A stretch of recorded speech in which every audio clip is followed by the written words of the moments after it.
It's a chilly 34 degrees, cloudy, winds coming out of the west-southwest 9 mph, dew point 29, moon phase waning crescent. And if you can believe it, it's Friday once again. Good job, King.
Well, well, well. If it isn't the Watchers, it's the streamer. He's truly ancient, but also truly evil. A true baby. You see the latest VTuber stuff going on? I did. Taxi 2 stock. You know what?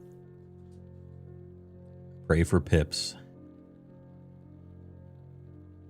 I don't watch many Phase Connect people. Tenma every once in a while. Miami. And of course, Pipkin. Pippa. Fishman seems to be in the frying pan on this one. I wonder how they're going to pull through. Fishman acting a little out of character. I wonder who's stepping on his neck. I don't want to believe. I don't want to believe it's by choice. You're the only VTuber I watch. Hell yeah.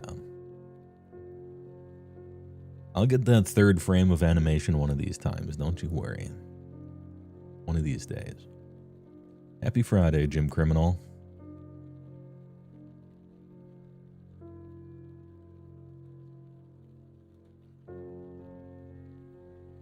Sunshine in Black, thanks to the tier 151. Big, huge even. It's even huge. Praying for Pibba and the poor girl that got thrown out in the cold. I mean, that would be Jelly and also Clara.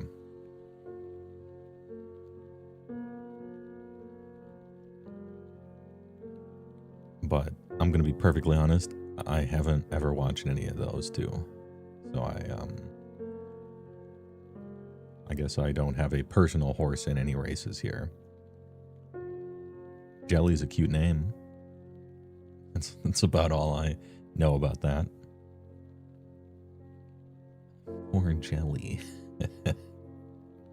Isn't Dizzy one of them too? Dizzy and Jelly, they got good names.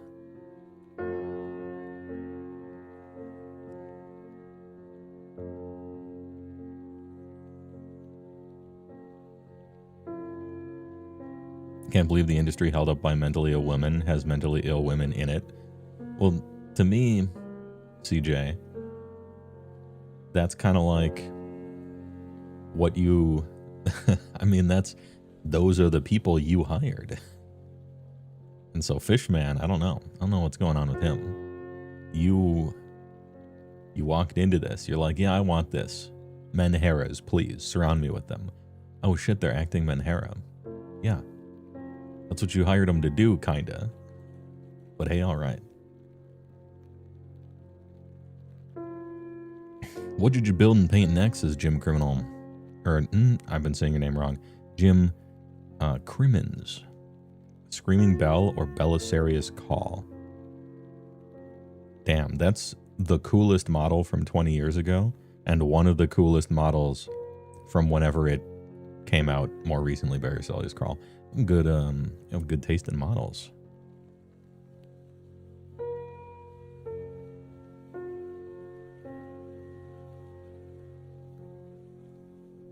With no knowledge about anything else, I'm going to say call. I'm going to say call.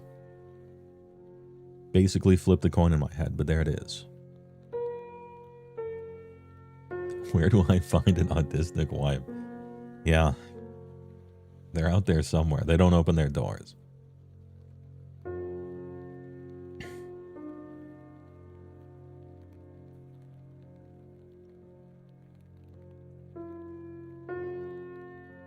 Constant ice screaming with the big.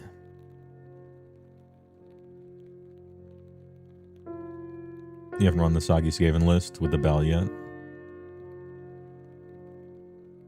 Have you tried it just for a try it? You know, empty bases, TTS kind of thing?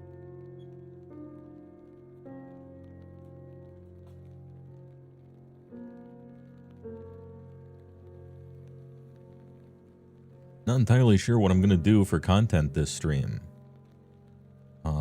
I got choices. I guess we have choices, we got options. Twitch chat. There were some Age of Sigmar books that just came out, and supposedly I've not seen anything specific, but the rumblings seem positive, question mark? Like Nurgle was kind of good, maybe the Zinch one is kind of good, LRL kind of good. Have we turned the corner? Is everything great now?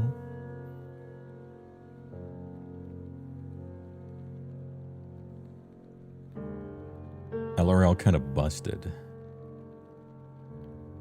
Altharian, freaking insane scroll.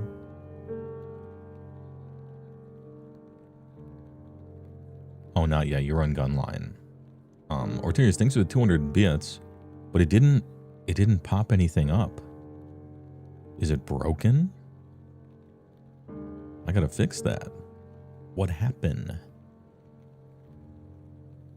What happened? Hello there, HeyWoah. I just wanted to pop in and say thanks again for all the feedback from Monday. Hope you have a good stream. Oh yeah, Magic Tay Gathering. Also, I was thinking about doing a deck doctor, like a, hey, you got a commander deck you're not happy with. I'll take a look at it. Wait a minute, how big it is? Oh, okay. Oh, that was the most delayed bit gratification, Orterius. There it is. There it is. Whoa, how big it is. Anyway, thing like, oh, here's my commander deck. We all look at it, play through a few hands, and then let's make some changes to it to help out or something like that. I could do a thing like that, I was thinking.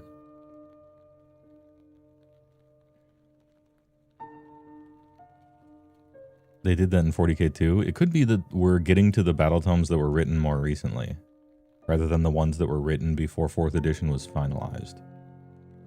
I have a holster of 6-cylinder copium bullets, and I just have to spin them to select the right cope here. And that could be one of them. Altharian has the coolest ability I've ever seen them write. God damn. The endorsement. Man, maybe I do gotta check that out. Did watch Vince's MTG versus AOS stream last week. I did, yeah. It was very short. It's a subject I was very interested in.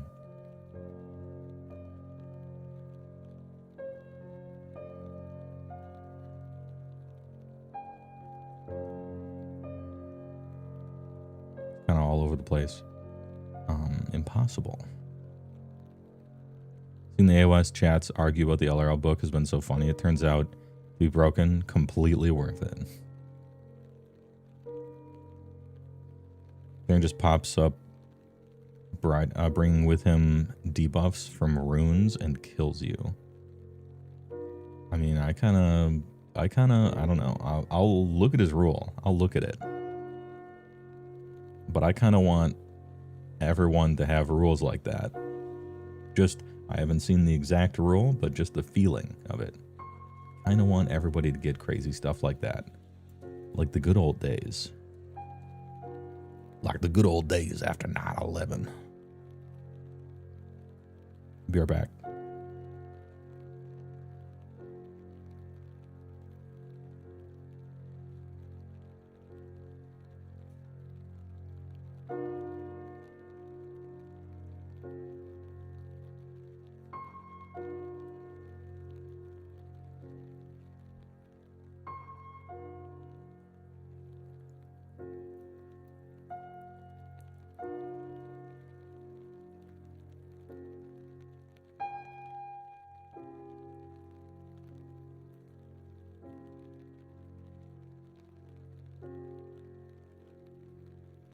Ahem. I am back.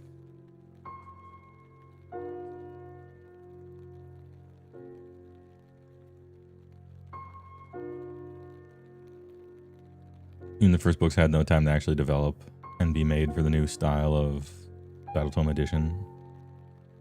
Yeah, that's one of my bullets. That's one of my copium bullets. I don't say that to diminish it. Only to be realistic-ish. They gotta write 25 books. They gotta write them somewhere. Now, it's weird that a lot of those books were worse than the indexes. That one's still unexplained. The truth is out there.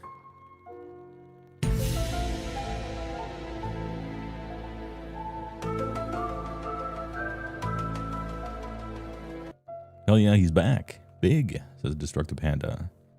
Welcome to YouTube. Walking through place, Japan.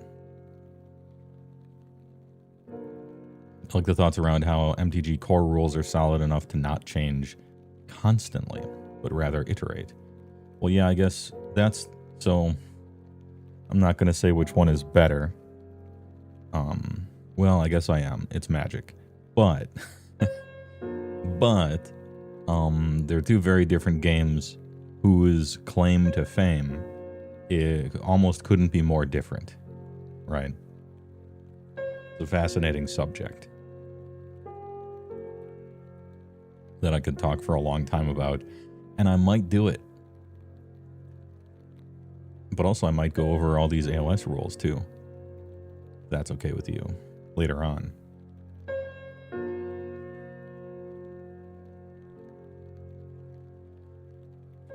Or we got Commander deck stuff. Or we got WoW housing. Or we got free Steam games somebody made in a jam about fixing, like a puzzle game where you fix android women. Not a porn game, I swear. Kind of sounds like it should be, but it's not. Dylan! You son of a bitch. Dylan, you son of a bitch. Poor Hammer, I didn't know you guys streamed on Twitch. Thanks for the big raid, my dudes. Appreciate. Super Keaton, Soulless, first time chatter is showing up in the chat. We were just hanging out with the dinosaurs. Oh, dinosaurs, huh? That's about the age category my viewership is of. I'm sure they'll fit right in. Don't mind my VTuber avatar with exactly 2 frames of animation. I use it when I'm lazy and don't want a light shining in my eyes. This is the part of the stream, the first part of the stream, where we have a casual walk through place, Japan in the rain, and talk about the news and talk back and forth betwixt me and chat. People get their paintbrushes out, you know, whether they're at work or on the drive. Hopefully neither of those 2 things with their paintbrushes out, but you get the idea. Before the content in the 2nd, 3rd, and 4th hour. Which today is probably looking over the Tzeentch and Lumineth tombs that just got spoiled. I heard they're kind of exciting, which is a big change from the last 9 books in a row. Playing video games? You're a dinosaur. Hey, don't worry about it. There's dinosaur games too. Any Turok enjoyers?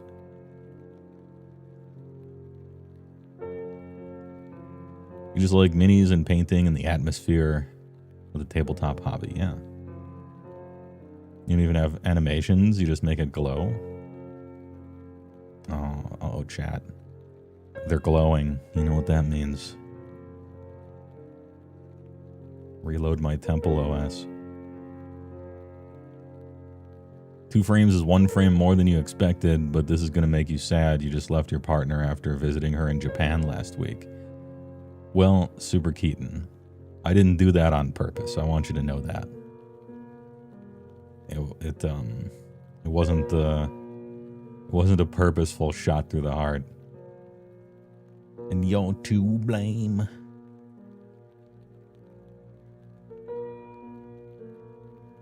Monsters Memories is going through Beta March 1. Interesting. I've on purpose not kept up with that. Okay, so the genre of we're going to make an MMO to nostalgically capture EverQuest in 1999. I've seen it tried once or twice. What is it? Pantheon was the other one.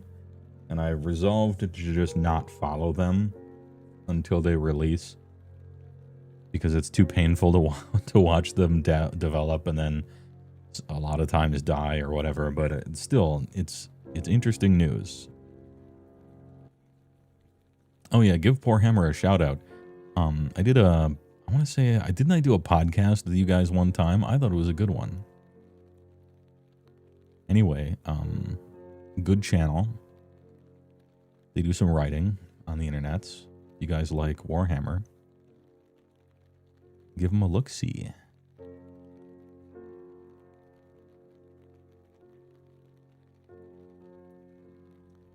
Did you give love a bad name? Well, that is the rest of the song, so guilty.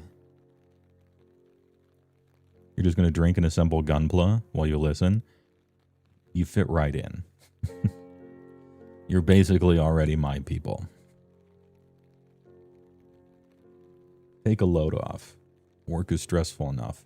It's nice to kind of have a hobby that works with your hands, the creation process. Doing something in real life, even if it is with a paintbrush in a fantasy world. Twitch Prime. And just listening to stuff happen. Holy Proxy 32, thanks with Big Primer. 16 on a 1 month streak. 16, that's almost 2 years. Thanks for the double big.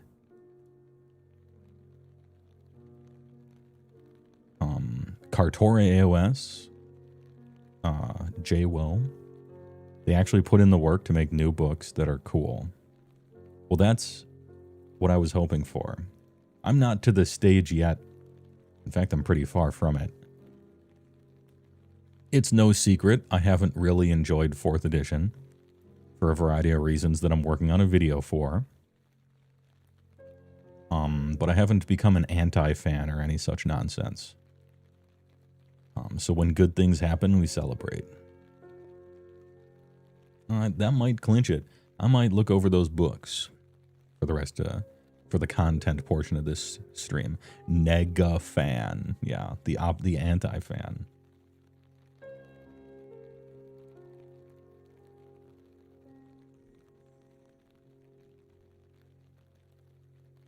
Came back with many models because she supposedly... Oh, Aki Hebara. Dude, I went there in Persona 5. I know exactly what you're talking about. Despite my purposeful mispronunciation of it. Much like 10th edition, it fucking sucks. But we can get some diamonds in the rough every once in a while. What were we talking about before Poor Hammer came in on their toboggan? Oh yeah, the Magic the Gathering versus AOS Vince show earlier this week. And I was about to go on some big old tangent about it. And I still might, by gum. Manzac Miniatures received a 5-stream watch streak. Hey, thanks. 5 streams in a row. Damn, that should have lasted you 2 months. However, it's February. So this is streaming month. I got work months and streaming months. And I work in the stream months, but you don't gotta tell anybody that. What was my train of thought? I tell you. Oh yeah, AOS and Magic the Gathering, they were comparing the two.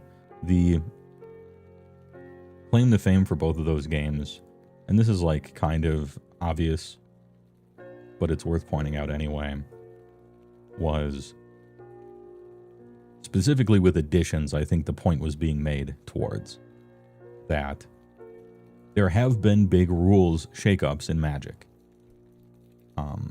For instance, very early on, probably the biggest rule change I can think of is the mulligan rule. It used to be very, very early. You could not take a mulligan in Magic unless you had all land or 0 land in your opening hand, and you had to reveal it. You were just stuck with whatever your opening hand was. And when they changed the mulligan rule, that was a huge shakeup.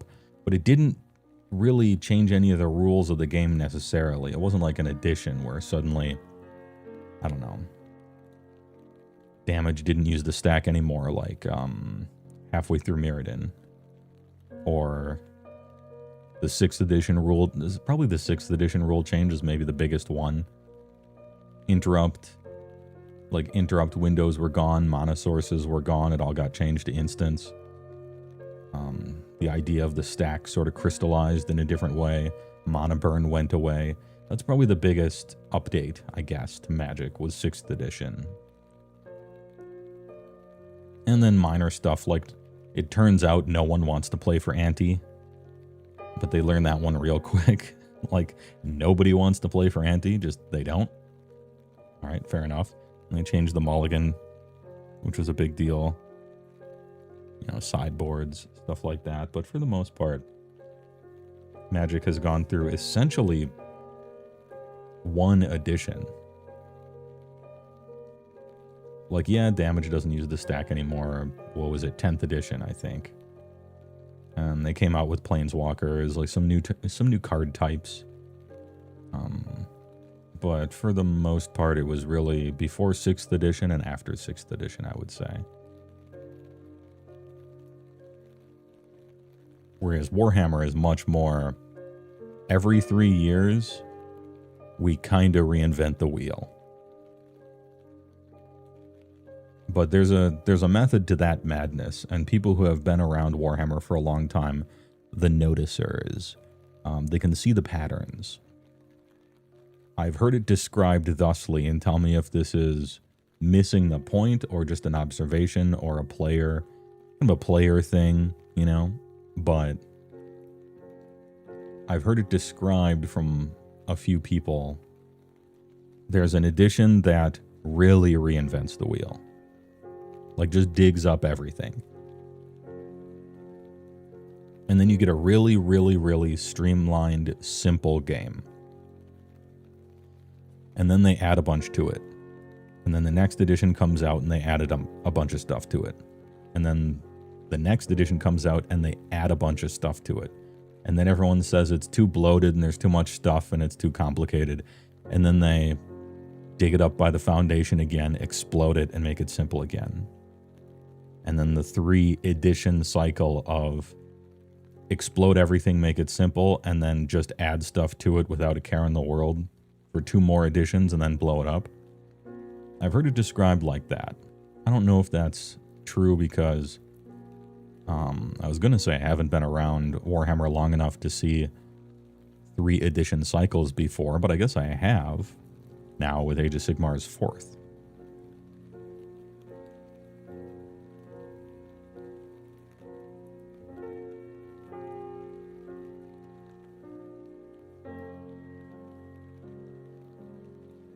Let me catch up on chat here. Hope they do another Warhammer community set for Eldar, Dark Eldar, Town Orcs. That'd be cool. Monoburn was the most hilariously actually rule. Monoburn had some cool plays to it. As with rules updates, they're mostly a good thing, but they do sometimes destroy some cool plays. I remember you could, for instance, there's a card called Pulse of the Forge. 4 damage target player for 3 instant. Then if your opponent has more life, then you return it to your hand.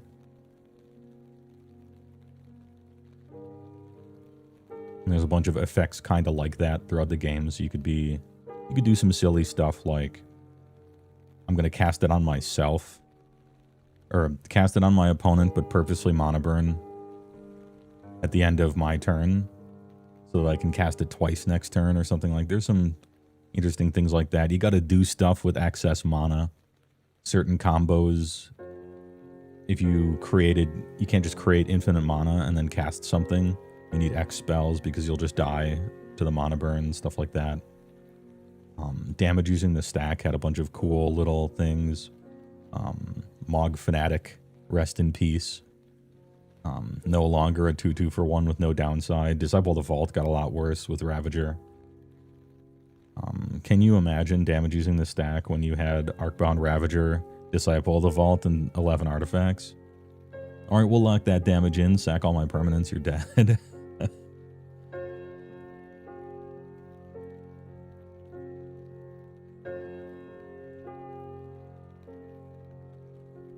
Way back in Magic, in fact, no one lost the game until the end of a phase. You didn't lose the game until a phase ended. And so it made cards like, what was that one from Antiquities for 6 that would exchange 2 players' life totals on your upkeep if you tap and sacrifice it? That shit was so good.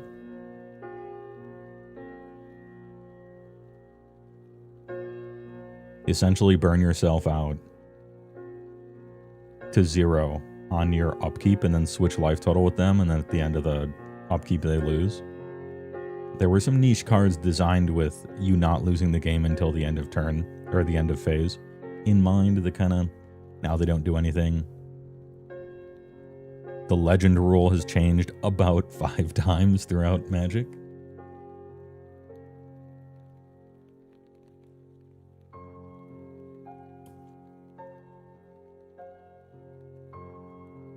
Running Lorewyn, yeah, you ran the 3 mono Jace in your sideboard to kill the Mind Sculptor. But it was worse before that.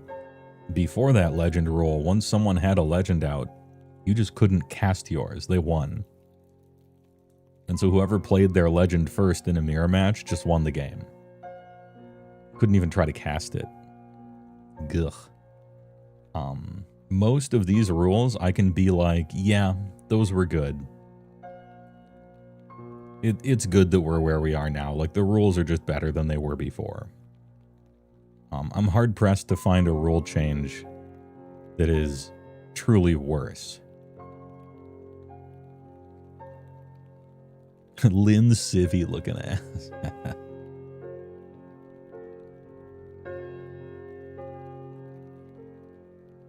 Oh, there's a procedural rule that I'm too old to accept. The kids these days gotta learn. I'm yelling at Cloud over here, okay?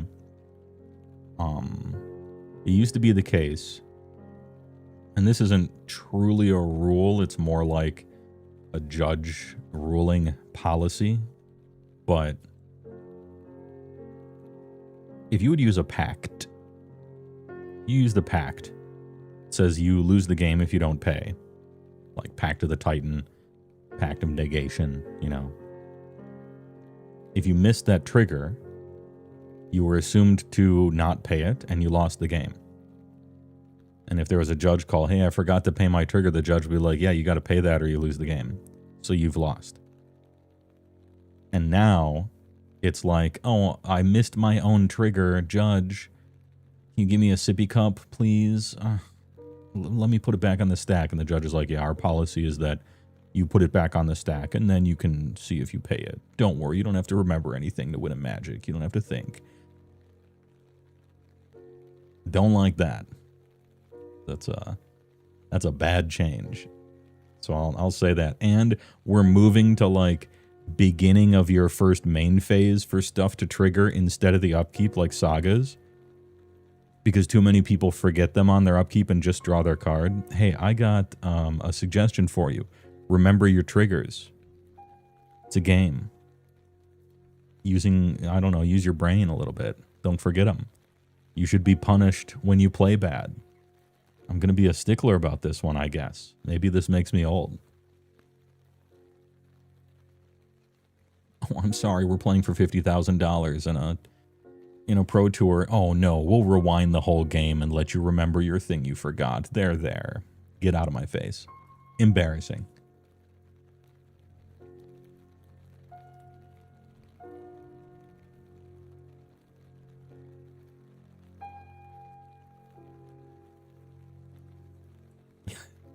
Do your job.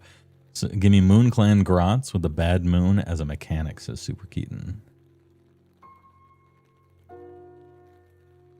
Remembering stuff and thinking are two different things. That's true. You got to remember to think. 2 summers ago, you took your eldest daughter to Dublin. It was excellent. Boy's all about anime and Demon Slayer. He wants Tokyo. Hey, Dublin and Tokyo, both beautiful places. Although I just made that up about Dublin because I'm not sure what it looks like.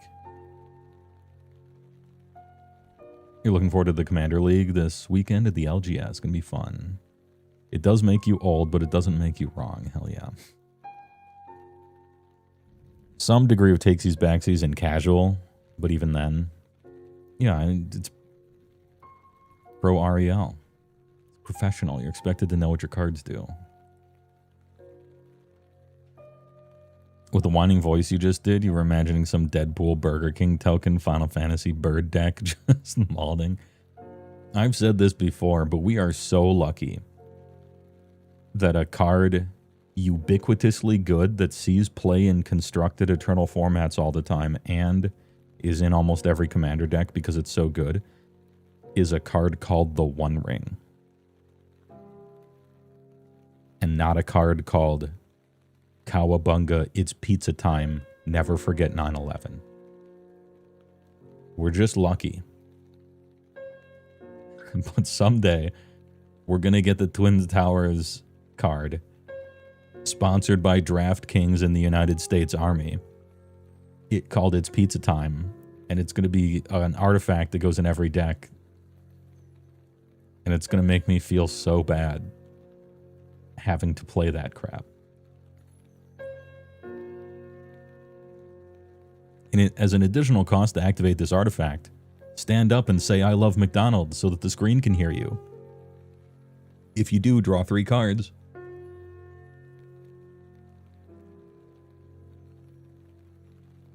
So it's true that, yeah, we're comparing Warhammer to Magic. We don't have to deal with that in Warhammer. For the lady. Yeah. Or the equivalent.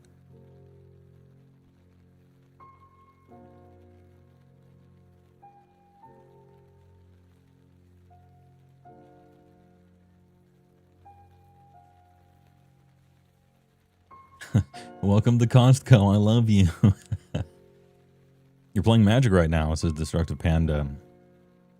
And you almost constantly tell your better friends that you won't accept takes backs or house rules or anything like that. You simply want to be better. Yeah, I mean, you don't necessarily have to be the police, right, of a casual game like Commander. But in general, I think it's a good habit to get into if what you care about is self-improvement.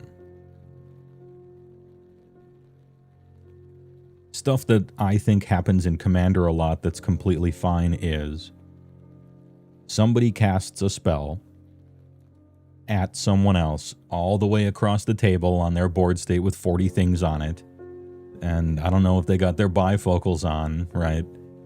But it's a big table and there's a lot of stuff. And they're like, I'm going to kill that. And then the person who you're targeting says, oh, it has Ward 3 because of this. And then they move their hand across 17 cards and pieces of paper with stuff written on it over to some enchantment over there. And you're like, oh, okay, I didn't know you had that other thing over there. So I won't, because that was like an illegal play, technically. Or actually it wasn't, because ward is a trigger, but you get what I mean. So something like that. Or, yeah, I'll cast this card, I'll try to counter it. Oh, it's uncounterable. Oh, okay. Like things like that as it pertains to people's board states and looking across a table in a casual format. Sure.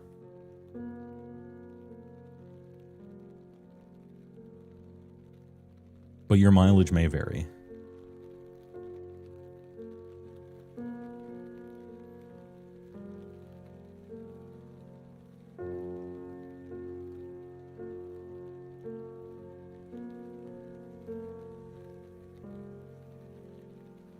Andrew Mento, hope you're doing well today. My buddy and I is about to play 4th Ed AOS after a time with playing Fantasy Armies Project. FAP, huh? Is this a meme? Oh yes, the FAP system. Anyway, good shit.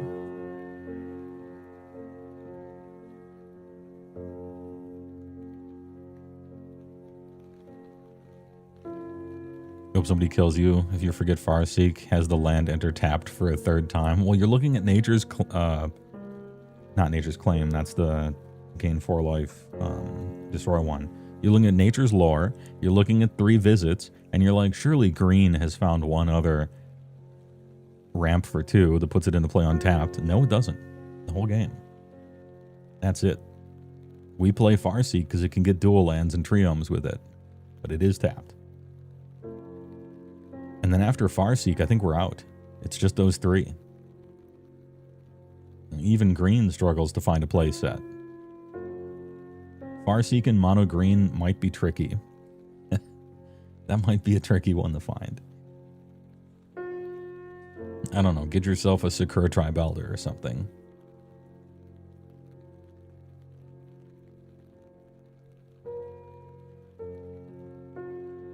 Yeah, it's good for triomes because they're tapped anyway. It's good for Surveil lands because they're tapped anyway. Rampant Growth is a fine alternative. Depending on what deck you're in, sometimes you kind of want to do a creature. They're a little easier to recur. That guy can block once.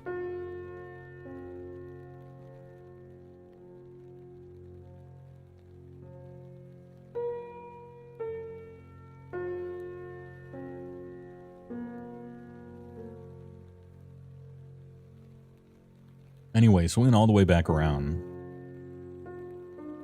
He's Steve, yeah. And the 4-mana 1 gets 2 forests from Nemesis. A Nemesis All-Star.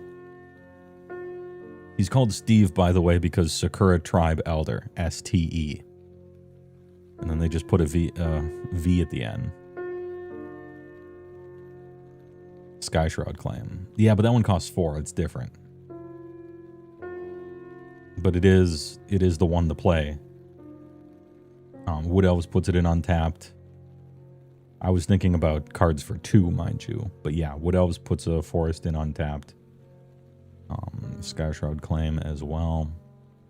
Sowing Mycospawn puts the land untapped, if I recall correctly. And it's any land. Reap and Sow puts the land in untapped, if I recall correctly. Darksteel All-Star. Also for 4, any land.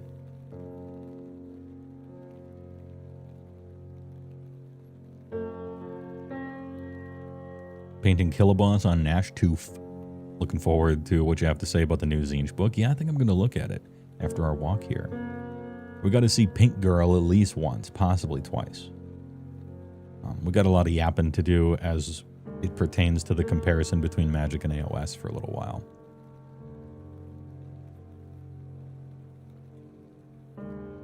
Yeah, and it is on Caster Mycospawn. That card's absurd. That card's so good. Sowing Mycospawn is a crazy push, that thing. I tell you what, for 4 you can grab any land, put it out untapped. Get your Field of the Dead, get your Gaia's Cradle, and then tap it. Do whatever. And you get a body. But for 6, you get to strip mine your opponent. How's that? How's that sound? Vibrance is to hand. Yeah, crop rotation will put it out untapped. It will. But you do have to sack a land. Oh yeah, it's better than strip mine because it exiles. True. It does exile. Killaboss does look like a fun model to paint. Gym Criminal.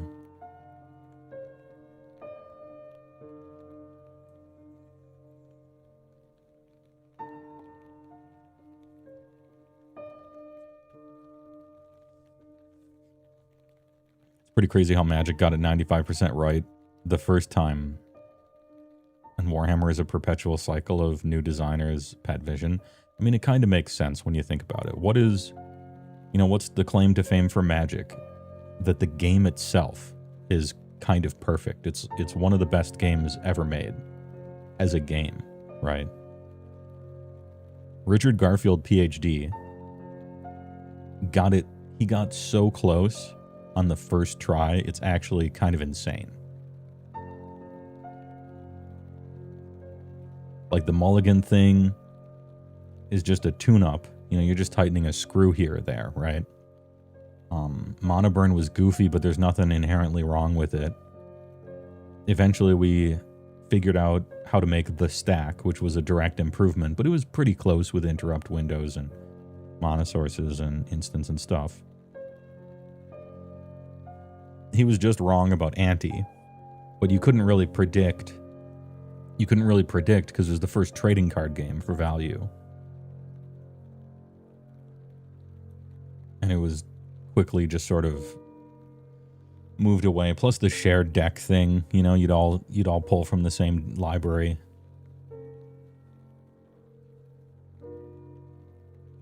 Yeah, that Roseanne writer really tied the room together. Yeah, Mark Rosewater. And so Magic succeeded because the game is so good, the mechanics are so good. You could really put anything on them, and that was the Siren Call. They made their own lore, and they wrote their own books, and they had their own characters and everything like that. And those were never that good.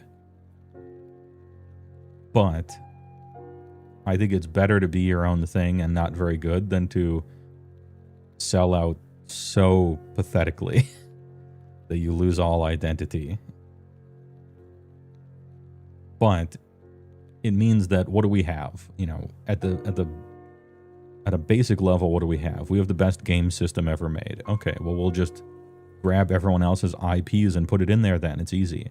Because the thing really that we do well is the game rules, the game mechanics, and arguably the art. I think the art has been a mainstay pillar of Magic the Gathering power level. And yeah, some of it was goofy really early on. And some of it was pleasantly goofy. Shout out the Foglios. Whereas Warhammer, what's their claim to fame? Models. Models, and then eventually lore. And art also. I think both of them have like a secondary strong art thing. And they've both been getting worse at art. They're both kind of forgetting their recipes as far as how good their art was. A little bit.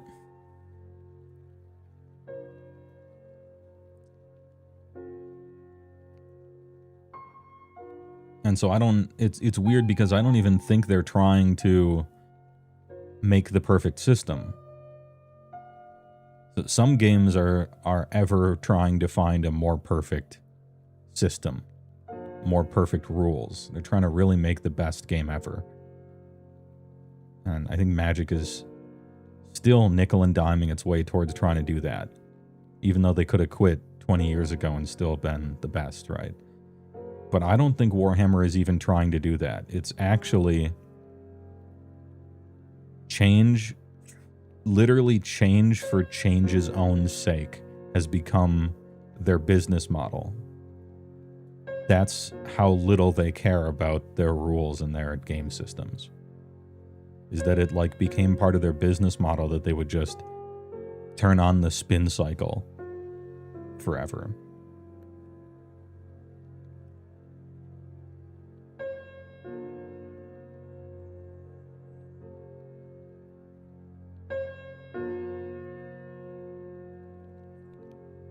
You don't want to see Warhammer go the way of Magic. You don't want to see Skibbity Sigmar. It never will. Yeah, it's not going to happen. Because they know where their bread is buttered. And unfortunately, so does Magic. Which is why Magic is doing this. And Warhammer would never. You know, Warhammer will sell their IP for anything. Peanuts. Who wants it? Oh, you want to make a video game? Sign on the dotted line, give me my dosh, and fuck off. Don't care if it's bad. Oh, you want to make some shitty AOS phone game? Give me my money. Fuck off. Sure. Oh, you want to make a bobblehead Joy Toy thing? So some homeless ex-husbands can fill up a wall with them still in their box? Fine, sign on the dotted line, give me my money. But they're very protective of their insular stuff. You won't see Steven Universe, the Space Marine, like in a book, right? Or in a battle tome or something. But you will see McDonald's on Magic cards. Because Magic is selling their skeleton and they're selling their rules. And if your rules are that good, you can put any skin and flesh around them you want.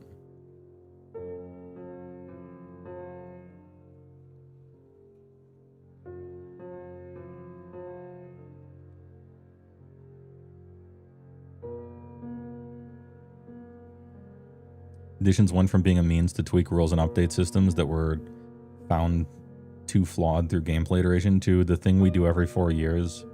What can we throw at the wall this time? Yeah, I kind of resent that, I think. Maybe it's because I'm so used to Magic for so many years. But I kind of don't like that for Warhammer. I wish they really were trying to lock in. Okay, boys, we've done it. This is finally the skeleton. There is a little bit, I guess there is a skeleton there. I'm selling them short. Because you'll never have a Warhammer. You'll never have a 40k that doesn't use Thaco, right? They've just kind of, that's what you do. You compare strength to toughness, you look at a Thaco table, or one you've memorized. You got AP weapons. You roll entirely too many dice. So there are some things that won't be changing, right?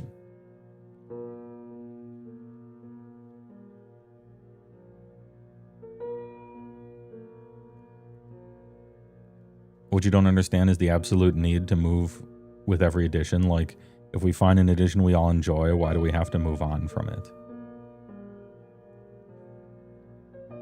So this is a very powerful piece of social inertia that is almost impossible to break free from. It's so impossible to break free from it that the only times it ever successfully happens, you know about.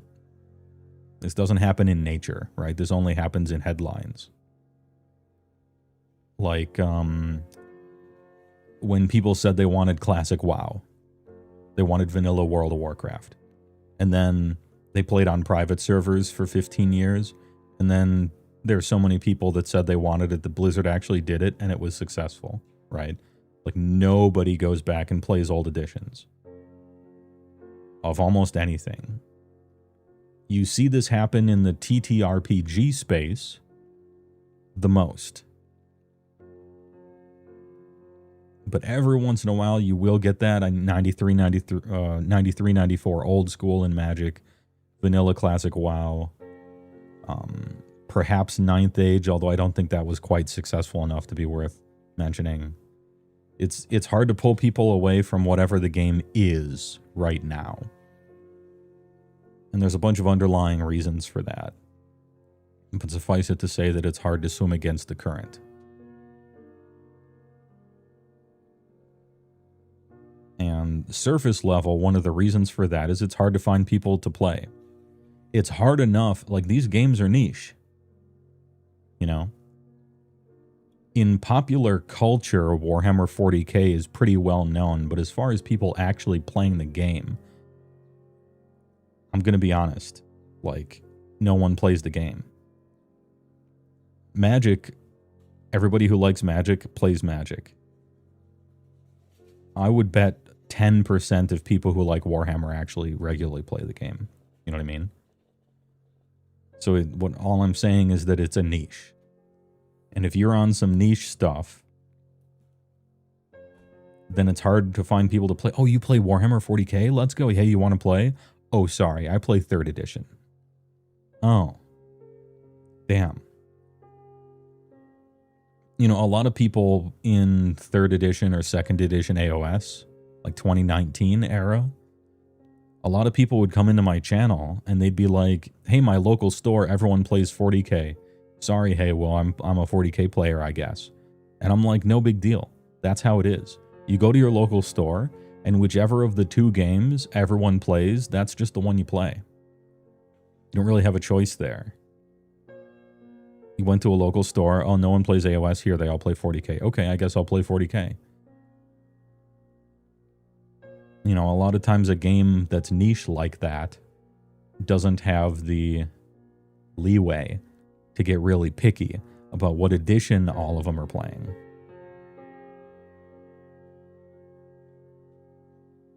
Whereas if you're in the TTRPG space, you're like, hey, I'm going to run a game. I'm going to run an RPG game, all right, over Discord. Who wants in? Oh, what are you running it in? I could almost say anything, and people would still want to play in it. Because the system is very secondary to the people you're playing with and how good your GM is. I could say Rifts, and people would want to. I could say D&D 5th edition, whatever the newest Dungeons & Dragons is. Yeah, sure. Pathfinder, sure. 3.5, you know, Savage Species, 3.75. Star Wars D6, Shadowrun when FASA still owned it before the D20 thing. Soulbound, whatever. Like, hey, I want to play a tabletop RPG with my friends, and this guy's a good GM, so whatever system, it's fine. Because you're not part of a larger humongo network, really. And so for tabletop RPGs, it kind of fits. If it sits, it fits.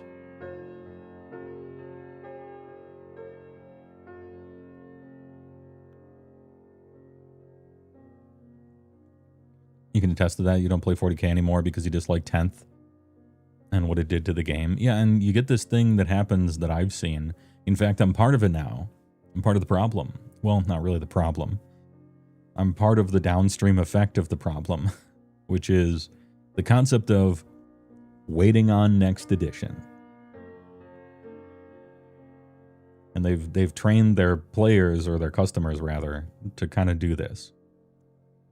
GW has, where it's like, hey, we tried something with this new edition. Nah.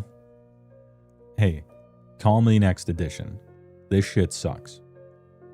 But they will usually show up again the next edition. They kind of get caught up in the hype thing and, oh, here's the next edition. This is going to change. That's going to change. But the problem is when you have 2 bad editions in a row, then people stop coming back. The fall off is a lot higher. And it becomes a Manchurian Candidate thing where they sit out for a decade or whatever, and then now they're 40. And they're like, oh, I remember this game. Is the current edition any good? And then everyone's like, no.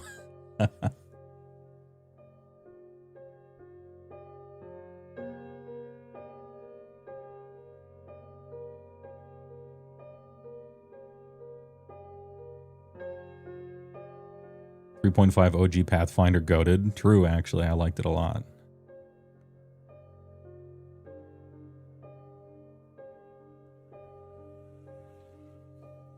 You actually have a local Battletech crew. Those guys are diehards. But if you're into Battletech, you're in it for life. If you start becoming interested in Battletech, you will blink one time. You'll just blink, and you are 50, wearing an unbuttoned flannel shirt with a white undershirt, and you are 2 people's uncles. Like, it just happened. But you're having a good old time with the boys, and so it's fine.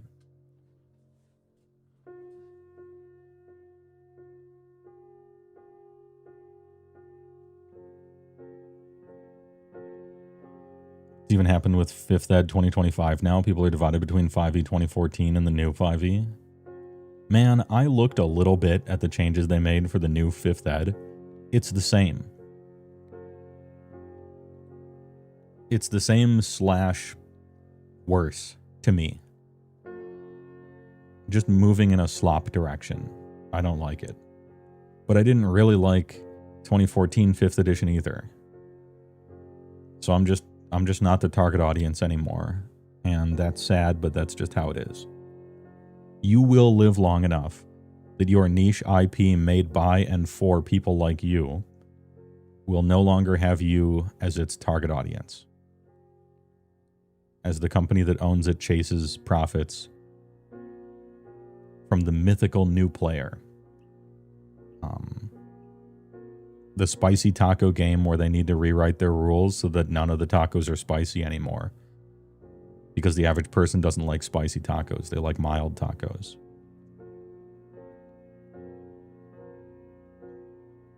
And I think that's just what happens. It's just the nature of the world.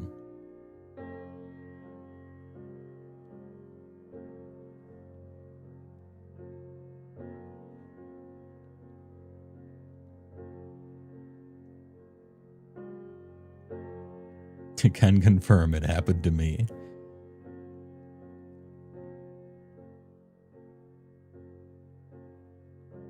Feels like Twitch sucks at counting streaks. Yeah. Sorry about that. Can't control it.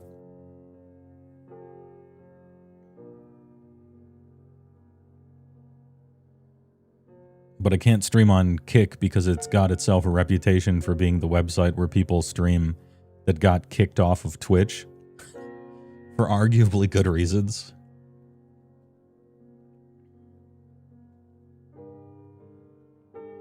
So what are you going to do? They pay their talent more than Twitch does. So there's that.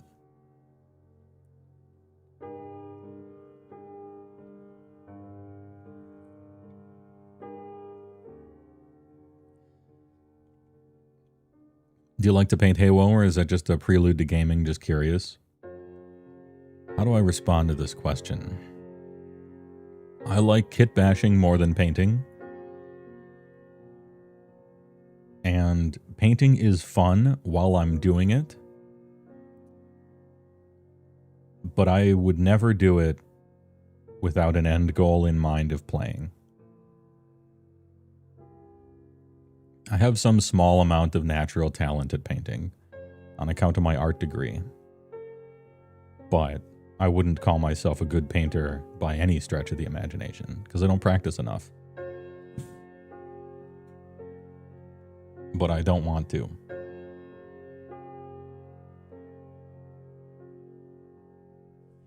So, you know, there it is. I like to kit bash a lot. That's fun. You know, get out the bandsaw, get out the Dremel, grind stuff away, melt stuff, perform surgery, cut this thing up, replace that, build a little thing for it to stand on or be a part of. That's more fun to me than the painting part. But the painting part is satisfying and fun. It's just I would only ever do it to play.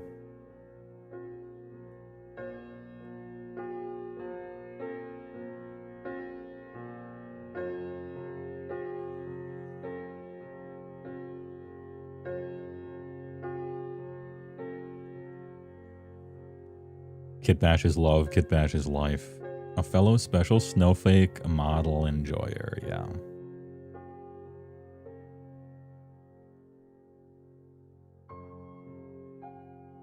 Kit bashing is what you love. It's a growing hurdle of learning how to speed paint so it doesn't look like crap.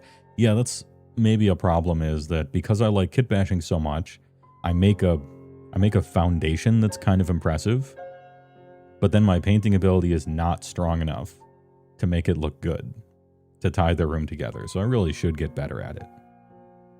But damn, dude, Warhammer models are expensive. I'm not one of those big streamers that gets the big paychecks, so I'm kind of frugal with my purchasing.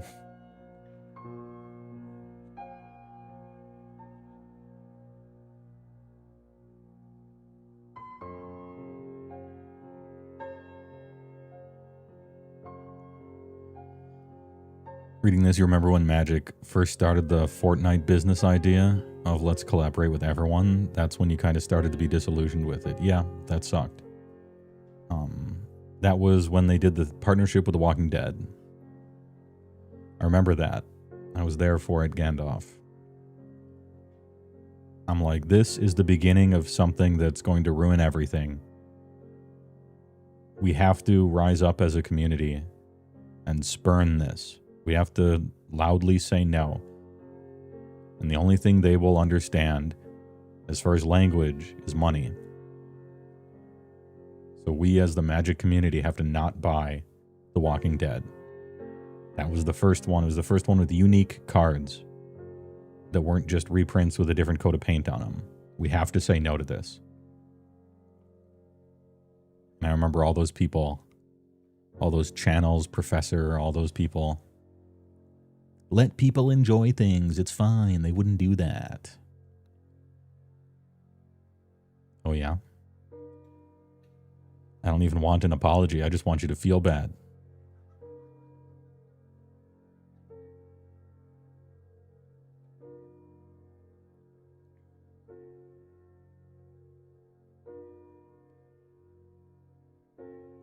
Okay, they did it, but they won't do it again. Oh, it won't be in... Don't worry, it won't be in constructed formats. Okay, well, it won't be in standard. Well, they won't print more UB than they print IB.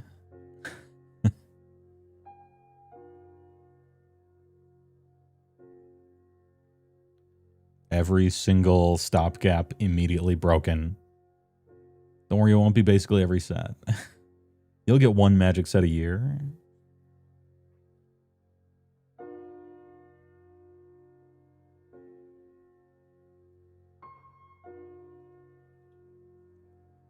Yeah, that's really the thing, Camp K, is the infamous and ubiquitous, I hate Universes Beyond, but if they made Final Fantasy, I would give them $10,000.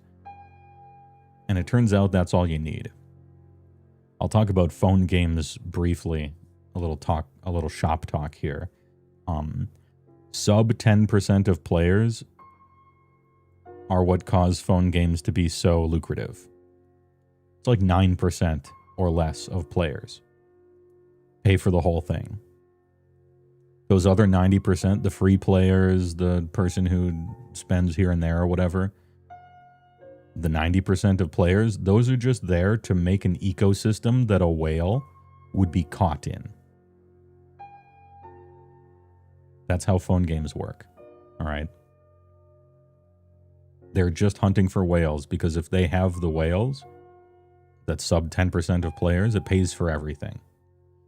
Which is why the I hate Universes Beyond, but if they made the thing for me, I would buy it. That was the moment that this was only ever going to get worse forever. Is because that's enough.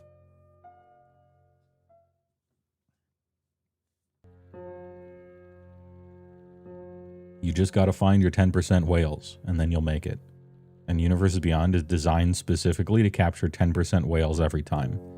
There's always going to be somebody.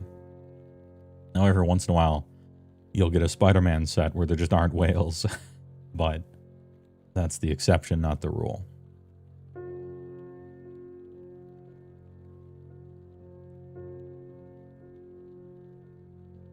Jim Criminins thinks of Big Prime 4 months.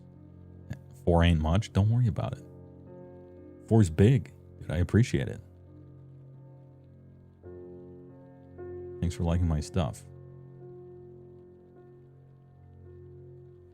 That's where you're at with it. Don't come back and apologize. Just chew your ash.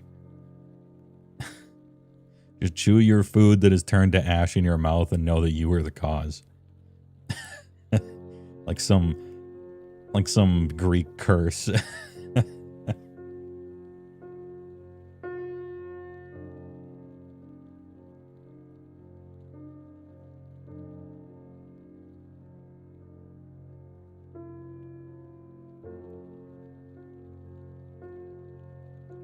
You have to treat companies like a dog, and listening to you has only strengthened that opinion. That's why, even after all these years, you refuse to buy Cyberpunk. Yeah, that's my typical advice. Giant capitalist that I am.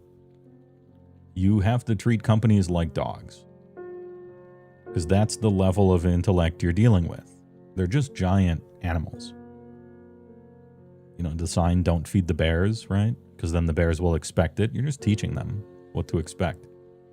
And it's not even their fault. I consider them animal level intelligence, like in Dungeons and Dragons. You got to roll animal handling to deal with them. They're just going to do what it is that they're trying to do, like an insect. There's no malice there. They just do it.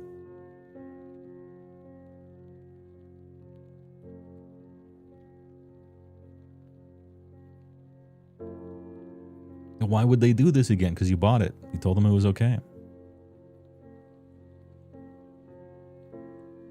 Now, it's basically impossible to truly affect a boycott of any sort. Like, you can't really control people in that way. It's very hard to.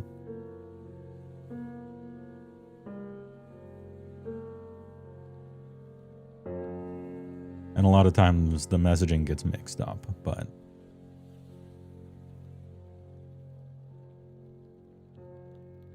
I think Spider-Man would have been more successful if it didn't piss off so many people with that common uncommon scandal. I don't even know what that scandal is. Mostly, I'm going to be honest, I never really liked Spider-Man, just as a superhero. It's probably because I don't live in New York. If I did, I would probably like Spider-Man, because it seems to be the distinction there. But I never really liked Spider-Man. The Sam Raimi movies were funny, but that's about it. Never read them, really, as a comic. So I don't know what the controversy was for commons and uncommons.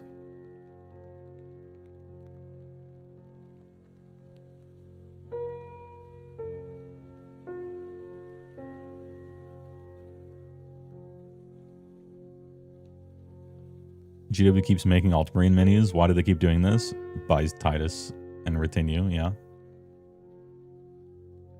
Because it sells really well. You know, we should be actually kind of thankful in a certain way that Age of Sigmar's made it all. Or Eldar get any models ever, right? Because if they were truly just do whatever is the best, they would only sell tactical marines, basically. And lieutenants for Ultramarines. But you do have to create an ecosystem for the whales to live in, I guess.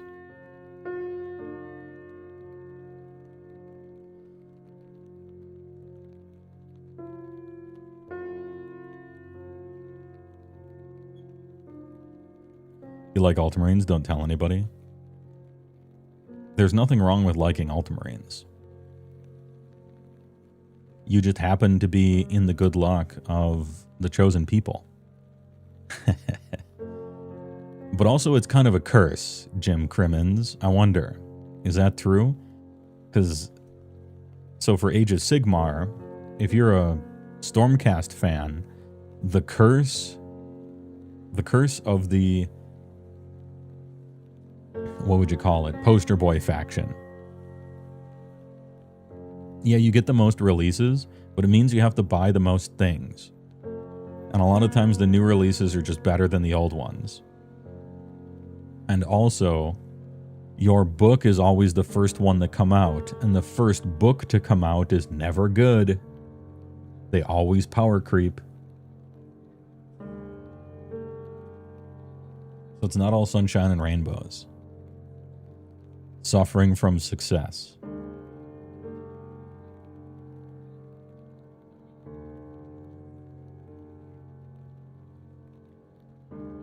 New Ogres when? Adepticon if we're lucky. Adepticon, I've always said since sometime last year, I'm like, Adepticon would be the earliest I would expect Ogres. So that's going to be an interesting Adepticon. I'm going to be there. In the flesh. For big dinners, big breakfasts, 12 hours of Commander every day, playing no AOS at all or Warhammer at all. And just hanging out with the flats from Discord and the Twitch subs. Well, not even subs. I'm not gonna ask people to buy a ticket. My Discord's free as long as you can read. As long as you can read the rules. The puzzle within the rules to be able to see all the channels. It's alive and well. FlatsCon gang. Yeah, I mean, you gotta have something for your Titus to fight. It's true. Malachi Gallant.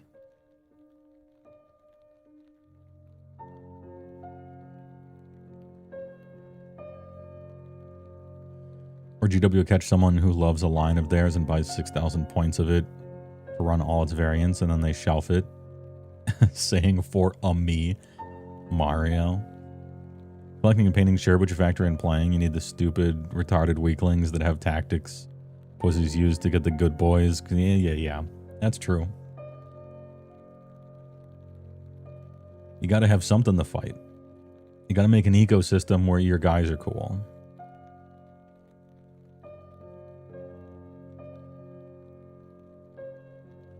And it's fun to get on the us versus them things. As long as it's in good fun. That's the whole point of the propaganda battle tomes. Or wait, what are they called in 40k? They're not battle tomes. Codexes, I think.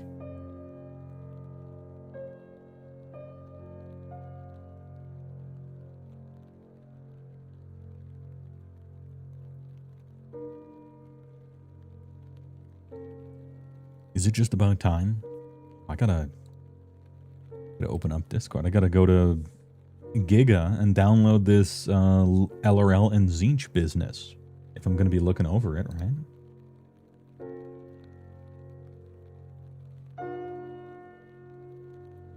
Giga.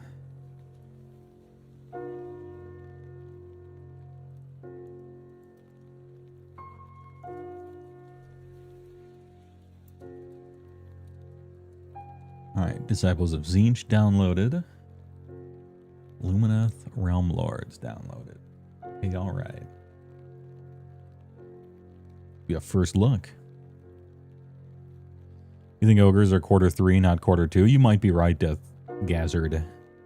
I just think Adepticon is the earliest I would ever expect to see ogres. And I basically said as much last year when people were asking me about it. Could have phrased that more nicely. Yeah. Hey, all right.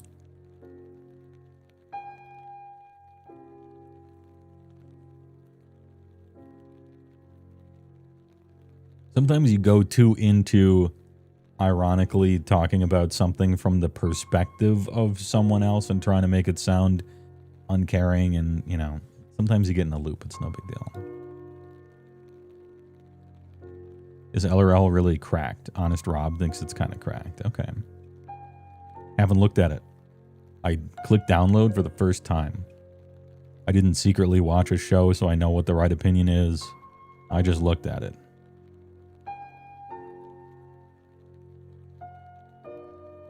But we'll see.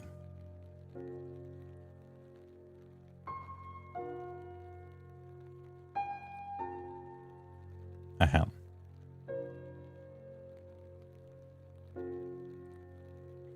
All right, have we covered all the bases here? Well, what else? Was there anything else worth mentioning about that AOS versus Magic deal? I have put a pause on my fixing AOS video because I'm working on a different game. But I got a lot more to say now because of the work I've been doing on that other game.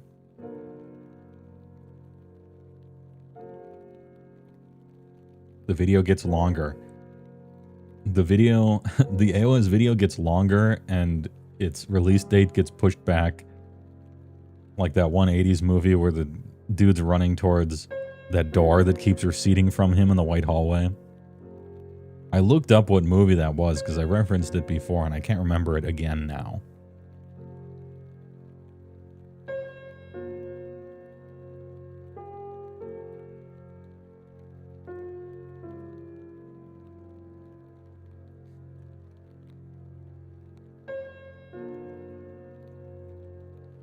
Still playing Trench? Haven't in a while.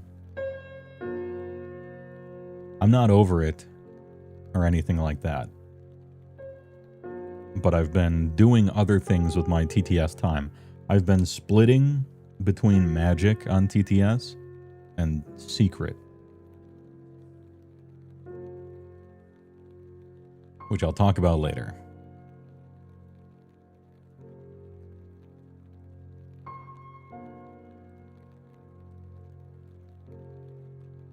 But I'm not trying to break any NDAs over here.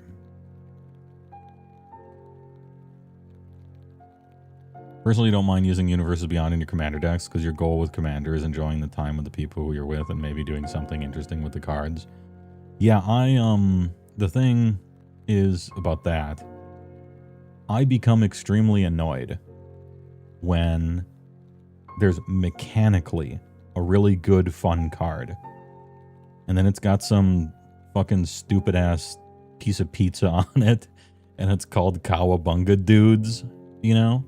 And I'm like, can you just make a Magic version of this, please? For Christ's sake, can I just have a Magic card? You know? Like, give me a Through the Omen Paths except in real life. Because mechanically, because you can't just make it's pizza time. You have to make sure the card is amazing to force me to buy it even if I don't like Ninja Turtles or Spoderman or whatever the fuck. So, but, you know, look, I'm a Magic player. I was a grinder for many years. And I buy cards mechanically first and distant second anything else. I'm here to play the game. And so, yeah, I'm annoyed. I'm annoyed if they came out with a... Imagine if the One Ring was called Cowabunga Dudes It's Pizza Time, and it had the Twin Towers on it with a slice of pizza instead of a plane. And then we would have to play with that in Legacy. And we would have to put it in our commander decks, you know. That annoys me. I wish we just had an Omen's Path thing online except printed out for real. But they won't do that because they know that they've already ideologically captured the mechanics above everything players like me. They're like, well, hey, you want to play with this good card? Then buy the fucking Ninja Turtles. We know you will, you fat piece of shit. And I'm like, fuck you, but also you're right. Yeah, all right, I'll buy the stupid fucking card. It's hopeless anyway. And so that's how I feel about it. I buy and play mechanically excellent cards that are fun and go in my decks, and every time I draw them, I cringe and feel bad, but there it is, you know.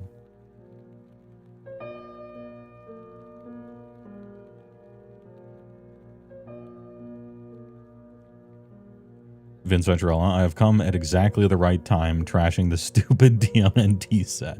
Yeah, I mean, we're talking about your show, Magic versus AOS, and so inevitably this subject would come up.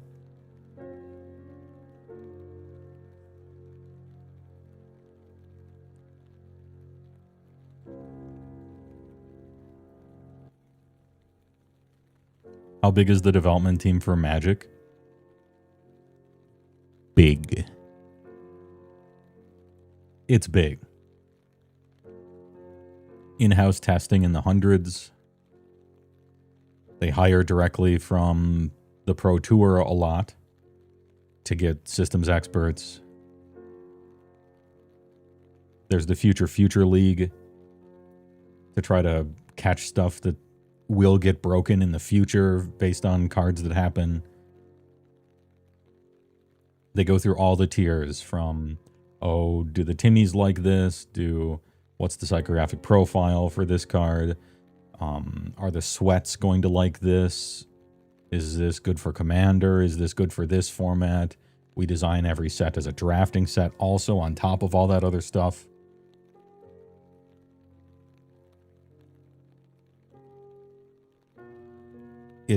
They put a lot of money behind it.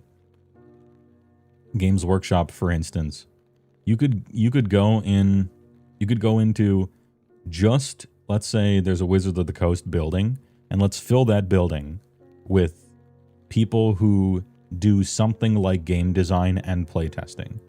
That office building. You could go into one room of that building and maybe 100-foot square. 500-foot square. So like the size of a bedroom, right? You could find a 1-bedroom sized chunk in that office building and take it out like a core sample and look at how many people are in that 1-bedroom chunk. And that's how many people at Games Workshop work on the entirety of Age of Sigmar and 40K. That's like pretty close to true.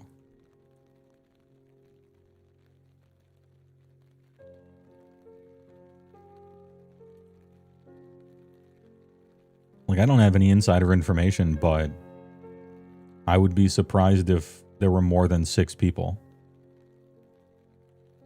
who were full-time working on Age of Sigmar rules.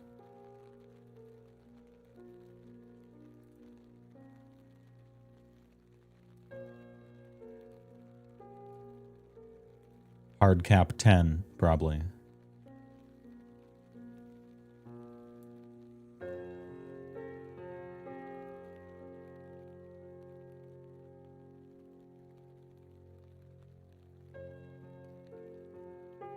Did you ever realize that small in terms of design? Yeah.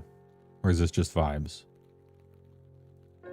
My only real point of knowledge, they've made some hires here and there. But this one's true.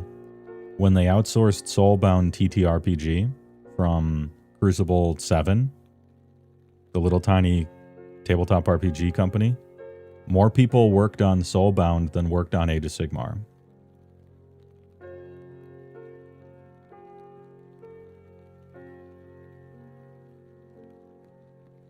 Like, potentially double. And it shows. $1 billion company. Well, 3 billion or 6 billion. Anyway, the point is they know where their bread is buttered, and it's with models and lore for GW.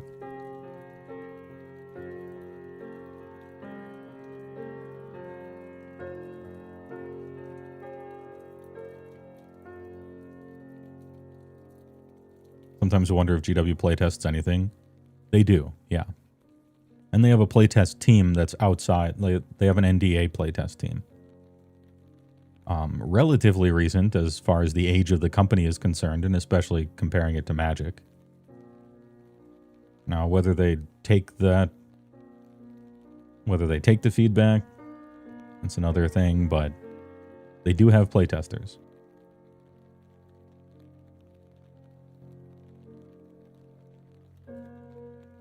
Not exactly 100 Pro Tour graduates or anything like that, but they do have them.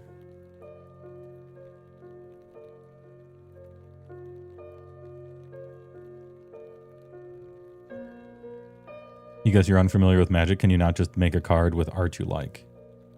With arts and crafts? Like if I drew a picture over the card with paint, you could do that.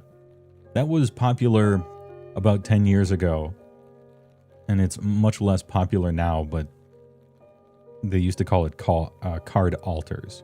So you'd get your card altered, and some artist would draw a picture over it. A lot of times the original artist, but not always.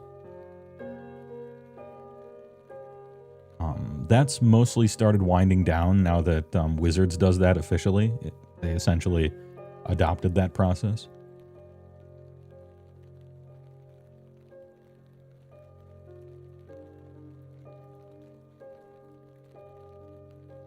People won't play with you if you don't have official cards. In the past, yes, because those are counterfeits. Cards are worth a lot of money. And there's no difference between a proxy and a counterfeit at the end of the day, especially when it leaves your hands eventually. And so many people were tournament players where it really did matter that you not use counterfeits. But the acceptance of proxies and counterfeits has increased over time.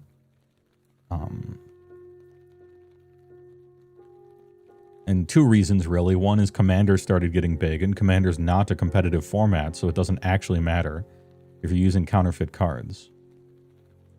Explicitly. I mean, it still matters. It hurts the game. And also, Wizards of the Coast being such an embarrassing, greedy, disgusting slop company that whores themselves out to every bullshit IP they possibly can, while making sure cards are still crazy expensive, people started not giving a shit about carrying water for them anymore over time. And so both of those things have led to proxies and counterfeits and stuff being much more accepted in the diaspora, if you will.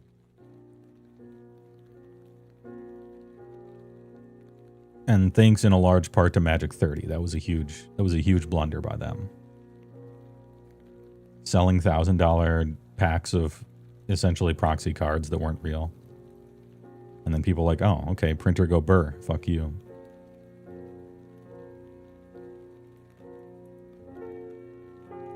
It'd be kind of like modeling for Advantage in Sigmar. Not really, no. In Age of Sigmar, if you build your own model and you're really good at it, people actually think you're cool. Because you are cool. In Magic, it's more like, this card is worth $100, and I just downloaded a car, right? You wouldn't download a car, would you? You know? But it also means that I bought a playset of cards. because I played in tournaments and stuff, and I wanted my cards to be real. And then you just printed them out. And so you printing them out is sort of like an attack against me. It's like, you fucking retard. You spent $400 on cardboard. I just printed them out. Eat shit, bitch, for life. You know, it's kind of an insult to anyone who has spent money on Magic cards to just print them out, right? But the company is so shit that I can't even really get on my high horse about it too much. I mean, I kind of can, but yeah, it's becoming harder too. Like I said in my video, if you just print cards off instead of buy them, you're kind of a bitch. But if you complain about people printing cards off, you're also kind of a bitch. So it's catch-22.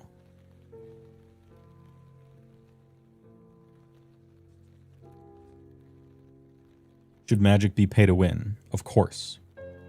That's the entire point of a trading card game. That's the whole thing. That's why Magic is as popular as it is, instead of died. It would have died out with Legends of Five Rings, had it not been. Yeah.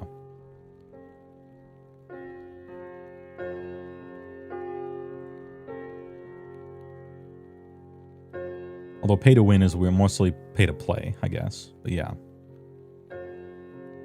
And yet red deck wins. Keeps getting trophies. Deck filled with commons, right? I can't count the number of times I won money or won trophies with a red burn deck worth as much as one card in my opponent's deck total. Just playing with cheap burn spells and cheap creatures.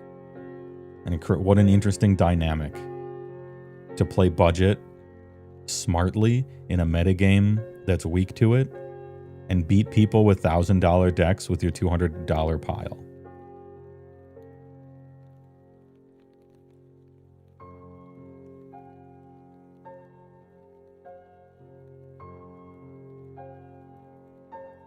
Are the pro Magic players the ones who have the rarest cards? Not really. Everybody's got rare cards. Generally, the oldest players have the rarest cards because they've been playing and collecting the longest. Some of the people with the rarest cards don't even play. And then some people have a bunch. It really depends on what type of player you wanted to be, or what kind of cards you happen to get, or so on and so forth. Most pros... Okay, when I was grinding, you would get sponsored by a store, and the store would just lend you the cards for the weekend, for the most part. So pros were just on some rental thing.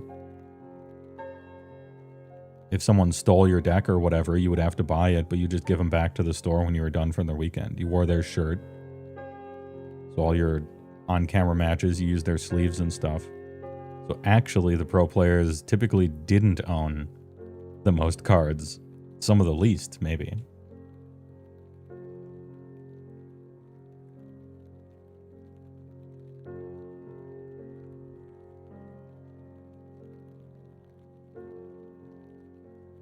So everyone's a bitch? Yes.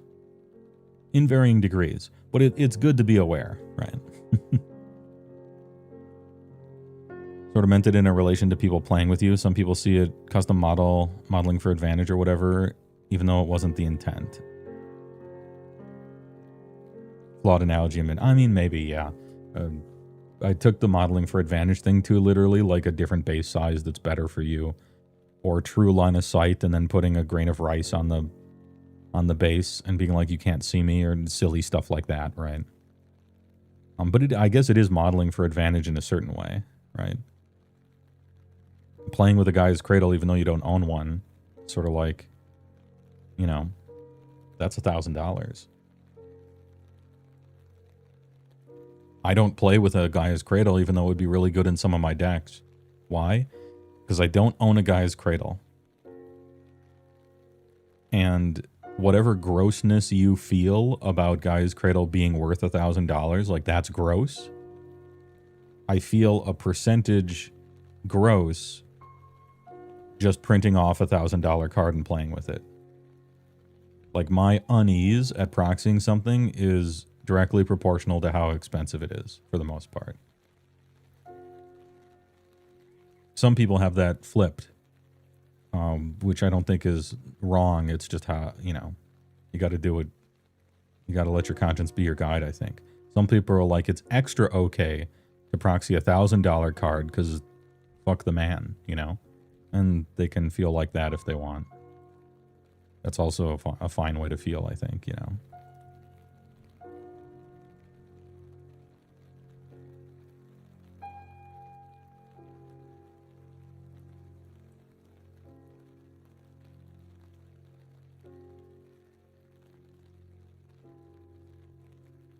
Where would you say Magic ranks in the resale or grading markets? The top of the heap. I don't know if there's a better one.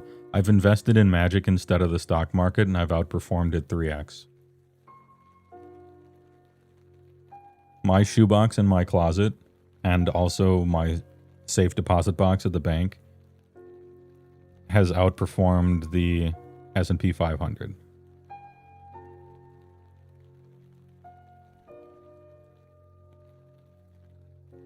It's not close. I'm beating Nancy Pelosi. She ain't shit.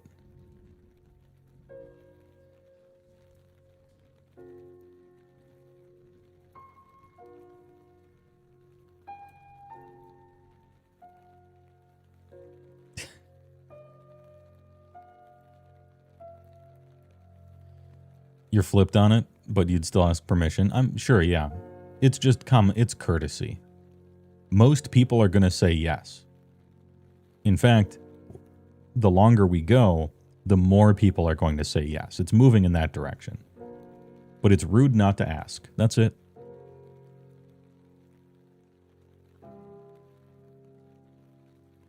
But people will just say yes.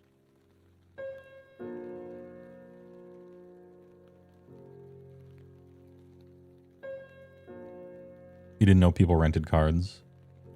I mean, we had that system set up, but it was like if you were sponsored by the store sort of thing. I don't know if you do that with the general public. That sounds like a big risk.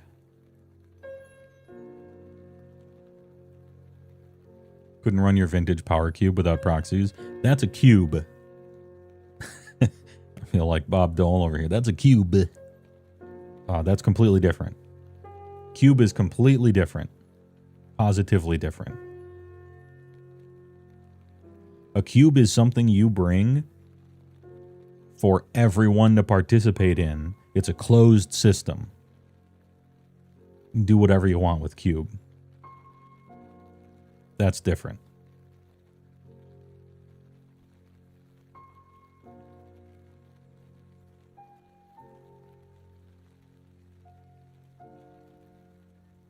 Are you doing the Fix Your Commander deck segment today? Asked Destructor Panda. I might do it. I was between myself. I'm like, I'm either going to do the Fix Your Commander deck thing, or I'm going to look over the battle tomes that just came out because supposedly they're cool. Both of those are going to eat up the rest of our time, whatever 2.5 hours. And I was waffling. But I heard that Tzeentch and Lumineth are like actually cool. So I might do those and then just advertise for the Commander thing. Do it Monday. Or even the weekend. It's February.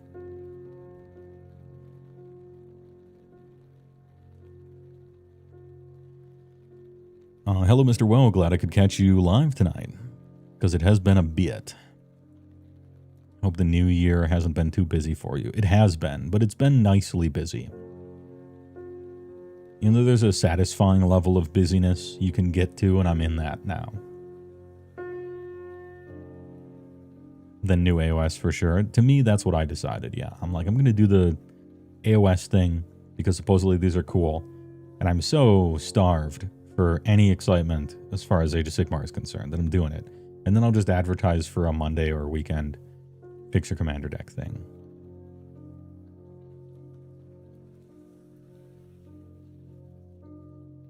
You don't run Guy's Cradle because you don't own it and don't want to proxy. I don't run Guy's Cradle because I'm shit at Magic. Don't worry about it. I think Guy's Cradle really doesn't belong in a casual setting anyway. To me, that's like a CEDH card. And you ought not even run it in bracket 3. Oh, pink girl, there she is. Ah. All right, we saw the pink girl. I must have missed her the first time.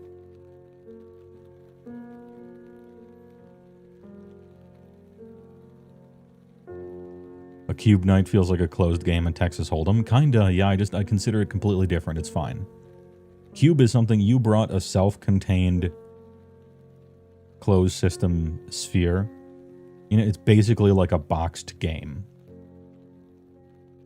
You basically brought a board game that you made out of Magic cards for your friends.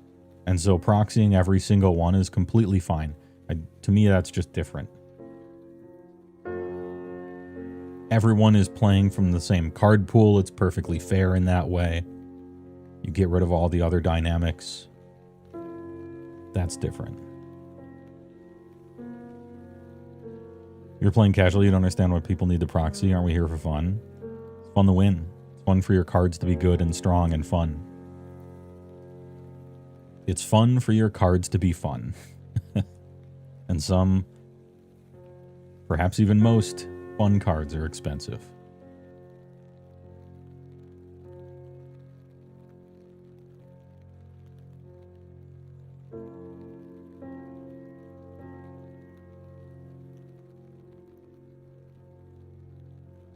Personally, run Guy's Cradle on multiple decks because you know everyone else in your pod, TDS Online, equally has the choice to use it, and every other expensive card with zero repercussion.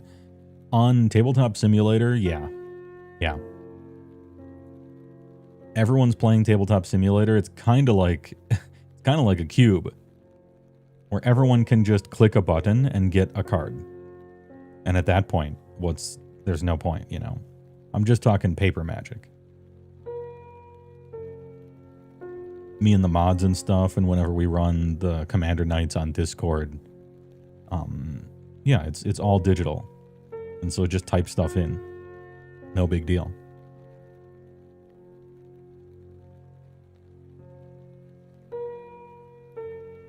You know, the only reason why you wouldn't is when you're using TTS to, like, test out a deck that you might buy.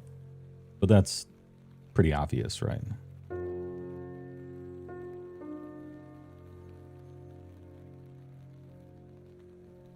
You Proxy are both broke and uncreative. You can't afford a card. Hey, alright. Run the next best version that does that thing. Use your noodle.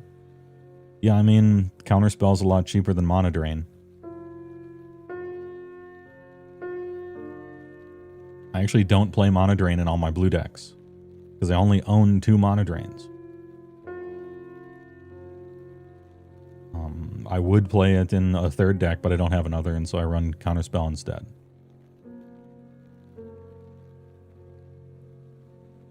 The cost pressure and the idea of a budget deck and the idea of a fully powered deck, all these things are actually interesting as it pertains to brewing and the game and even the tournament scene. Like I mentioned the Mono Red Burn thing before. It's a budget deck. I mean, yeah, you run fetches, but 16 basic mountains, a bunch of 1/1 for 1 creatures with, you know, prowess or something. Fire Blast, Price of Progress. Price of Progress punishes people for being rich, you know? Your 4-color opponent who has 6 dual lands on the field, like, you can Price of Progress Fire Blast, just kill them. With your commons, with your dollar store commons.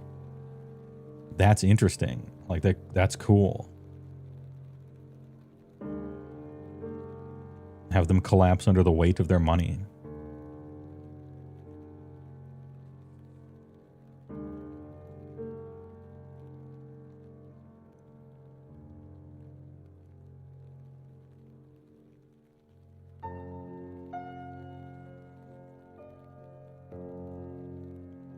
Need more cards to punish rampant card draw. In the format that's supposed to be slow, that's going to be a problem. I don't know how you do it. Commander is a format. It wasn't designed this way, but if you look at things in reverse, if you try to reverse engineer it, it seems like the format designed on purpose to make green ramp with card draw the most powerful thing you can do. And they didn't do it on purpose, but that's what it is. And so ramp and card draw are just the best things to be doing in Commander because it's supposed to be a slow format. And if you get a slow format, then ramp is the best thing to be doing. Unless you change the speed of the format.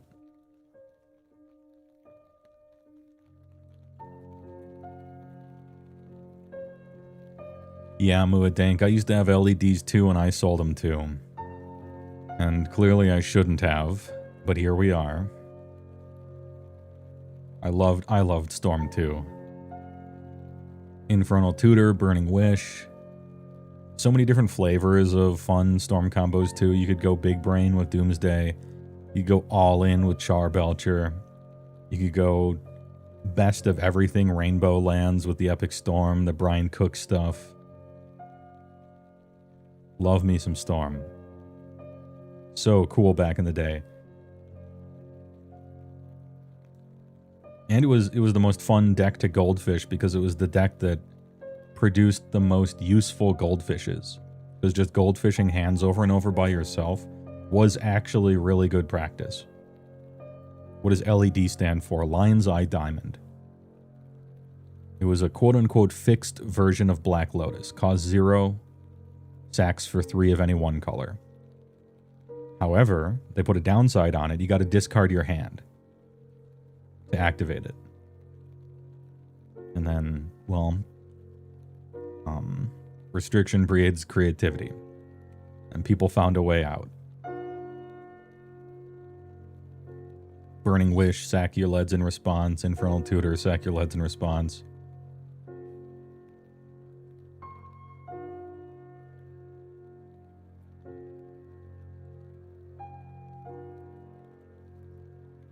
People won with Auriok Salvagers with Lion's Eye Diamond. Auriok Salvagers was a creature from, I want to say, 5th Dawn, maybe Mirrodin, maybe Darksteel. I can't remember which one. I think it was 5th Dawn, maybe. It was a creature with pay 2, return an artifact that costs 1 or 0 from your graveyard to the battlefield. And so you didn't need a hand for that. It's an activated ability. You just do it as many times as you want. What Dark Ritual art would I use? I had beta Dark Rituals. And so those are the ones I used whenever I was in a tournament.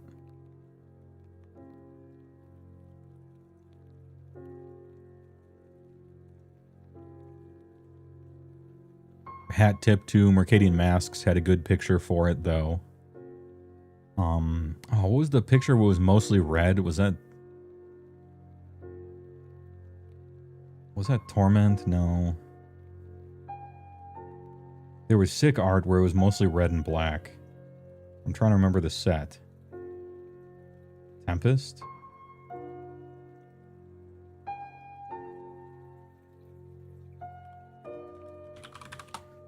I'm going to click on it, and it'll get to me eventually. It was the same one they used for Masters 2025, but...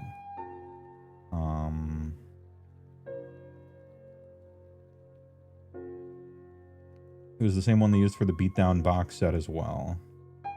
It was white border, which obviously sucks. But eventually they made it for Demon versus Divine. Was the first black border version of it.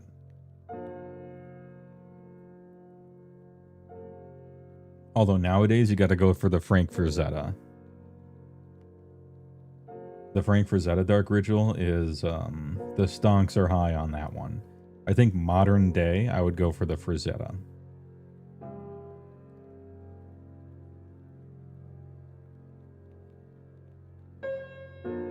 Ice Age with the Stonehenge one. Is that the one with the green hand on the stone block?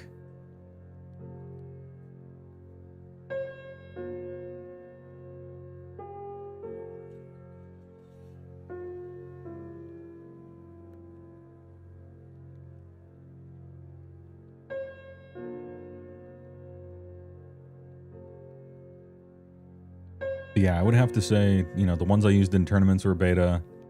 The second place for me, at least back in the day, would be Mercadian Masks. I like the Hooded Figures one. And then way later, the one from the reprint of 4th, or no, the reprint of 5th into Demon and Divine was pretty cool. And then they made the Frank Frazetta one, and I gotta go for that. Ice Age is pretty cool too. Have you considered the Master Splinter putting olives on a pizza art for your Dark Ritual? It looks so gross. Those pizza lands. That's not cheese. It's so gross. This is a shitpost. Yeah, I know. Tim the Enchanter looking ass on it.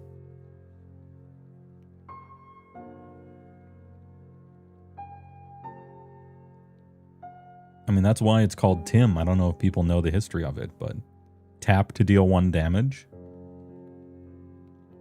That effect is known as a Tim because of Tim the Enchanter.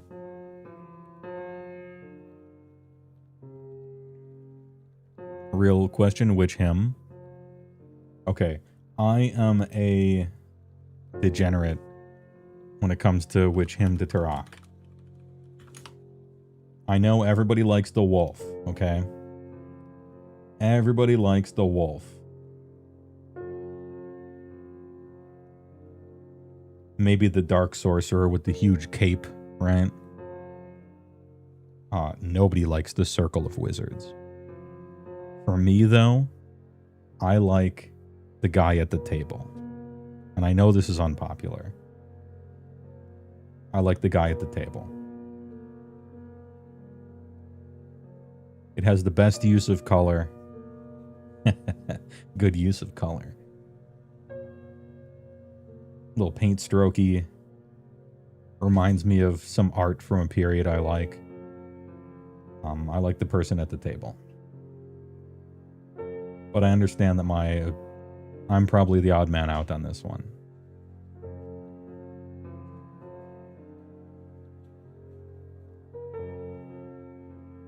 No offense, Quentin Hoover or Susan Van Camp.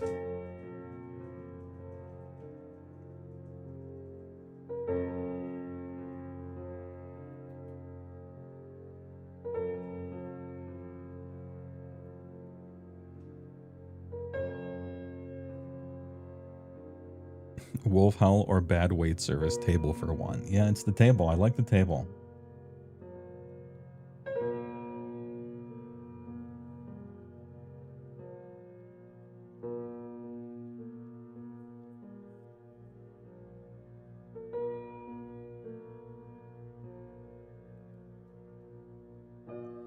You love the table art. The background details make the foreground popularly nice, also not being flat. Yeah, I like it. It reminds me, the Hymn to Turok with the table on it reminds me a lot of art you would see in New Orleans. Or New Orleans or Nolans, depending on who you talk to. Very reminiscent of that bayou kind of street art. You played the old dude with the gigantic wizard cape. That guy's cool too.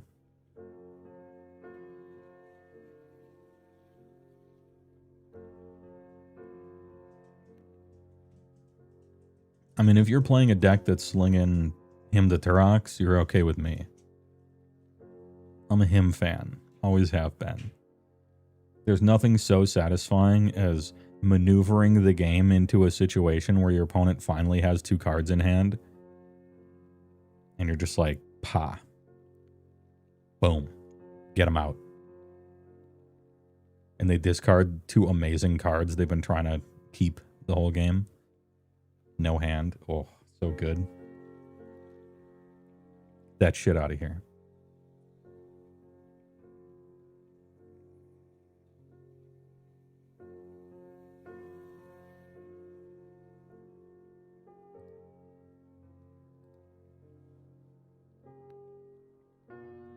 All right, as much as I would like to reminisce about Magic forever, and, I mean, this is the show for it,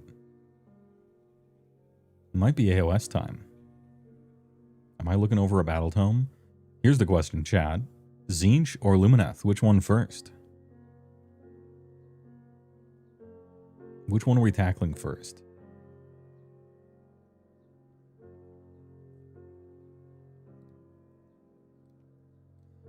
Also, as far as the upcoming show Monday for helping people out with their commander decks, I will give an asterisk. All right, I have since seen that other people do this thing. I noticed. I'm a noticer. There are other content creators that do like, oh, we'll help you build your commander deck. They do that all the time and I don't. So they're probably better at it than me. I just play a lot and have played a lot, that's all. And I got a type of... I probably build in a way such that I wonder if my advice is going to cause people to build like I do. So I'll give a bunch of caveats, maybe. The real big deal, though, for me is if you're like, oh, here's a deck and I want help, but this is my budget, I probably can't do that. I do not know the name of cheap, shitty cards. I only know good cards. That's not true, but I'll try. I'll give it a college try. But if you want a budget version of a deck, I'll give her a college try, I guess. But no promises. I'm not used to building on a budget.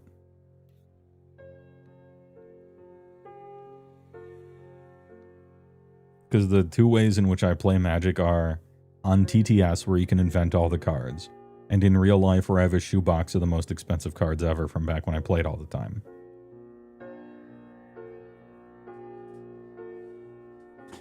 And if a new card comes out that's over $10, I'm like, ugh.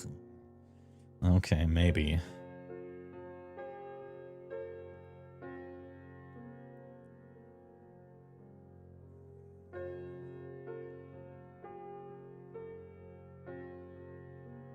First time chatter, Titanicant. Got given the Skaven half of a Skaventide box and just painted your first AOS models in 20 years. Dude, doesn't the new Skaven stuff look kind of good, though? Dude, I like a lot of the new Skaven stuff.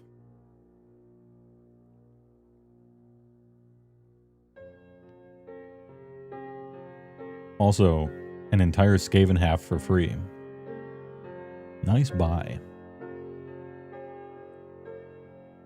Please enjoy. Skaven are pretty cool. It's dope as hell, just 10 clan rats, so a long way to go, but hey. Onto the Grey Seer. Yeah, they look good.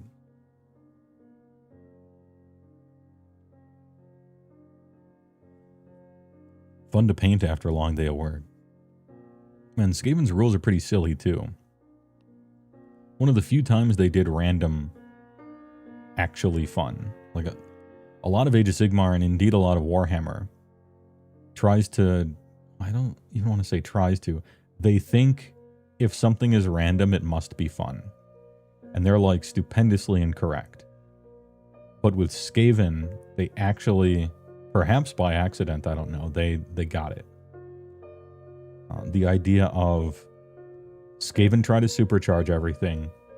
So you try to supercharge it. You might blow up if you roll bad.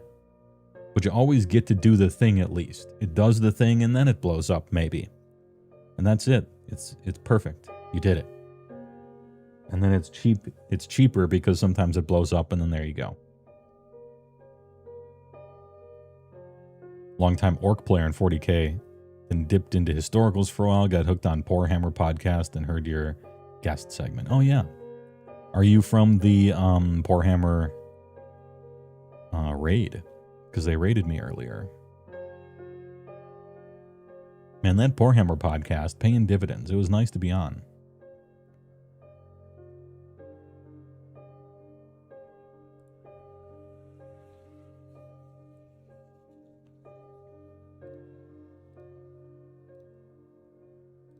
Anyway, opening up Lumineth and Tzeentch here.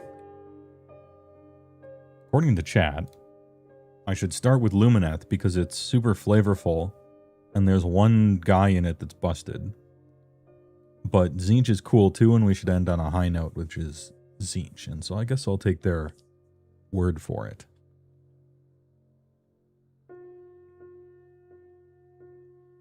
Still one of your favorites of their episodes. Look, everything's gonna inhale, just whiff the hopium, okay? Like, the battle tomes will get better and better throughout 4th as they clearly start releasing the ones that they wrote after the rules for the edition, and not the first half that were written before they even knew what the rules are going to be and were worse than the indexes.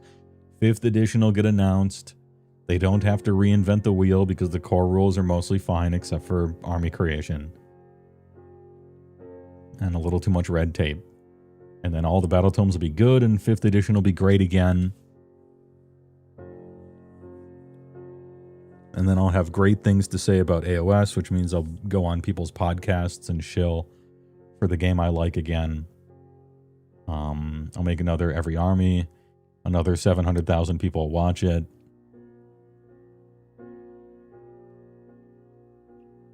It'll be great. Everything's moving up. Easy. Models are still dope, though. Yeah, the Skaven refresh was great. In fact, all the refreshes have so far been pretty good, right? Skaven refresh was very good. The Slaves to Darkness refresh was stellar. The Seraphon refresh was alright. I'm not, like, a big fan of Seraphon anyway, so I'm going to have a Seraphon fan let me know what they think about that one, I guess.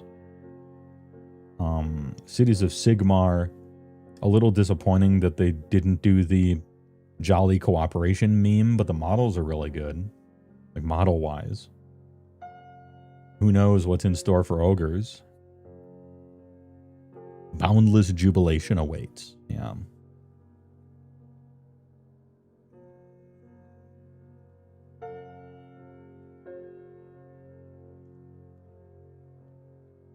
All right, it's time. It's time, chat. I'm going to hit you with a commercial, and then we'll hop on over to Age of Sigmar, and I'm going to look at this Lumineth stuff. Time to get hype. But first, a word from our sponsors.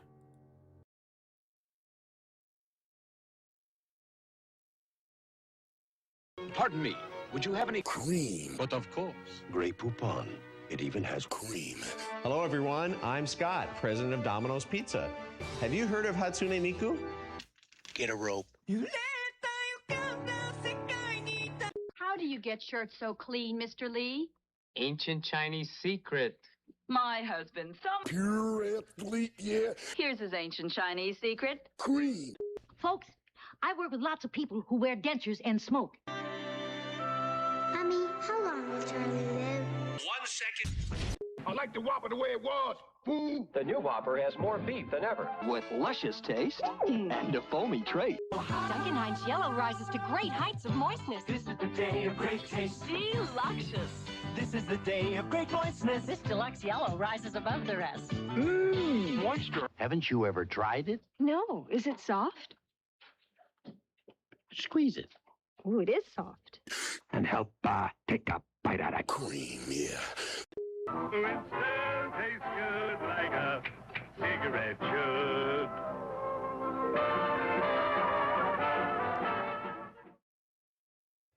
Lonely Sandbar, thanks for tier 160. God damn. Possibly my oldest enjoyer. Big 60. Time to start collecting.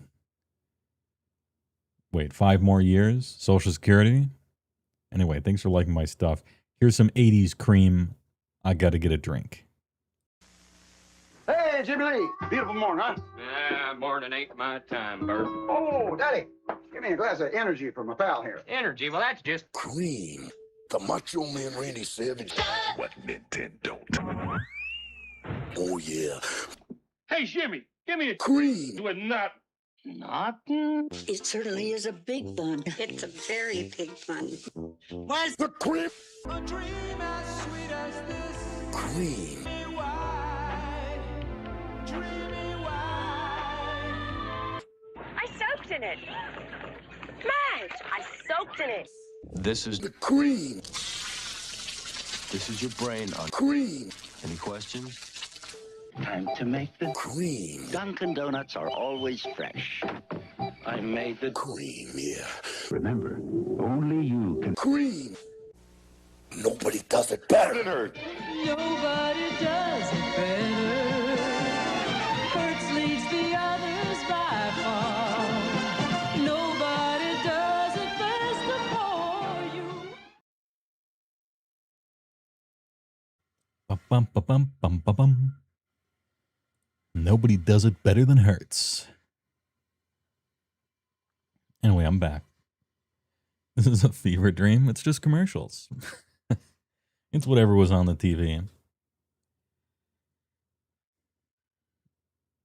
OJ1 was glorious. I couldn't believe he did one for Hertz. Oh.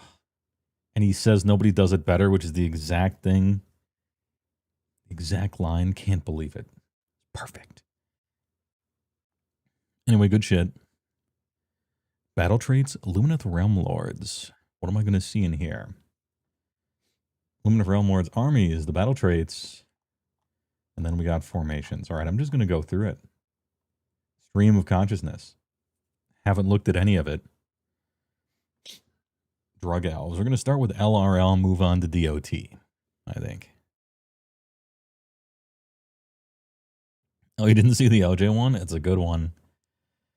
Cream of consciousness. The cream.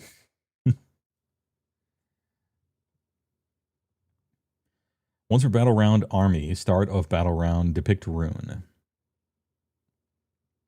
Pick one of the following runes to depict on your battle I almost said sculpture. Battle scripture. The effect and conditional enhanced effects of that rune last for the rest of the battle round. Each rune remains on your battle scripture for the rest of the battle, or until it is removed or replaced by another ability. Are we stealing Fire Slayer's rules here? I'm not going to read ahead, but are we stealing the Fire Slayer rune blazing system, which was so cool? All right, Rune of Strength. It's neat that they put the runes here so you can draw them on your guys if you want, the little freehand on the banner. If you ever dip back in the AOS, it's Pastel Lumineth. That looks something special when you see it in person, that's for sure. If you're good with whites, Lumineth look fantastic. Even with the default paint scheme, which is rare. There's more rule theft to come. Okay. I'm adding that to my notes. I'm typing away. Yo, when I do that, my little VTuber model moves his mouth. Hold up. Look at him go. Anyway, what was I saying? Oh yeah, I'm adding that to my notes. There's this concept that happens, and if you thought I was just going to go over these rules and talk about them without going on big tangents, you haven't watched me very long. Also, welcome. There's this thing, and I don't know if this is in other games either. I don't have experience with them, and I'm an AOS man, okay? They come up with a cool, unique, flavorful go-to rule for an army. They did a good job. And then they realized they did something cool, and they cannot ever control themselves. There's no restraint. And so the very next book they write has that exact fucking thing in it, so it's immediately no longer unique. And then another book comes out and they do that again, and another book comes out and they do that again. Which is bad for two reasons. One, it's bad because the first 6 books didn't have it and the next 7 do. And so you have this cliff. And it means that nothing is ever unique. Nothing ever feels special. Because as soon as they come up with a special cool rule, they give it to fucking everyone. And I hate that. I really don't like that. Now, it's hard to come up with 25 truly unique build around me ideas for rules, right? Because there's way too many armies in this game, right? But I think one of the North Stars of design we got to go back to, and I don't even think it's go back to, I think we need to pave new ground and do this, is to try to have the armies feel unique.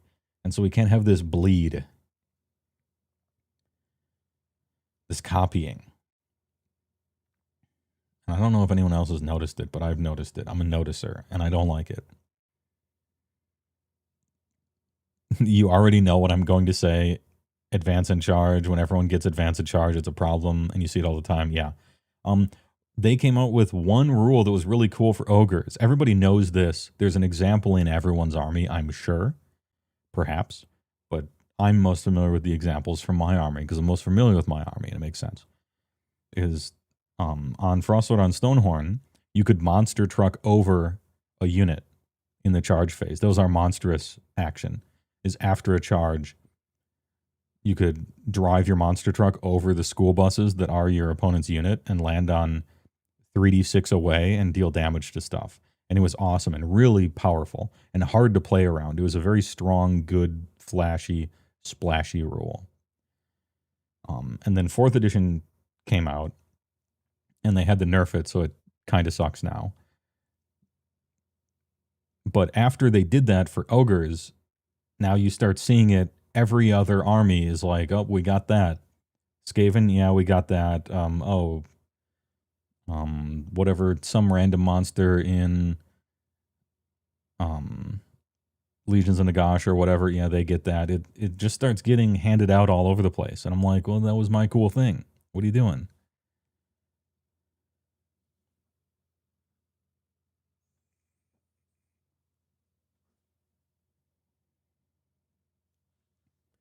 Bleed Fire Slayer is going to be merged into KO, so the rules freed up. Oh no, say it ain't so.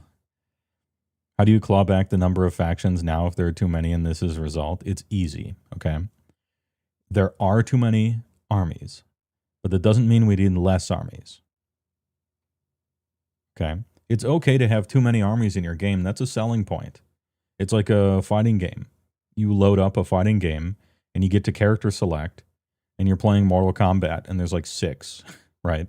Or you load up Marvel vs. Capcom 2, and there's like a sphere grid of characters, right? Some games have shitloads of armies, and some games have shitloads of characters, and some don't. The thing you have to do, though, is exercise restraint as it pertains to adding more. Because if we can all agree there are too many right now, it's cruel to get rid of any. I don't think you should get rid of some. We're in the 10th year of the game. You can't be dropping armies, I don't think. Or souping them up or anything like that. At this point, I think if you're in, you should stay in. Just don't add more.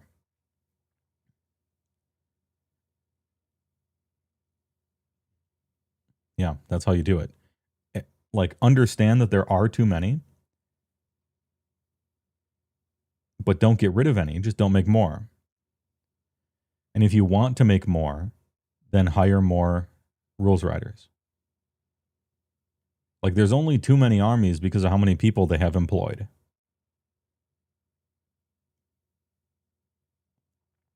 You know, how many war scrolls are there? Just singular war scrolls in the entirety of AOS right now. Just take a guess. Every army has maybe 20. Some armies have 75 here and there. What do you think? 500 war scrolls? 600 war scrolls maybe, right? There's 30,000 magic cards. So, you know, there's only too many armies for the size of their team. I think we can all agree on that. Look at the first 10 battle tomes. Look at all the indexes. They don't have enough people. So if they want more armies, they got to hire people. In fact, if they want to maintain the number of armies they have right now, I still think they should triple the size of their team. Minimum. But hey, all right. I guess they would have to pay for those people, and that sucks. I think you could sell one... You could come out with one lieutenant, right? I think you could come out with one Ultramarines lieutenant, and that singular box would pay for the rules team salaries of 30 people for the next 10 years or something. But hey, all right. I don't know business. Maybe I'm wrong.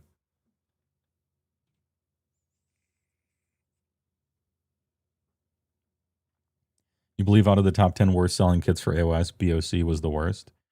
Bone Splitters was worse than BOC for sales, but Fire Slayers was terrible for sales as well. I know it's not a good comparison because I don't know the numbers, how they line up between playing the game and just buying stuff. But so I guess I'll work with imperfect information here. You know the tournament attendance of Fire Slayers? It has historically and consistently been the worst, basically for every edition. There have usually been more Beast of Chaos players than Fire Slayers. Second, third, and fourth. So we're just going by sales, and I know I'm extrapolating from tournament attendance to who's buying it, and I know that's imperfect because you can buy stuff and not play the game.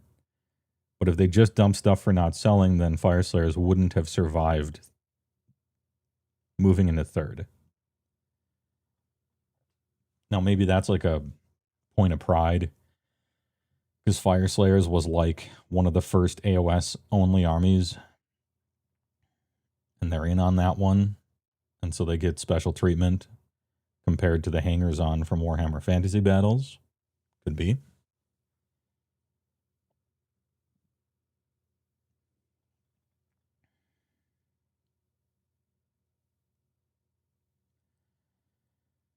You know, Dragon brings up a good point. If no one's buying Beasts of Chaos, then why put them in Old World and still try to sell them if no one's buying them? That's interesting. You're a BOC main, or you would be. Yeah, my buddy played BOC until they were flushed down the toilet, which sucked.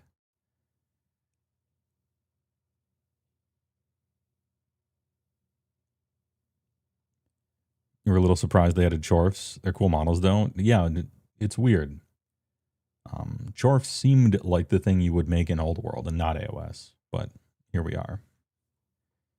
I don't know. I feel like even though I've been historically on the side of don't put Chorfs in AOS, put them in Old World, because everybody who likes Chorfs plays Old World anyway, and it's an Old World army.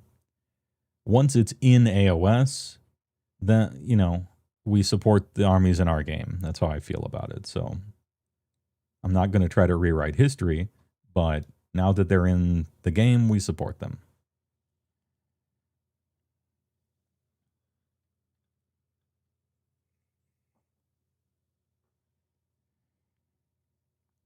You've been enjoying relaxing painting your FEC. The Crypt Guard are so characterful. And you have the big Oosh still in the box. You're researching how to tackle him properly. Yeah, I don't know how big of a painter you are, but there's that feeling sometimes, especially when you're new to the game, where you're like, the centerpiece sells you on the army, but then once you bought it, you're not confident in your painting enough to tackle it. And the only thing I would say is, if you're really feeling like that, it's fine to do everything else first to ramp up to it, but don't put it off after that. You gotta hit it. There's just no way you're going to improve as a painter unless you are trying stuff that's probably a little too hard for you. That's the big XP zone. That's where you grind your XP, is working on stuff that's probably a little too hard for you. So yeah, save the centerpiece until you're done with everything else, but don't save it any longer after that.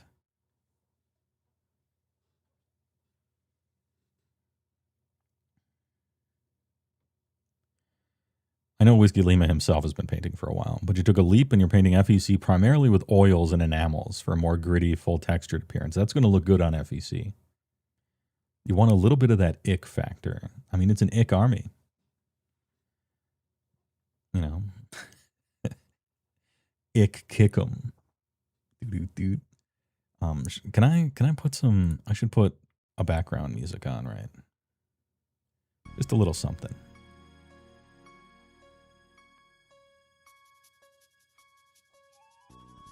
All right. Back to almost starting to read the first rule. Hey, we're gonna be here for a while. You think Fire Slayers will get an update and everything will be fine? Same. I'm just saying. That being said, Fire Slayers have been hella strong too, and still kind of nobody played them, especially in second.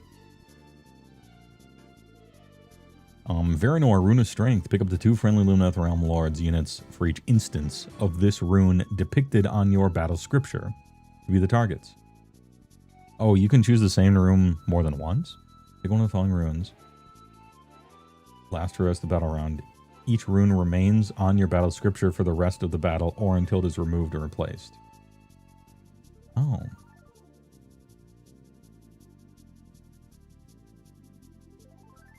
You can just go like Rune of Strength, Rune of Strength, Rune of Strength, Rune of Strength. Am I reading this right? We recommend noting the runes you have inscribed in each battle round on a piece of paper to keep track of which are currently depicted on your battle scripture. Feel free to note them by type, by initial, or if you're feeling particularly adventurous, you can try your hand at Elven calligraphy and learn to draw each rune! Exclamation point. Whoa. Okay, so thing happens, but then it's noted. Add 1 to run rolls, charge rolls for each target. In addition, the following enhanced effects apply. While Dayquil, Daikiri, Rune of the River is depicted on your battle scripture, add 1 to rune rolls for each target's combat attacks. While Oreo, Rune of the Wind, is depicted on your battle scripture, each target can use shoot and or charge. Even if it used a retreat, but not a run, just a retreat. I appreciate the exclamation point, even if it's just in reminder text. Yeah, I got that. DJ.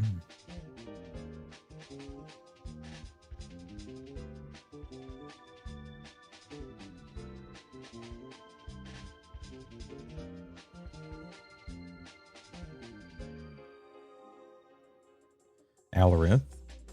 Pick up 2 for each instance. Each target has ward 5. That's just great. Oh, you mean you don't have to charge a prayer and supercharge the prayer after you have prayed to put a token next to terrain and succeeded, and put a token next to a different piece of terrain and succeeded, and then supercharged a prayer and succeeded to get ward 5 for 1 turn? You just choose it, huh? Interesting. Fascinating. Anyway.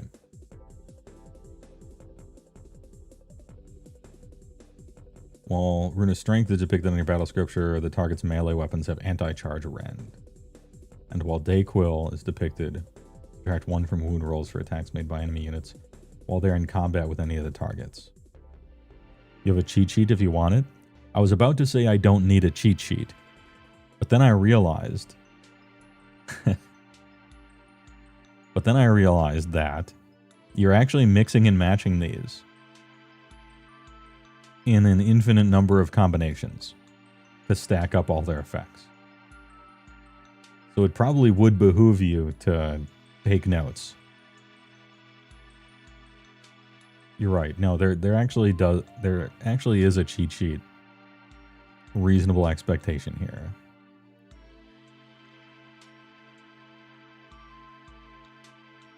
Which means what we do is we search for the enhanced effect that's the best, and then we work our way backwards. So 1 wound, +1 to wound rolls is good. Retreat and shoot and charge is maybe good. Anti-charge rend 1, -1. Okay, so defensive thing. I like giving 2 units 5 up, so that's the one we probably want to like choose.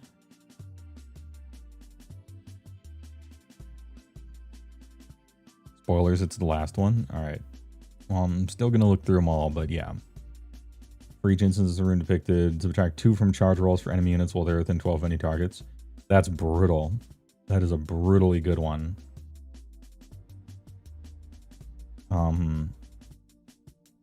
The Yggdrasil tree, aka Dayquil.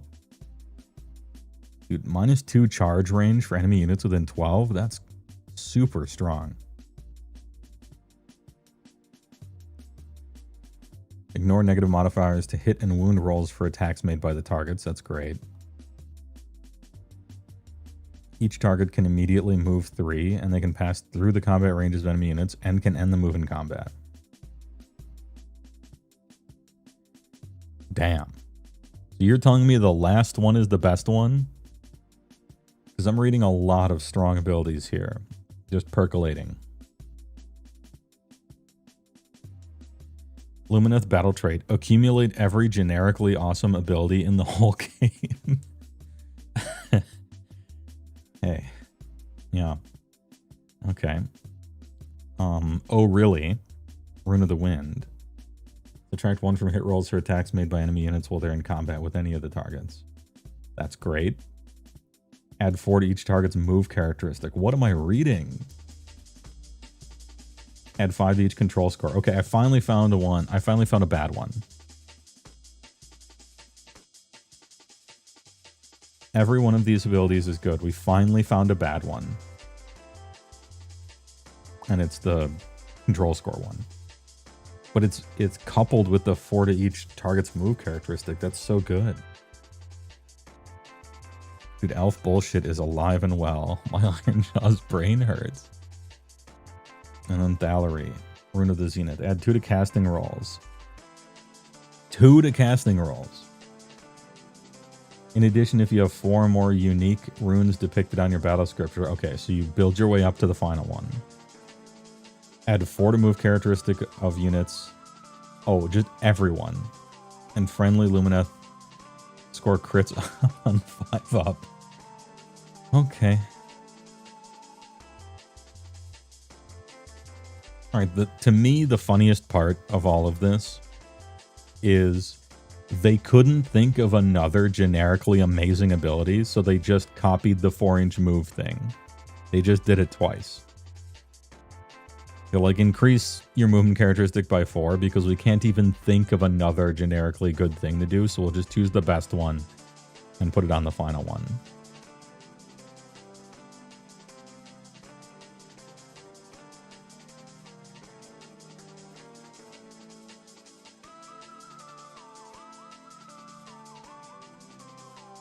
It would be crazy if almost everything had crit mortal auto wound Tom.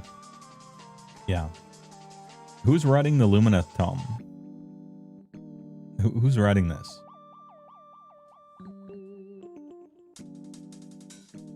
Yeah, it's only once per battle round. You're not getting the last one ever. The game's over by then.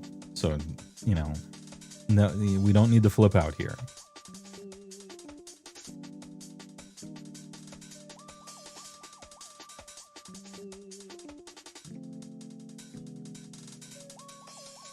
Four or more unique runes depicted. So this is the 4th one because it will count itself. So it means the earliest you can do this is turn 4, which turn 4 the game is probably over, but not always.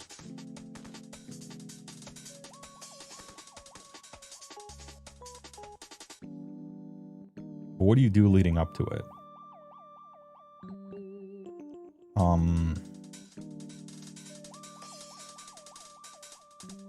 Ignore negative modifiers to hit.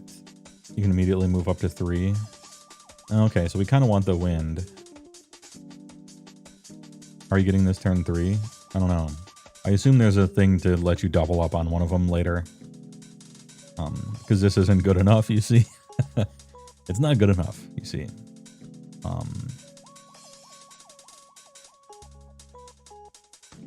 Which one do we choose first? It's got to be one with like bad enhanced effects, because we won't have anything yet. Maybe 5 up wards so you don't lose to a turn 1 thing. An anti-charge Ren sucks. Maybe you choose like the big defense one turn 1.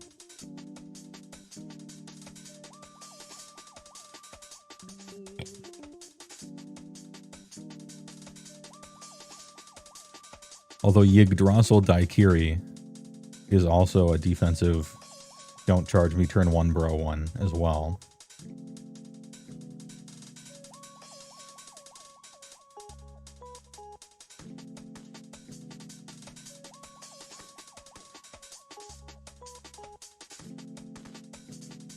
Rune of Strength for the move.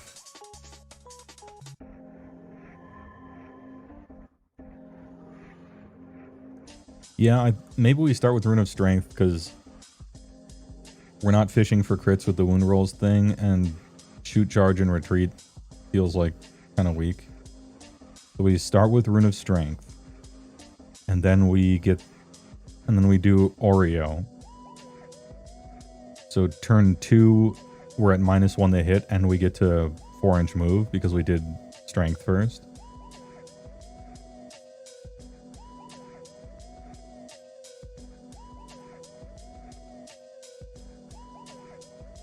Turn 3, ward of 5 up because turn 3 is the decider. So we want to be immune to power.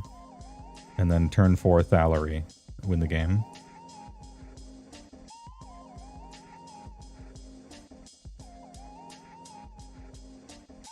The rune only applied on the turn it's chosen. The enhanced effects. So, yeah. The first paragraph only works the turn you choose it. And the enhanced effects apply if they're already on the thing from last turn. Yeah, 2 units per round per instance of it, right? As it says. So I think how I would do it, before I read ahead and figure out that you can do 2 of them, I would start with Strength, then Oreo. So turn 2 is on -1 to hit, and I can move an extra 4. Turn 3, give me the 5-up ward for most of my army. And -1 incoming wound rolls. And then turn 4, Thallery with the full army power. If we go for the unique route, it's only 2. Oh, okay. Alright. Yeah, because it's for each instant of this rune, you're right. So if we want to Neapolitan, if we want to do the rainbow combo, then you just choose the 2 units most likely to get into the fight.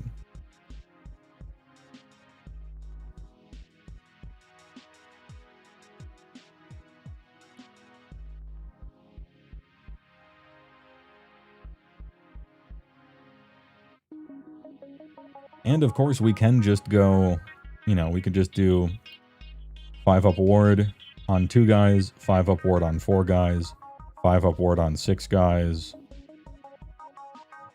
+5 move or +4 move or something.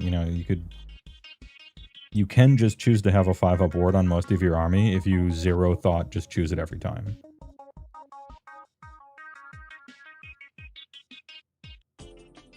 I mean, you would choose something else first, right? What is this? Anti-charge render -1. Yeah, you'd go river first.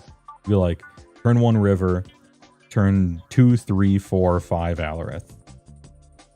And then you're chilling on -1 to be wounded and a 5-up ward on basically your whole army starting on turn 3.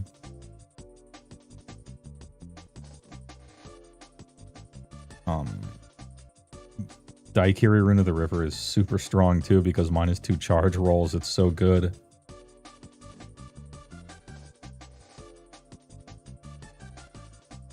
Because having a ton of durability for free is really amazing. And juicing yourself up to be really fast and do a lot of damage is obviously amazing. But when your opponent fails a charge roll, their pants fall down and they probably lose the game.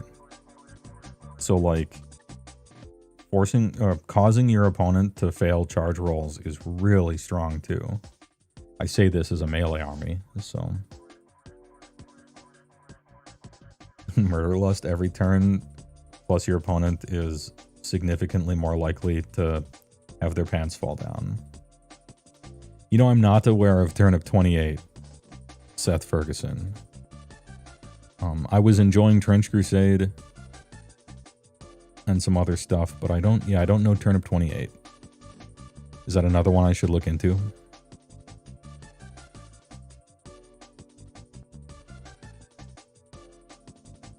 Which turn is enemy charge? Turn 2, probably.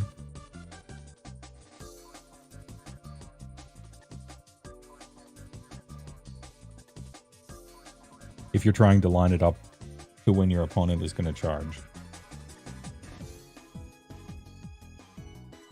You could, for instance, do turn 1 wind and then pick river every time.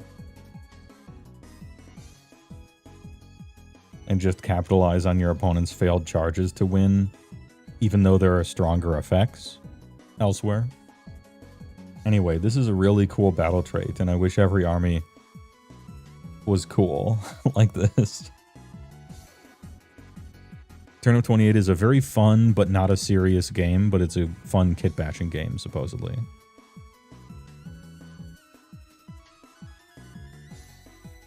According to somebody else in my chat. I should look into that one of these days. Somebody link it in chat, because I'm going to forget. Or not chat. Yeah, somebody post it in Discord. I'll forget.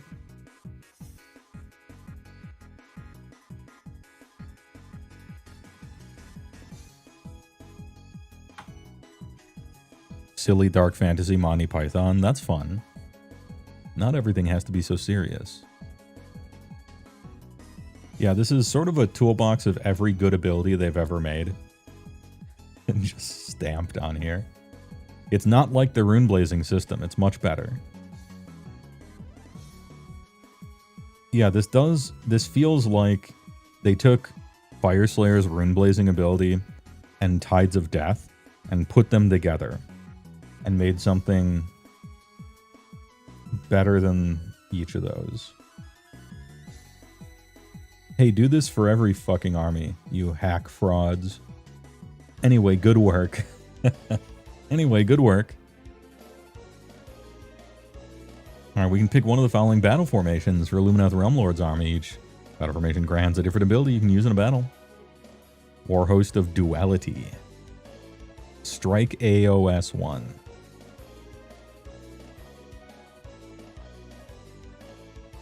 Players are alternating picking units to use a fight ability. When it's your turn, you can pick 2. Hey, it's Lightning Reflexes, or whatever it was called back then. They still have it. Resolve the second fight ability immediately after the first.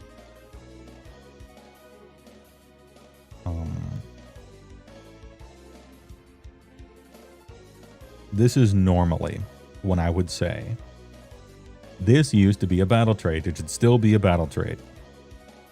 I don't like it when you used to always get something, and then a new edition comes out, and now you have to jump through a hoop and spin a plate to get the thing that you used to get for free.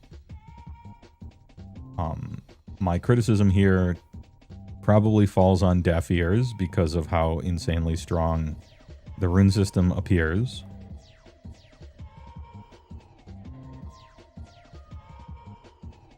But in general, I still feel that way. You just wrote too strong of a rune system, that's all. That being said, lightning reflexes are always kind of bullshit. Anyway, I'm choosing this one. What about this one? Elementor Guardians. Elementor Guardians.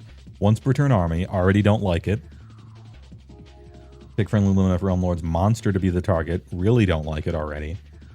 For the rest of the turn, ignore the first damage point that would be allocated to each visible unit in each phase. That ability sucks. This ability, it's better than you think it is, but it sucks. What a shit ability. Pilgrims of Haijan. It's just a trick of the light. Friendly Illuminath Realm Lord units can use power through even if they did not charge. Dude, that's sick in any other army but this one.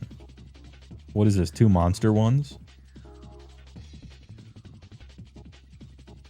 They pre-stole an ogre ability.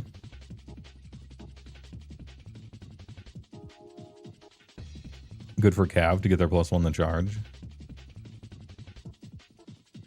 Yeah, it's good for their cavalry, but it's weird to put it in the elf army and not like a monster army. Ogres would get it, but only on a 3-up and only 1 unit. 1 unit per army per turn, and it would be in a realm. It would be in like a army of renown.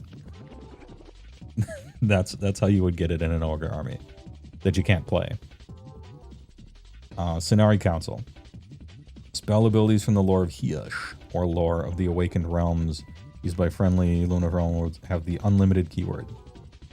However, you cannot pick the same unit to be the target of the same spell ability in the same turn. I think you should.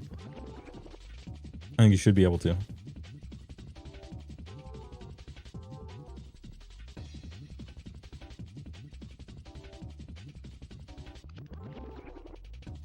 Anyway, Arcane Focus is kind of tempting, but I'm taking Strike as 1. You're right, you just get it anyway. Yep, you just get Strike twice anyway. Easy game, easy life. This is so fundamentally powerful. I'm talking meat and potatoes. You know how, like, in Magic Commander, a lot of times combat doesn't matter. You just swing when you know you swing when you know, like, you assuredly can get through. And if you can't, you just don't attack. But in Limited or Draft and Sealed, combat math actually matters. Oh, what kind of combat trick they could have. It's like, it's basic stuff, but it's skipped over by the time you get to certain higher level play. And in that sort of setting, innocuous appearing abilities like Vigilance or First Strike feel so powerful and matter so much because the game has been simplified. Strike as 1. Activating 2 guys in a row instead of just 1 fundamentally breaks one of the basic rules of the game. And it's not bad that it breaks a rule. It's exception-based design. What I mean is that it's so strong fundamentally. The whole idea of I'm going to move 2 guys up and charge into 2 different combats, right? And I get to attack first on one of them, but then the next one is gonna be able to hit me back. And they're just fundamentally, every army deals with this on a basic level always. And you get to completely ignore that. That's so strong.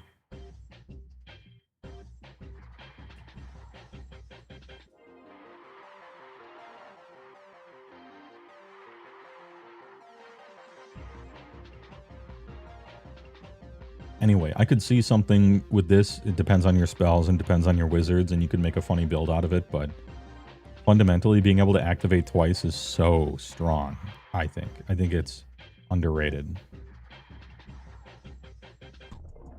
Yeah, other armies only get this with chain fighting heroes, and that's not, like, that good. It's not like that good.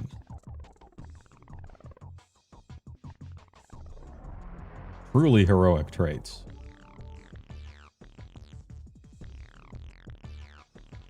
You declared the redeployed command for a visible friendly Lumineth Realm Lord's unit wholly within 12 of this unit. Okay. If you roll a 1 to 3 when determining the distance that unit can move, you can use a value of 4 instead. That's really good. But the strength of... If you could just make your redeploys 4 anywhere on the table, it would be absurdly strong, but since it has to be specifically around one guy, your opportunities to make it so good are greatly lessened, I think. But turning redeploy into a guarantee is very good.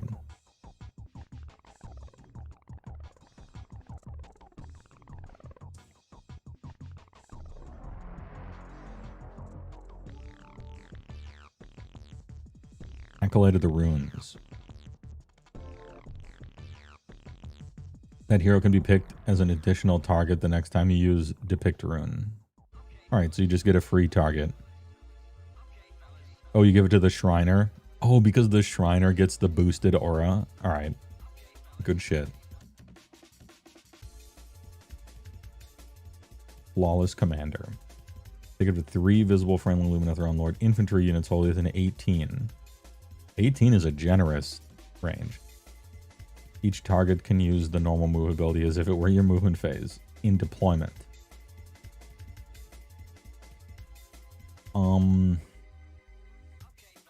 I mean, if you're going for an alpha strike or something, sure. It has to be infantry. It can't be cav. A lot of your wait, some of your mountain guys are 4. I don't know if you're using those, though. It depends on what your overall plan is. I'm not sure which one of these I like. Oh, the mountain guys are 5 now. Okay.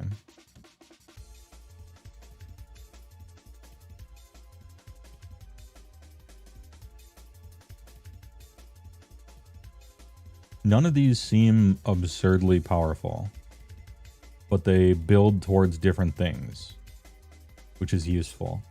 I kind of like these because I don't know which one I would choose, because it depends on a lot else that's happening in the army. That's a refreshing change. Artifacts of Power, Heirlooms of Ish. First time this unit would be destroyed before removing it, roll a die. On a 3-up, it's not destroyed. This sucks. Stop writing rules like this. It doesn't suck like it's weak, it's just a bad rule. Once per game, roll a die, nothing happens. Twitch Prime.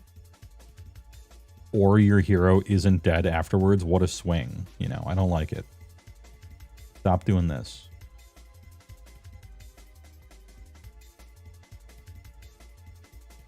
Backside of the TV, thanks with the big prime for 11. As always, what a wonderful name. You know, I had half a mind to start playing Persona 4 again this weekend. Just to, you know, just make some hot chalky, get a blanket. Revisit the olden days. I had half a mind to start it up again. I might still. Anyway, good shit.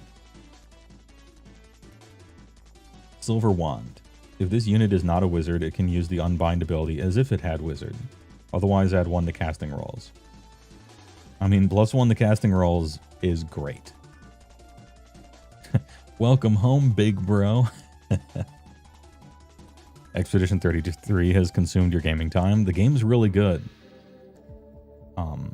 Look, I hate everything, and I'm kind of a big contrarian, and if it's popular, I don't like it. But unfortunately, I'm going to have to admit that Expedition 33 is actually very good. It's actually really good. And it's so really good that a lot of other people are going to like it, and so it might get, I don't know. It might get overrated or something eventually, but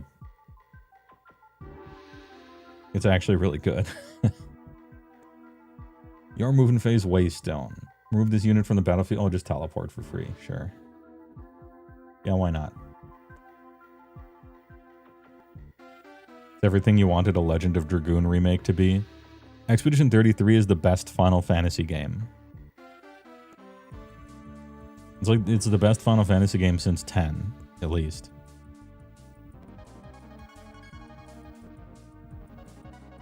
It reminded me a lot of Lost Odyssey. A hidden gem on the Xbox, as far as good RPGs are concerned.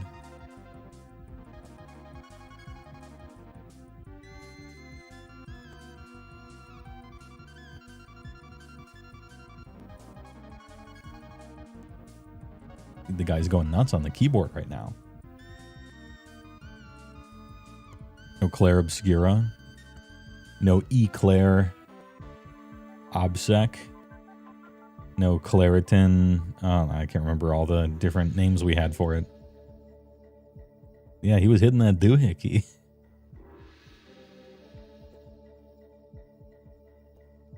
No, Latino Hot. I don't know if you were around for it, but I played Claire Obscure when it came out on stream. And I'm sorry to say that I agree with the majority. It is really that good. It pains me to say it, because I'm supposed to hate everything. And be a big contrarian and not like popular stuff. But Claire Obscure is really fucking good. a little too easy, for sure. You got to invent rules and impose rules upon yourself to make it fun as far as difficulty is concerned, like never dodge anything, only parry, only play with one party member. Like, it's just way too easy, but aside from that, it's very good. Anyway, I'm getting +1 to cast probably, or Waystone if I have a combo. Spell lores. Beacon of Hiosh, your hero phase. Pick a friendly Lumineth Realm Lord's wizard to cast a spell. Visible friendly non-monster Lumineth Realm Lord's unit. Boo! Let me target him. It's okay. Let me cast it on anything. It's fine. Cast on a 6, which is really a 5 if we have this thing, sometimes. Until the start of your next turn, if the unmodified hit roll for an attack that targets a friendly unit is 1 to 3, the attack fails and the attack sequence ends. Unlimited. That's good. A lot of times useless. You have a lot of debuffs.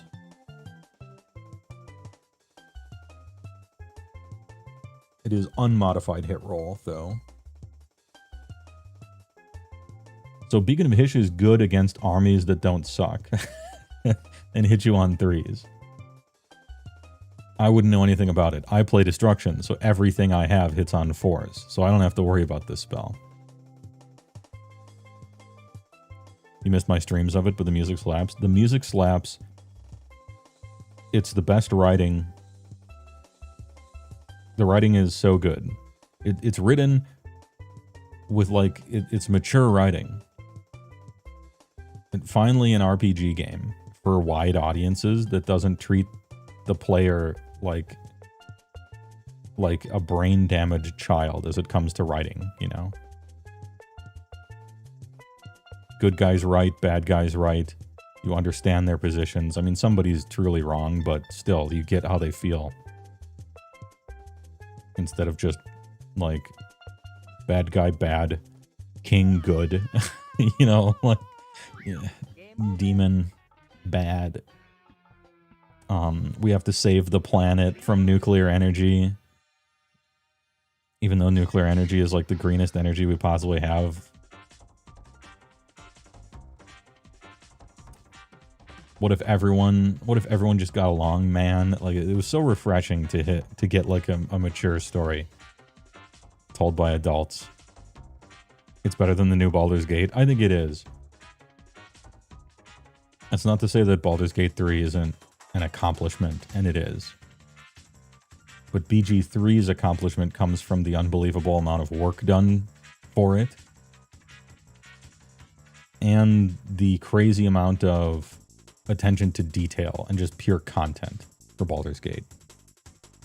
One of the most noteworthy things about Baldur's Gate is the fact that you are playing it within their system, and you can be like, hey, can I try to do this weird thing? Can I take this bucket and use can I take this bucket and stack this barrel on it and then use a cup filled with something to talk to a cow or a cat? And in Baldur's Gate, they're just like, yeah, not only can you do that, but we thought of that, and it works in this way, and here's 17 lines of dialogue for it, right?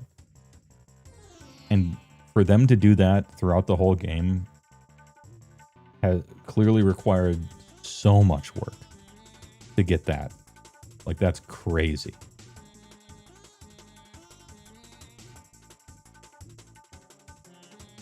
But it's also very, like, you know, it's very like sitting around a table and Reddit wrote 20% of it, and you know, it's good, and the characters are annoying in their own ways, and it fumbled the landing. Okay, it was sketch, foot drag on the fatty to flatty. Skateboarders know. Okay, it didn't stick the landing. And giant, humongous RPGs never stick the landing, but BG3 didn't either. And Expedition 33 really stuck the landing. And that means a lot. And Expedition 33 is almost the opposite of BG3. It's like you're walking down hallways. Invisible walls everywhere. You can only do what you're supposed to do, basically.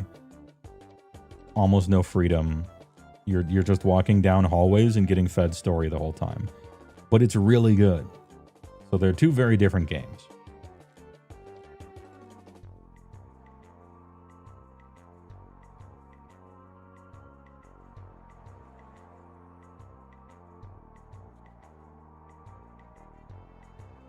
It landed primo. No, it rolled away. It didn't land primo and fuck its ankles up and bail. It landed, and it had a foot drag, and, you know, the hand came down a little bit, but it did roll away. It was just not pretty.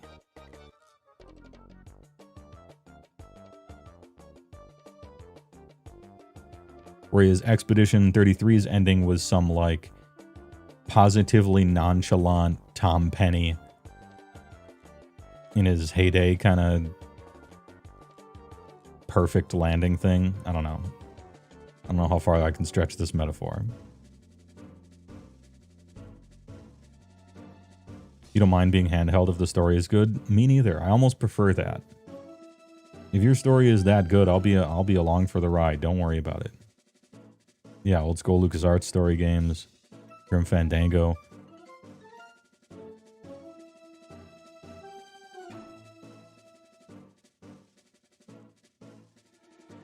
My problem with Grim Fandango has apparently been solved, though. For the longest time, I'm like, yeah, Grim Fandango's story was the best, but the gameplay was horrific. The controls were horrible, just horrible, and some of the puzzles were ridiculous. But apparently they fixed those. And all of the re-releases have controls that make sense. But I played it when it came out, and so I had a different opinion of it for the long game and didn't know they fixed that stuff later. Super good, though. To me, it's the second best point-and-click ever after Day of the Tentacle. If the first time I played Grim Fandango was a remaster that had fixed that stuff, maybe my opinions would be flipped, I'm not sure. But at least there's my explanation for it.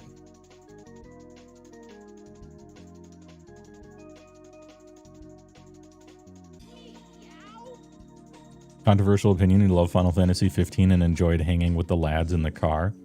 The feeling that they got, or the feeling that they gave the player of endless road trip in Fantasyland with the boys was actually cool. And it was neat that they were able to create that emotion. I just didn't really like the game. But they succeeded in doing that part.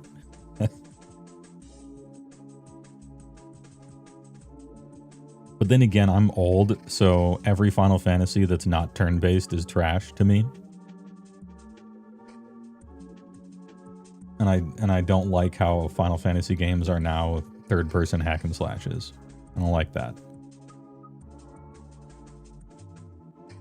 Like, even, what is it? The remake of Final Fantasy VII?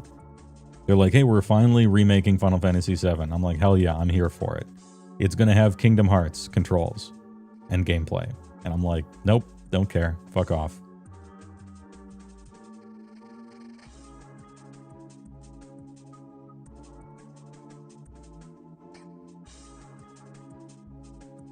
Anyway, what were we talking about? Overwhelming heat.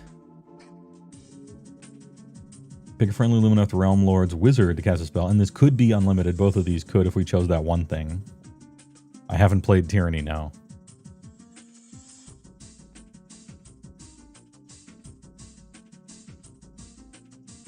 Pick a visible enemy with an 18. That's a decent range. Halve the target's move characteristic. If the roll equals or exceeds the target's save characteristic, deal damage to it.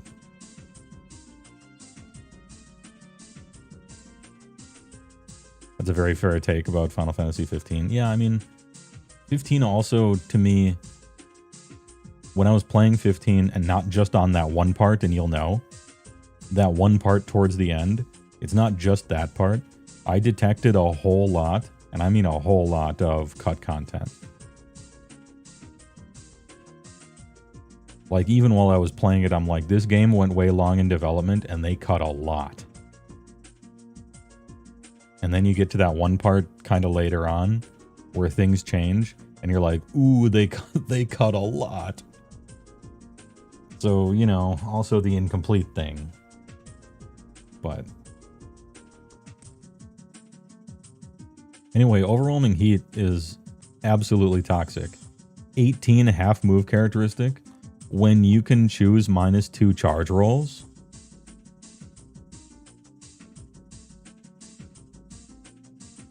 We're casting halve movement. We're halving people's movement when we can give them -2 charge rolls. Yeesh. Hey, blue-white control is very much alive and well in Age of Sigmar.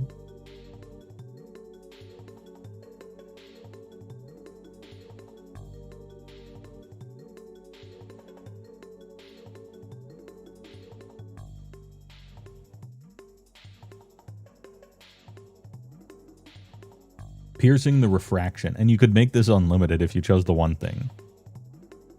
Hit him, hit him, hit him. Roll a die for each model in the target unit. For each 5-up, inflict 1 mortal damage. Trash. Okay. I'm starting to see the vision here. You could play this army a few different ways, but I'm thinking Rune of the River spam. Arcane Focus. Silver Wand. Overwhelming Heat. Halve everybody's movement, -2 charge rolls.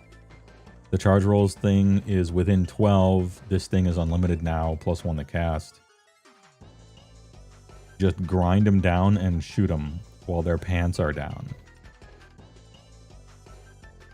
The 18-inch death zone, and then if you get on the thing, the range is even longer.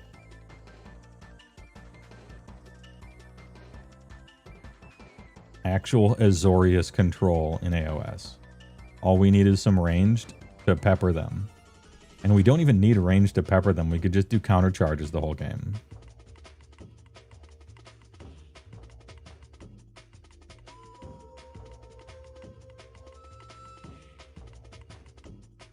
Anyway, we got 3 Twinstones 18, Sanctum 12, and Petrification 12. I'll look at those later. Grand Arbiter Teclis the First. Yes. Lore of the Awakened Realms. Focused Erosion.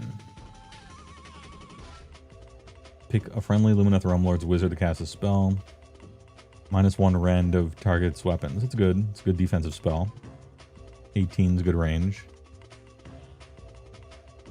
I wonder if the faction famous for unfun shooting has ranged. Well, we'll see. We'll see what those Sentinels be doing. Elemental Push. That was not set up this turn to be the target. -1 from the roll if the target is in combat. It can move 5. And it can blink through combat ranges. Okay. Realm Shield. Until the start of your next turn, friendly Lumineth Realm Lords have 5-up ward while they're only within 12 of the caster. Cast on a 7. Okay.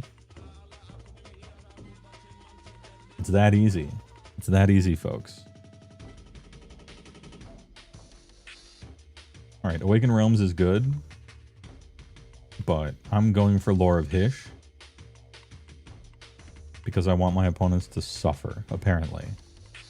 Even though this shit is great. What are these halvesies war scrolls? Gross. Give them a page. Belisarius' Call is assembled and primed. He's waiting in the wings. Elania and Elatahor. 10-6-4-4, 5-up. They just have 5-ups. Just give them 5-ups. Blazing Sunbolt, kind of short range. 2312, 341D3.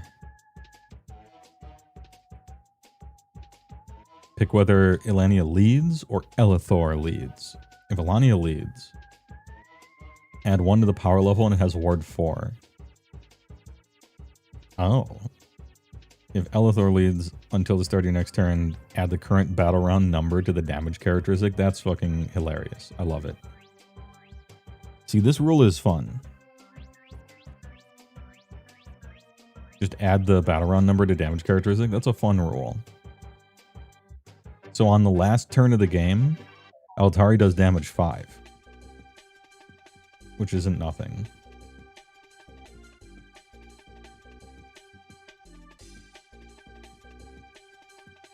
Damage 7? No, I'm pretty sure the game's over by 3. See what I did there? One of those jokes. That being said, she already has a 5 up. It's not even that bad if you don't choose the ward thing and +1 power level.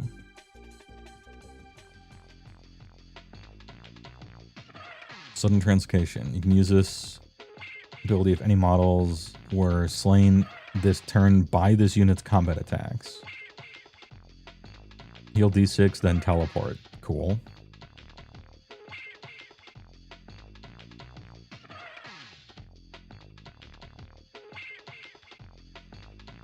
So here's where Total Eclipse is. Oh, you put it on them.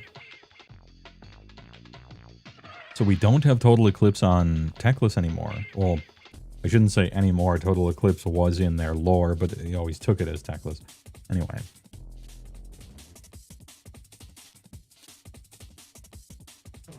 Until the start of your next turn, the first time an enemy unit within 18. Oh, so it's not the whole table. It's only within 18. Which is the whole table. Unless your opponent spends 1 additional command point, the command has no effect. Yep. Fun. Wow.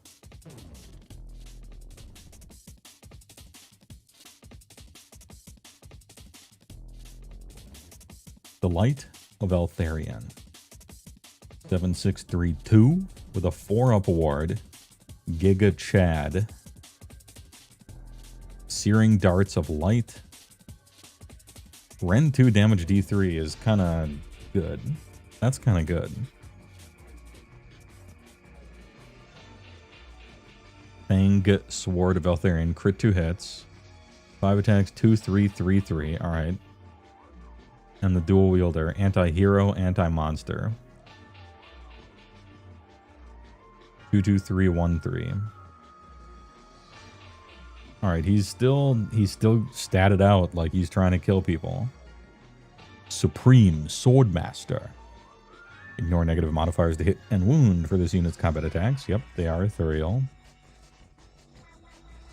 Valorous Intervention.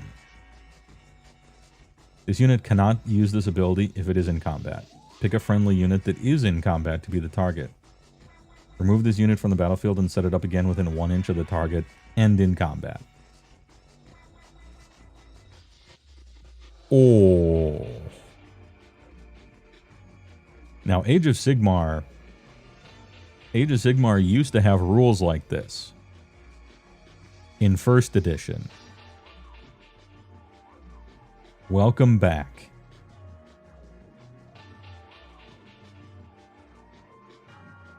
Hey, remember when we had a problem in this game about melee foot assassins and they always suck? They always suck because they can't get in the combat very easily. Well, the scientists at the Lumineth factory cracked the code to cold fusion. Nothing personnel, kid. This shit is so good.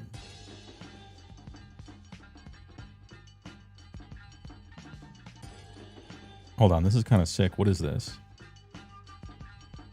The new This is from Tetris. From some Tetris sequel. Dude, this is the music that plays when Altharion's just fucking walking around aura farming. What is this? Am I too rich? How much does this banana cost? 200 points?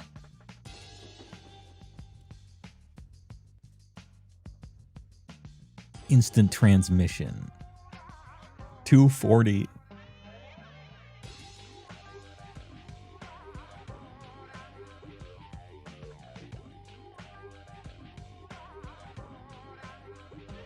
I could pay 240 for a Huskard on Thunder Tusk, and my main attack is just this stat line. Just the 2 attack stat line. Alright, 290. Okay, there we go. That's a little closer to reality.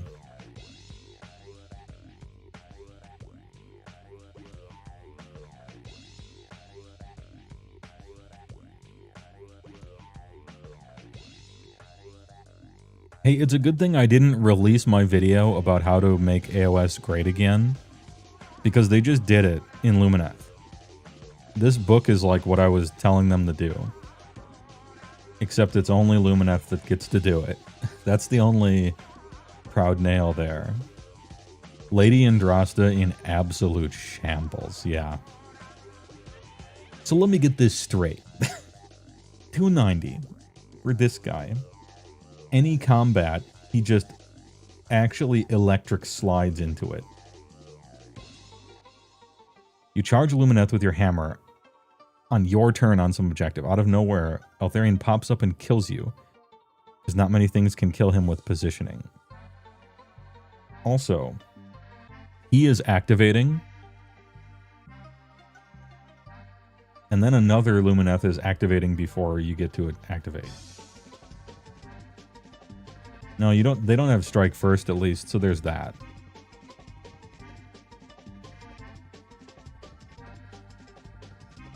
He does show up, and then you get to try to kill him, so there's that. Unless there's some unless there's some strikes first in here. If you don't kill him, you lose the game. Yeah. Hey, good luck. 3 up, 4 up.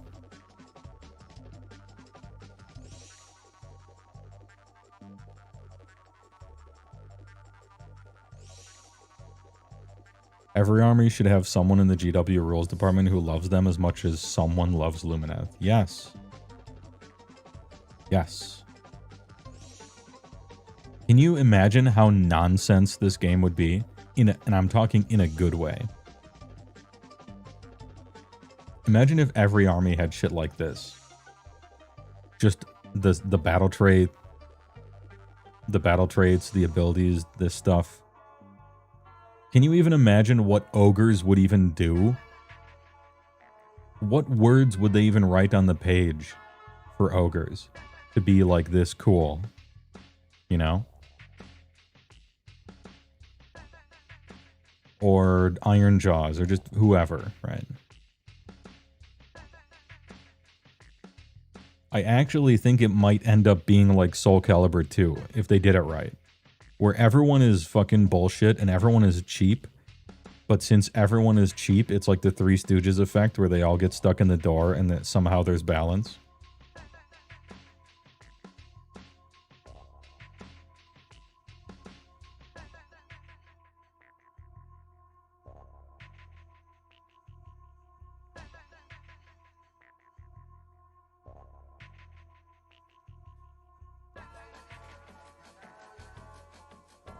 Yeah, I don't know what other people are thinking about this book. I've only just started reading it.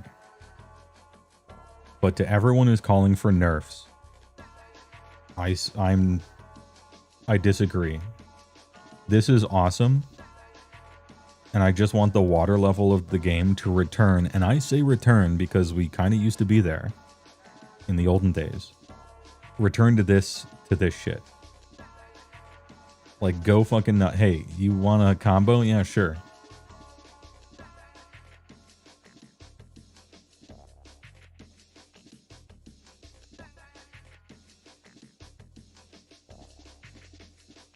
Soul Calibur, the fighting game where people had whips and guns. Yeah, specifically Soul Calibur 2. Which is the best fighting game ever made, in my opinion.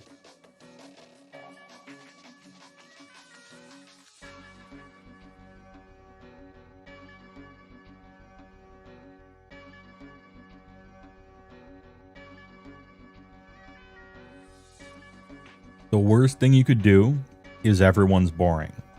The second worst thing you can do is everyone's boring except elves who are overpowered. And the best thing you can do is everyone is on some bullshit. But they're on their own bullshit. And then figure out wherever the meta lands and make little adjustments after that.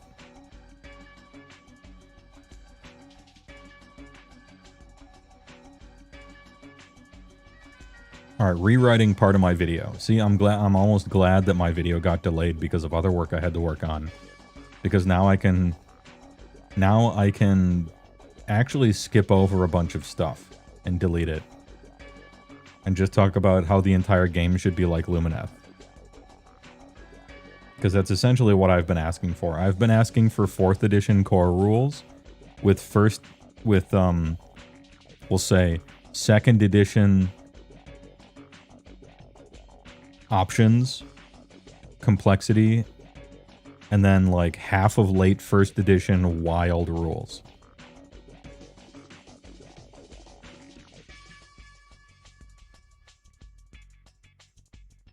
This is very exciting for me.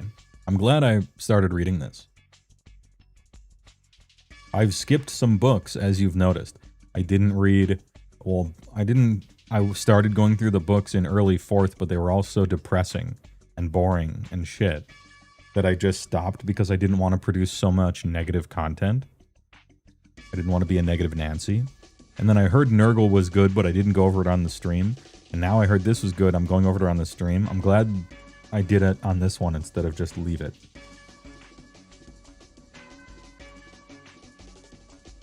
Zinj is also a book filled with flavorful shit, but the power level is lower. You can see why everyone is crazy works in, say, a fighting game, but if everyone is crazy in a tabletop, doesn't that risk games taking too long? On the contrary, it might risk games being too short. Like, that's also a real concern. Quams. It depends on how the cookie crumbles, you know? Like, in 1st edition, Order Draconis could regularly kill you turn 2. Sylvaneth was so strong tactically that a lot of Sylvaneth games, they would just explain what they were going to do turn 1 with no rolling. And you couldn't actually defeat that strategy and you just lost the game before you even put a model on the table. Right? So, it depends. It depends on what type of craziness you're allowing. In general, I have thought that you shouldn't have alpha strikes in this game, but almost anything else is fair game.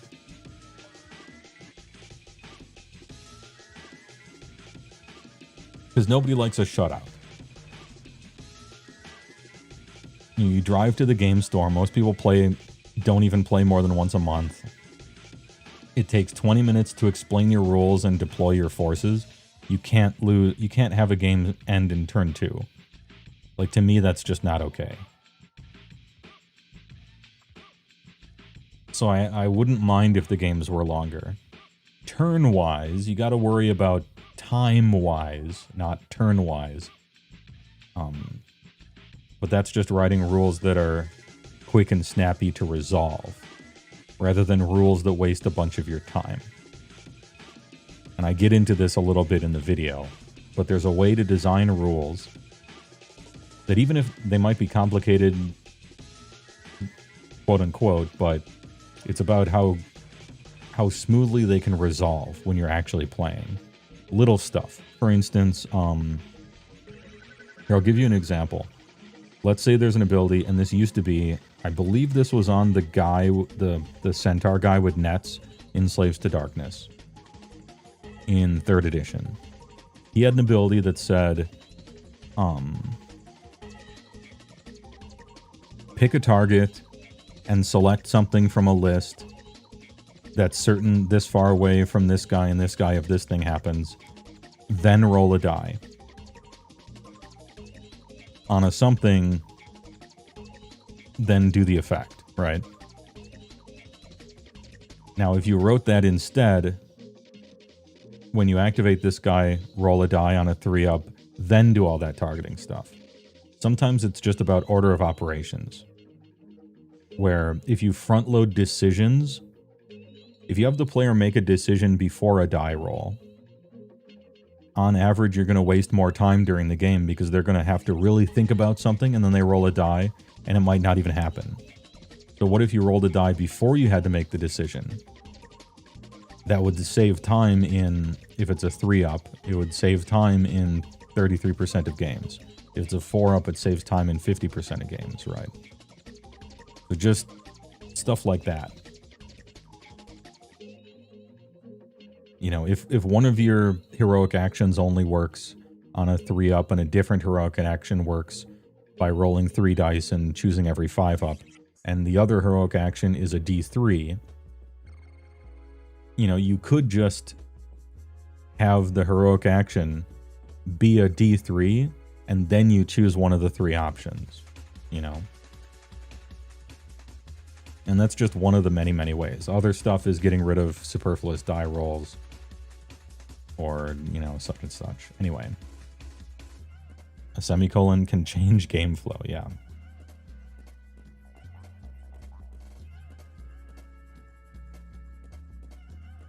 If everyone is an unkillable tank, then it will make games drag out. If everyone explodes instantly, it's a turn order simulator. Yeah. I mean, sometimes unkillable tanks are a turn order simulator as well, or like a mathematics problem.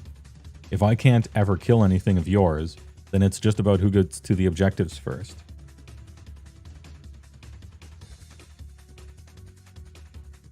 And it's just as formulaic to work it out, you know. But I think there is a place for really killy armies and really durable armies. And it's neat to have those.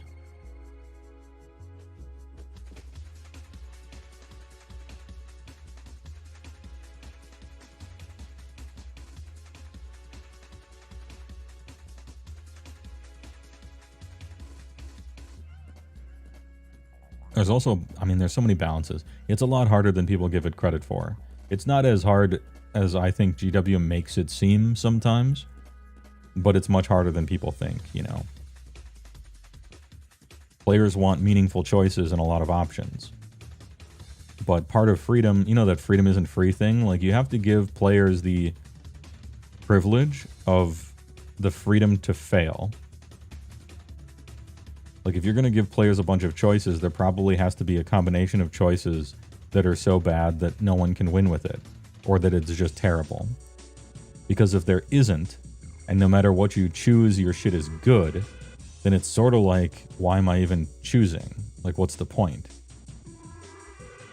If everything is kind of the same, and no matter what I choose, I do well, then what do my choices matter, really?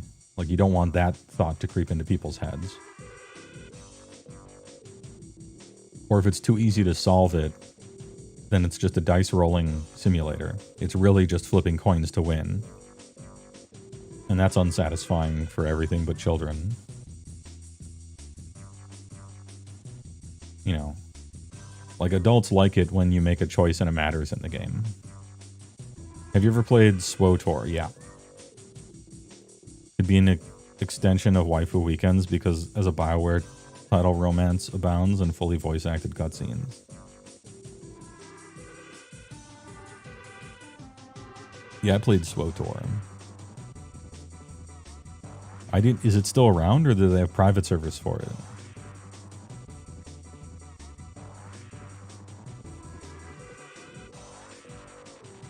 Your dream is to be able to create and pilot a wacky grinder army where the rules are flavorful and it seems silly at first, but you come into contact with it and the goofiness drops off for the meat grinding behind it. That would be 3rd edition Gits on release.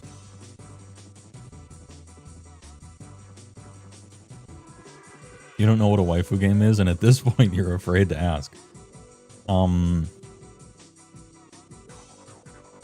A waifu game it's kind of like a dating simulator, except it's a real game. So like, Persona series, that would be a waifu game, where it's kind of like a dating simulator, but also it's a real game. Mass Effect is a waifu game. waifu slash husbando game.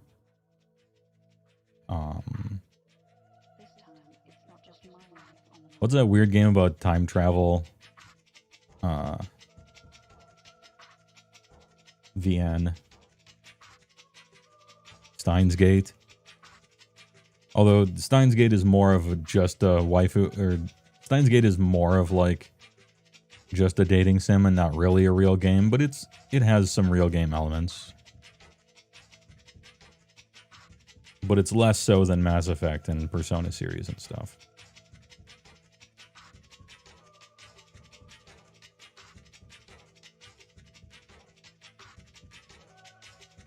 You played Mass Effect, so that's a bit of a help. Yeah. Essentially, it's a giant story and world and RPG element game, and everything is just window dressing to distract you from the fact that it's really just a dating simulator. That's what a waifu game is. Helldivers is a waifu game. No, it's not. She's taken. Dude, Pequot, or not, no, it's from Metal Gear. What's the name of the... What's the pilot's name in Helldivers?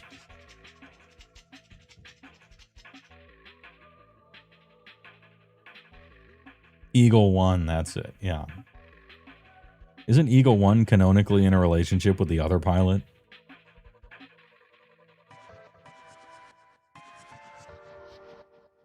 So really, Helldivers is an NTR game.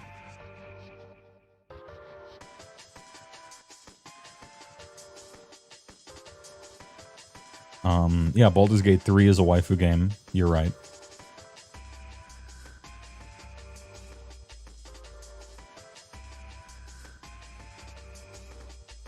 Age of Sigmar is a waifu game. God, if only I could be killed by a Kinnerai. Plenty of foot heroes to to go after in Daughters of Cain.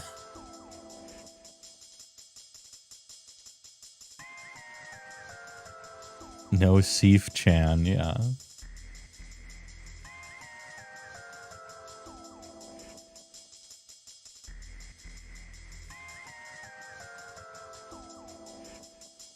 Excuse me, Madame Democracy is available for everyone. Yeah. Democracy always consents. Congratulations, Helldivers. It's a boy.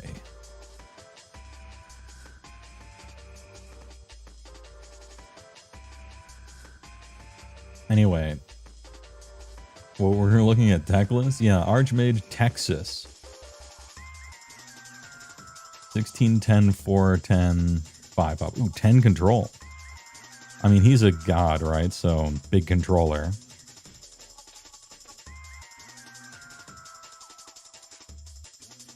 Is he still a Wizard 3? He was never a Wizard 3, as far as I know. He had that power level thing where he was a quadcaster sometimes, depending on your goofy choices. Anyway, has some attacks.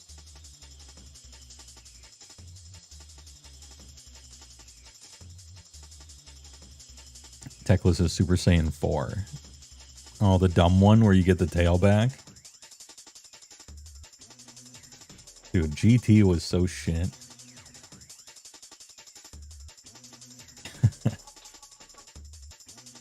Or of Silinar, add 1 to casting rolls and banishment rolls for friendly Lumineth Realm Lords while they're holier than 12 with this unit. In addition, this unit can use spell abilities from the Lore of Hysh and Awaken, and the War Scrolls of all friendly Luminors. Oh, okay. So you do have... Remember when I said you didn't have Total Eclipse? You do. I mean, you could kill this guy and then he doesn't.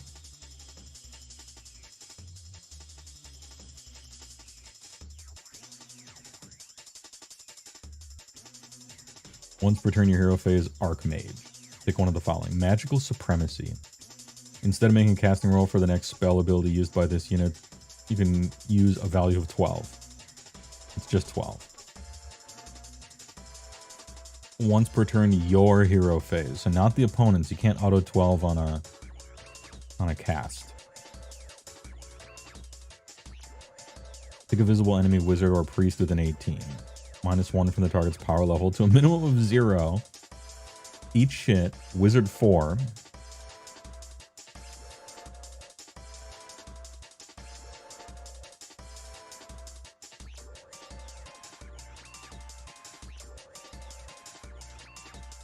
Okay, so instead of choosing 4 at 10, what was it? 4 at 10, 3 at 11, 2 at 12 is how you had to pick it before. Now it's just 1 at 12 and then you're a forecaster.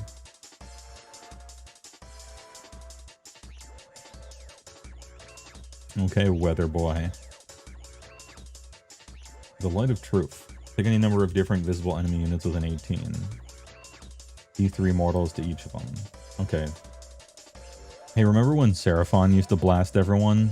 Now Teclis does that. Once per battle army, start of the battle round. Discs of the Elementary. You cannot use this ability in the first battle round. Okay. You picked a rune of your choice. Alright. This allows you to have that rune depicted earlier in the battle scripture for the purposes of other abilities. Do not resolve the effect of the depict rune ability as part of this ability. There's a smaller diamond on the battle scripture diagram in the rules reference where you can record this extra rune.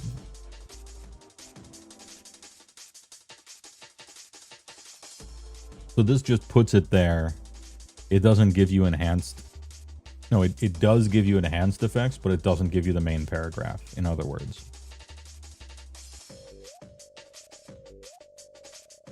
I also like how it says depict, so he's like, he puts a big scroll up and he's like, as you can see, I've already depicted you as the Virgin and myself as the Chad, complete with MS Paint pictures. Checkmate.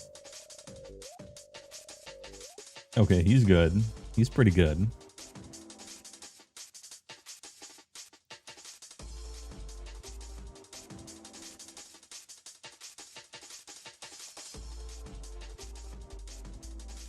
Yeah, it means you can get the super rune in round 3. That's what they were talking about. And he's tankier. Tangent, is there any melee unit that is bad but still has fights first? Design-wise, maybe some cowardly, slippery counterpuncher. Just thinking about it, rules are going to be cool and powerful. Shouldn't something exist to make calculated overkills to sweep harder?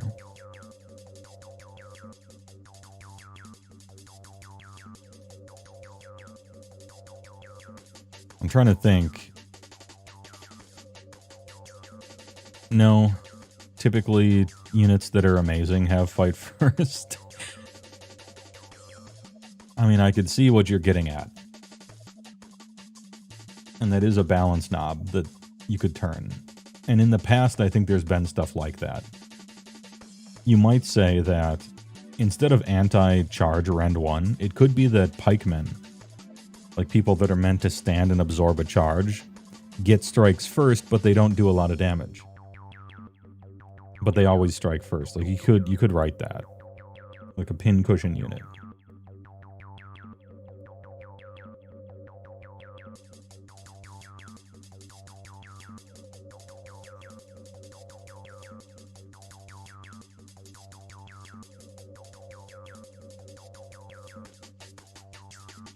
Lyrior Uthrail, Warden of America. Is this guy finally good? Because he looks really cool. Vindictors can strike first when charged, but it's only on a 4-up, sadly. Heat Knights of Slaanesh used to do that on a random roll as well, and it was absurdly overpowered. You gotta watch out for the strikes first when it's not your turn stuff. They might have been scared away from that in 2nd edition.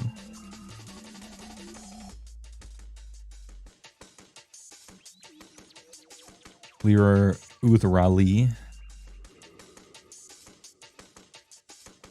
7-14-3. Man's galloping. Galloping on that 14. I thought we were reducing movement. Are we just not doing that anymore? We're no longer slowing everyone down now that half of the books are out.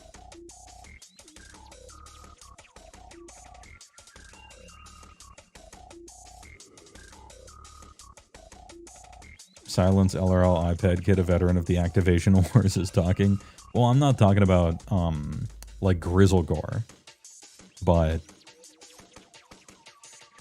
let's just say in 2nd edition, they had some problems with striking before other people always. Or even sometimes. Now, the person's suggestion was on weaker units as a balance. And arguably in 2nd edition, they were putting it on the strongest guys already.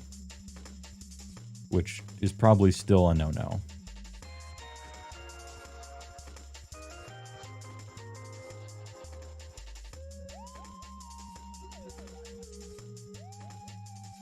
The Daemon Blade, anti-Daemon, also charge. +1 dam. Only 2 attacks with that melee weapon. But he's dual wielding, I guess. Crit mortal. Charge +1 dam. So 3 damage.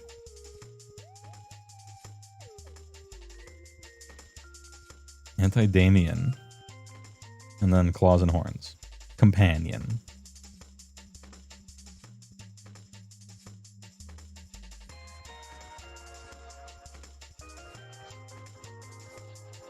Champion of the Lord Phoenix. While a visible friendly Venari unit is within 12. You are treated as having 1 additional instance of the Rune of Strength. That's pretty complicated.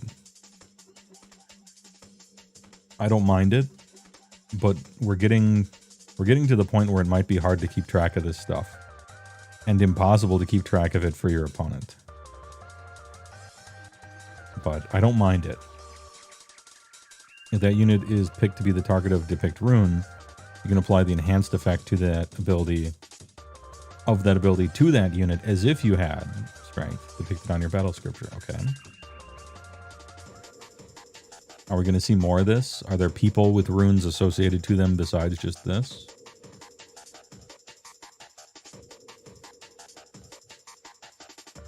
Ah yes, strike first on a 5 or a 3 if you're in combat.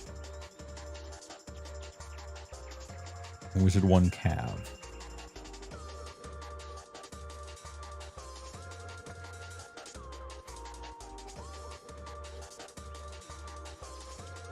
We're going to have them choose a battle trait. You're going to have to choose carefully. Never mind, you just get this. You just get strength. Don't worry about it. +1 the wound rolls on that strength actually ties the room together on his profile too. There is one for almost every element. Okay. That's the first time I've seen another planet from space.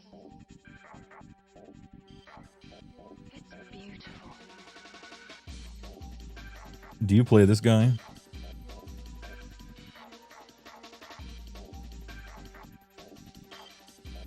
I mean, it always kind of was techless or this guy. Like, points-wise. And techless always did way more. And this guy was always kind of bad. And so the decision was easy. Now he's like a fighter first striker guy that passes out some +1 the wound bonuses. Which can land on big units. 2 attacks, 2 and 2, 2 and 2, 1, 3. 5 attacks, 2 and 2, 1, 3, crit mortal. Crit mortal 3. He's not exactly doing the damage of an actual unit.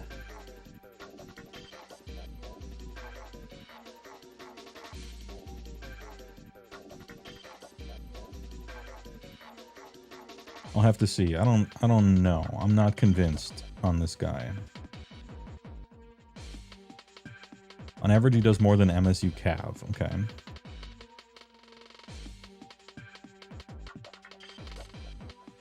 He's incredibly fast. Good save.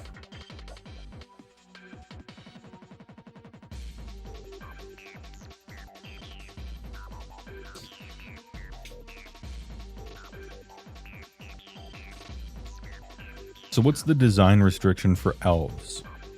Okay, so we went through the books and we gave everyone stats by race so that it made sense.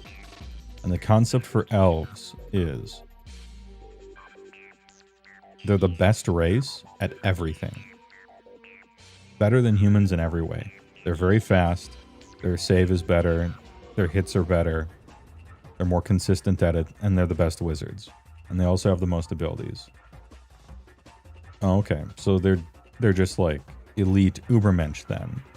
So the downside is they're elite, right? No, not really. Not really. Okay. All right. So what's the description of dwarves? They're slow. Okay, well that's a bad thing though.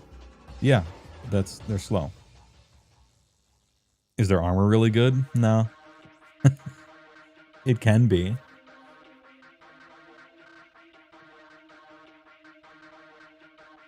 Anyway, Venari Lord Regent. Same guy, just oh, still has Crypt Mortal though. Nice. They're too good. They sacrifice social standing. It's very meta, yeah. Lead the charge. You can reroll charge rolls friendly Lumineth while they're wholly within 6 of this model. Wholly within 6 is crazy short range. Fuck you. I'm almost putting get rid of Wholly Within at the very top of my list of changes I want. Please get rid of Wholly Within. It serves no purpose in this game.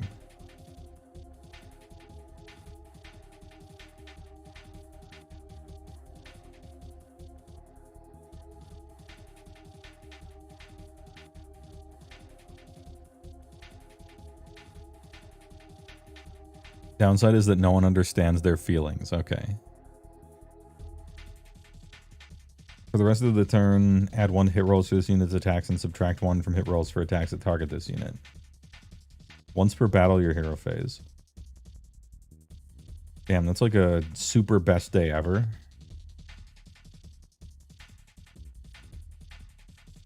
Still wizard? No.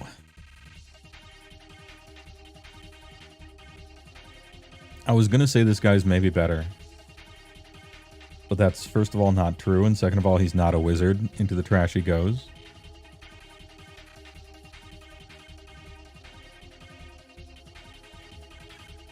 Scenari and Reitener.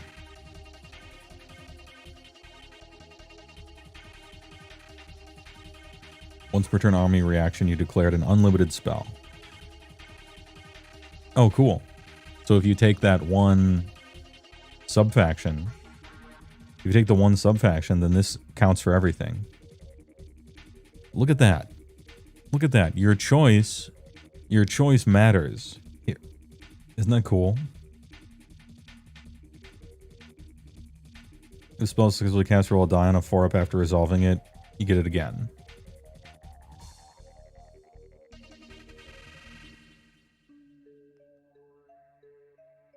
And it's actually free. Do double spellies. That's fun. This is a situation where a 4-up is completely fine. Because you already got the thing. You're just rolling to see if you get extra juice. That's fun. It also won't matter a lot. Because it might be that 2 targets aren't in range and you can't hit the same guy twice with the same thing. Which is unfortunate, and you really don't want to create a situation where I rolled the 4-up and I'm happy because I rolled the cool thing, but then there's no one in range to target and you can't hit the same person twice with a debuff, say. And so it turns that happiness into more sadness than the happiness would have given you.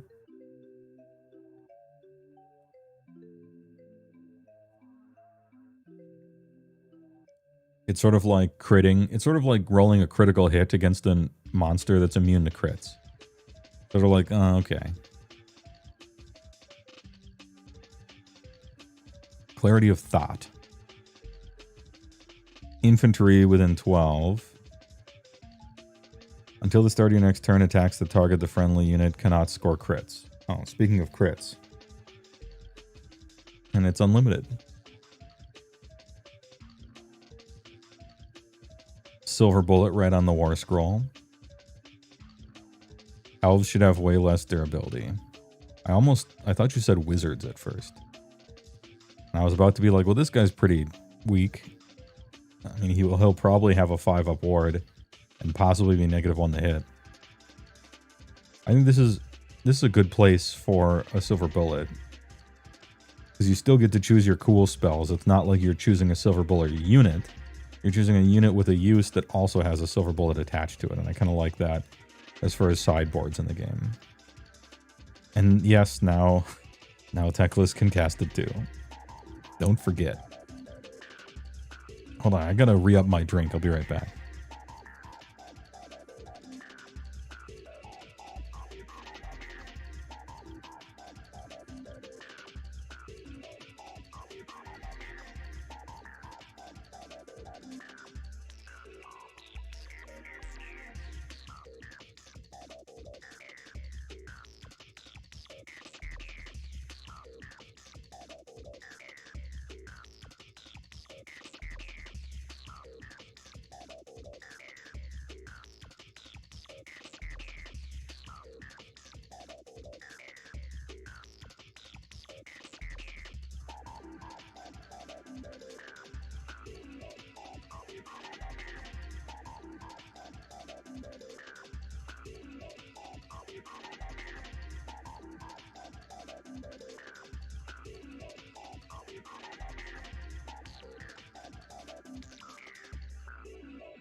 Running back.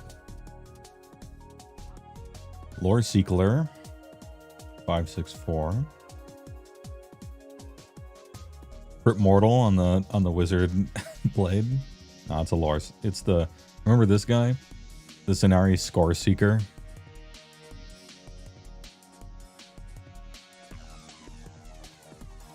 Independent Operative. Once per battle army deployment phase. Put him anywhere. Once per battle army or movement phase. Pick a non-faction terrain feature within 3 of this unit to be the target. For the rest of the battle, add 1 to casting rolls for units other than 3 of the target. That's cool. Cool ability. I actually really like that ability.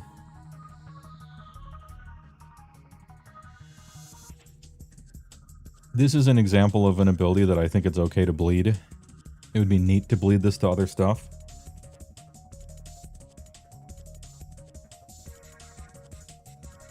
And he's still a wizard 1.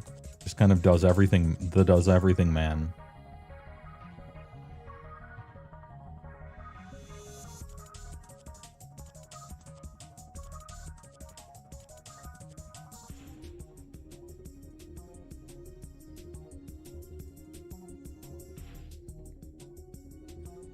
The dwarves even diggy holes in AOS? Oh yeah, and they have a long history of it too.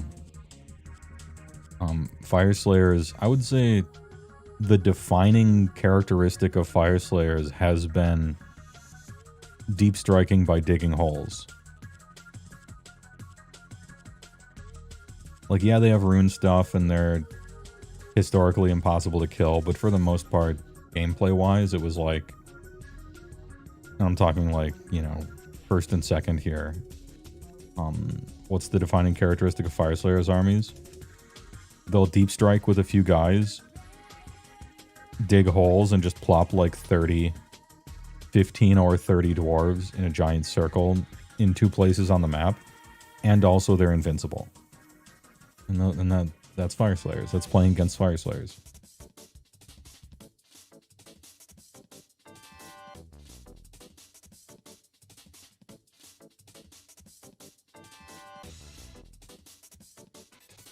Each time a friendly Lumineth Realm Lord's unit wholly within 12 uses Rally, you can make 3 additional Rally rolls of D6. Okay. Controversial opinion, perhaps. There should be no Rally in the game. Get it out. I know why Rally is in the game. Rally is in the game so that games last longer.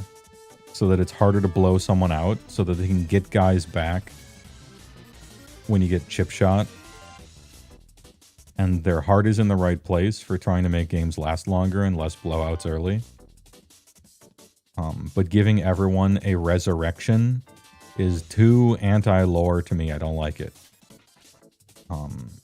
Undead armies should be able to resurrect their guys, no one else. Don't like it. Maybe Sylvaneth.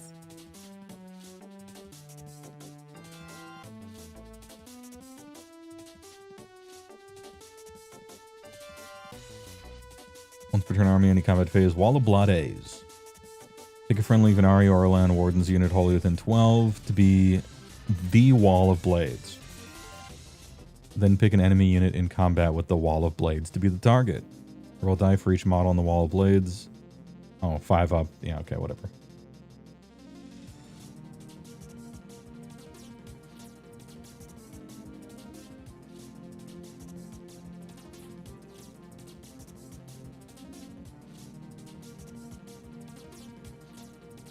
This is a very interesting ability. I like this.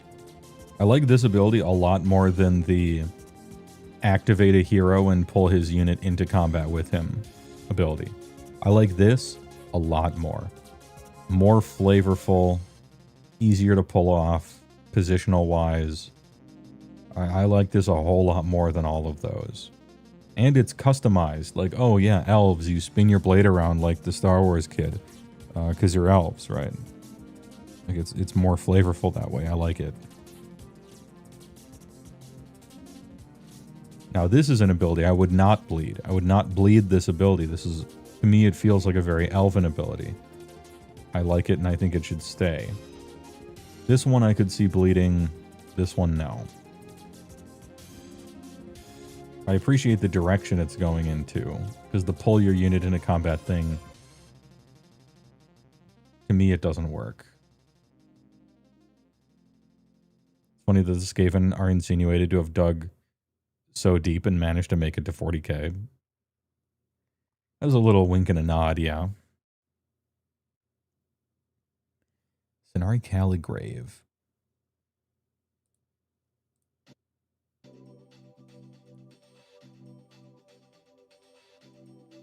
Replace one instance of a rune on your battle scripture with one of the following. Oh, cool. You could describe.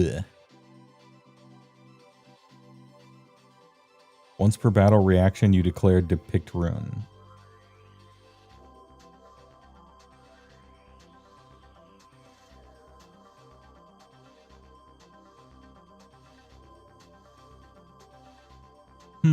So how can we cheat with this? This means we get to choose the same one twice and still build towards the power combo if we want. So we could choose mountain twice and replace a previous mountain with the worst one and still build towards like a rainbow combo on turn 3. That's interesting to think about. And he's a wizard 1. See, this, you're doing it right here. Look at all these mistakes we're learning from in Lumineth. The foot hero who only interacts with your battle trait in a way that you might not even do. But it's fine because at least he's a wizard. You know? I like it. Please continue to do good work. And also go back in time and rewrite 9 battle tomes that all suck.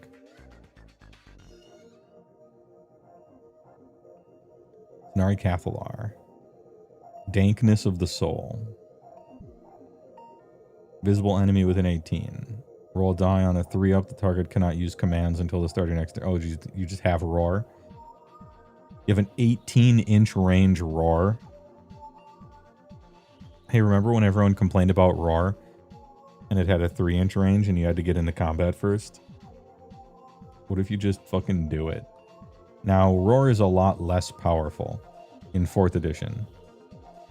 Because commands are a lot less powerful in 4th than they were in previous editions. But still a wizard. Yeah, this chick is good. Hey, alright.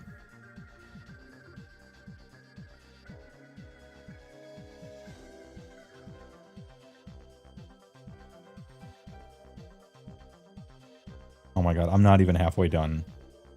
And this is all rules. I might have to speed it up a little bit. So far, so good, though.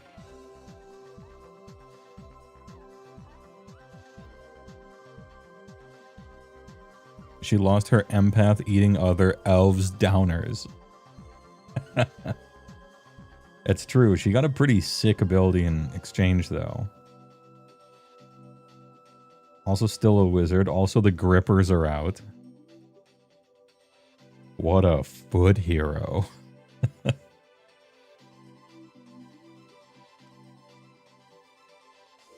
Alright, I'm going to try and fail to speed it up a little bit because I'm not even halfway done with this book. We've been streaming for 4 hours. Venari Orlan Sentinels. These are the shoot ones that everyone used to hate. Their range is much shorter now. They don't have to choose between 2 different ones. They're still unbelievably fragile. Crit auto wound, no more mortal wounds. No more mortal wounds on super long range attacks.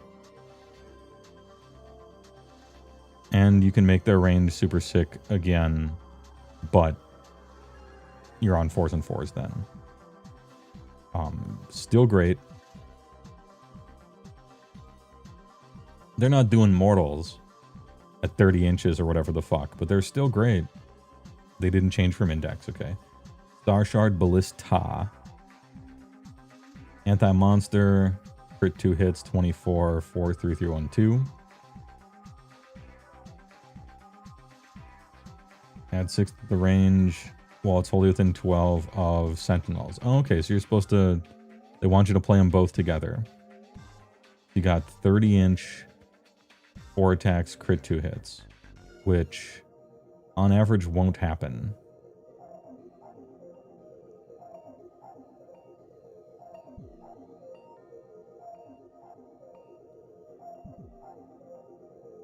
Pick an enemy unit that was targeted by all of this unit's shooting attacks. Roll die. Add 1 to the roll if it's a monster on a 3. -1 from hit rolls. Cool. Okay. If they hit a Stonehorn, it's over. I do 0 damage for the whole game. I don't know if people are going to play these or not. But if they play against me and roll a 3, I lose. So that's cool. Good part. Venari Bannerblade. Is this, the banner, Chad? What do you do? World Banner. While visible friendly Lumineth Realm Lords unit is wholly within 12 of this unit, it can use Rally even if it is in combat. Kinda good. Are you a wizard? No. Okay.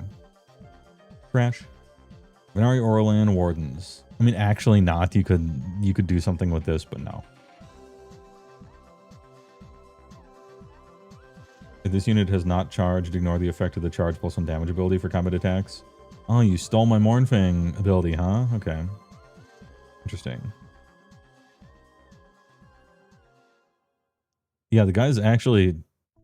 That's like potentially a 1 crit mortal a fight. And by 1, I mean 1 iteration of 2. The World Banner. Dude, it's a world enchantment. Like from Legends.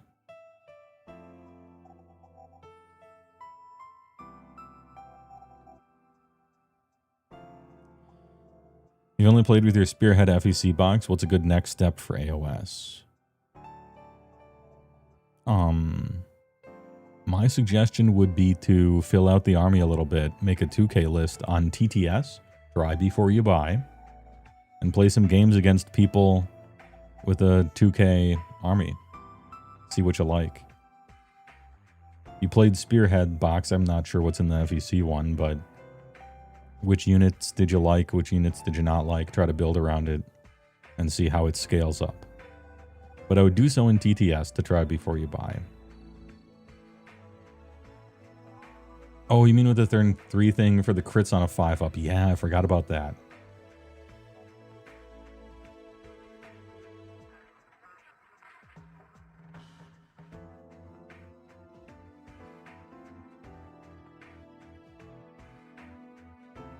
Somebody from chat says Crypt Horrors and Flares are a reliable purchase.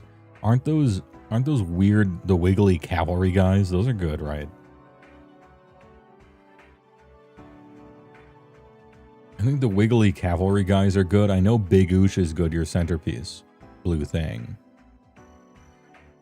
You're one of the lucky ones because your centerpiece is actually, not only does it look good, it is good. Yeah, we call the Crypt Horrors Crypt Honkers, and we call the cavalry Big Honkers, because they're big. They're honking on people.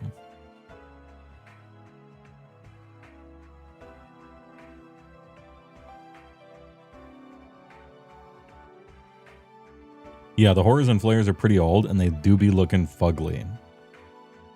They might need some care to make them look similar.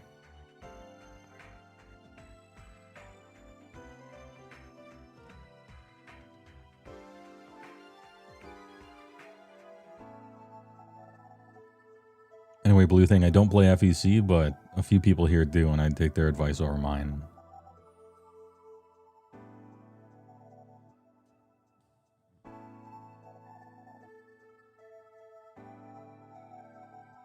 Anyway, ignore charge damage. I don't really like it. I think you gotta kill a man. You can't just not die. I suppose they have Crypt Mortals, though. They have Crypt Mortals, though. Hold on. Why does everything in this book have Crypt Mortals? Hold up. Opinion changing. Unless just everything does. Because they're elves.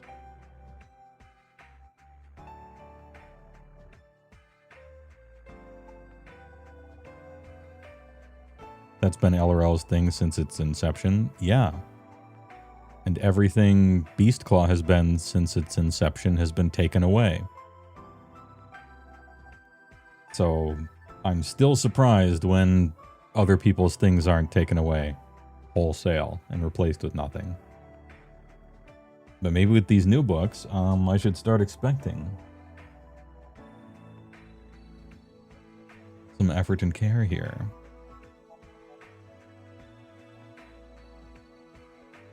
Orcs can't have anything nice. Hey, how's that smashing and bashing working out for you? Oh, wait.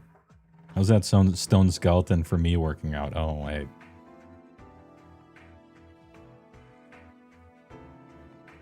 Do the things between tech lists have Crypt Mortals? Some of them, yeah. This guy, yes. Crit auto wound instead of Crit Mortals there. These are wizard heroes, so they kind of don't count. Crit Mortal on this guy. Crit Mortal on this guy. So wizard. Crit Mortal. Charge damage, Crit Mortal. Yeah, kind of not everything.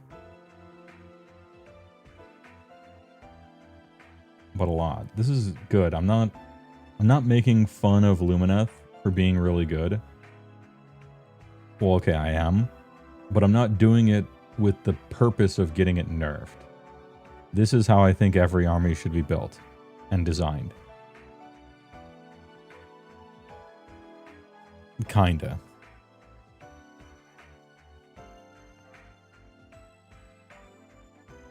Anyway, Blade Lords, Crypt Mortals. Well, any Scenari heroes are wholly within this unit's combat range. Both this unit and those friendly units have Ward 5. That's a bodyguard.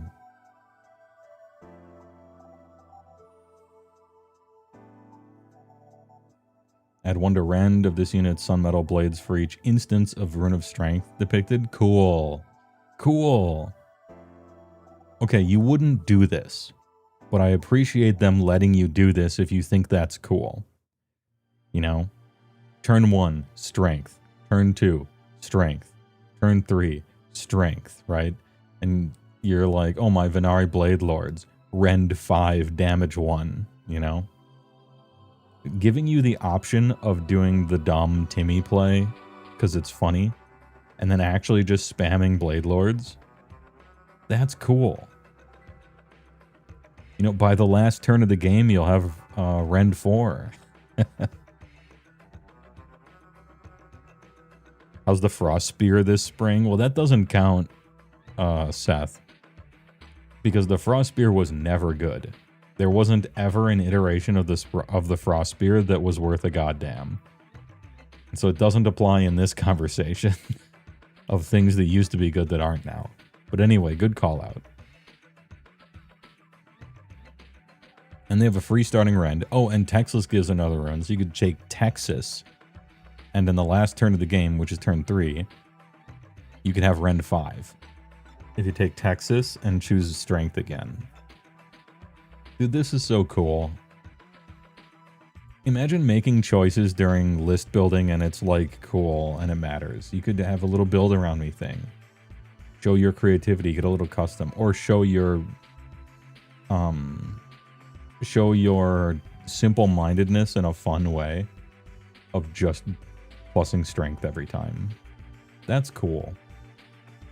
I'm beside myself with this book. Venari Dong Riders. 3:14 so fast. I thought everything was getting slower this edition. Not elves. So damage 2 on the charge with crit mortals. Add 1 to rend if it charged. Okay, so when you don't roll your crit, you're still rend 2. Alright, these guys have been terrible for the longest time, but they decided to give them rend 2 damage 2. And that's, you know, very tiny amount of attacks per model. There's only 10.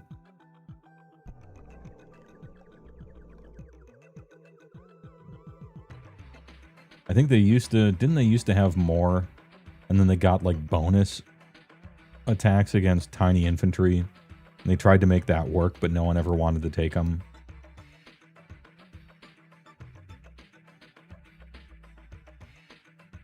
This is, I don't know.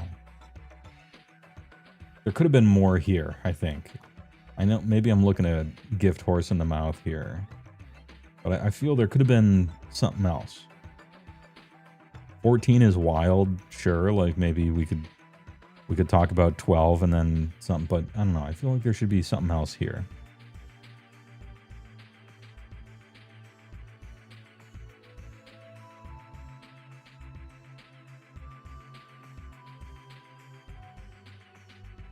Maybe I'm becoming used to units having 2 rules on the War Scrolls instead of just 1.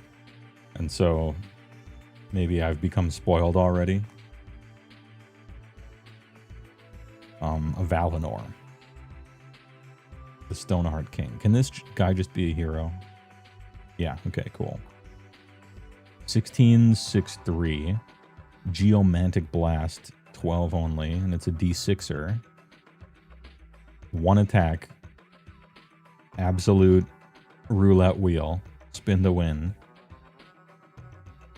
And then Fire Stealer Hammers. 6 attacks, 4s and 2s, 2/4. Quality slappers. Dual wielding quarter pounders.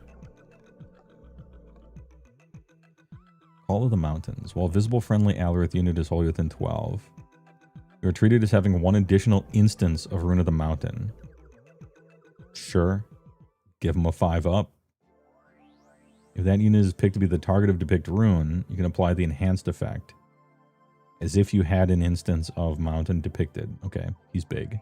He becomes big. With the force of a landslide. Add 1 of the attacks characteristics of these units, Fire Stealer Hammers, for each instance of Rune of the Mountain. Yes! Dude, look at how fun this is. Look at how much fun is allowed. I'm going to choose Mountain every time, and the double quarter pounders. John Henry over here, dual wielding. How fun is that?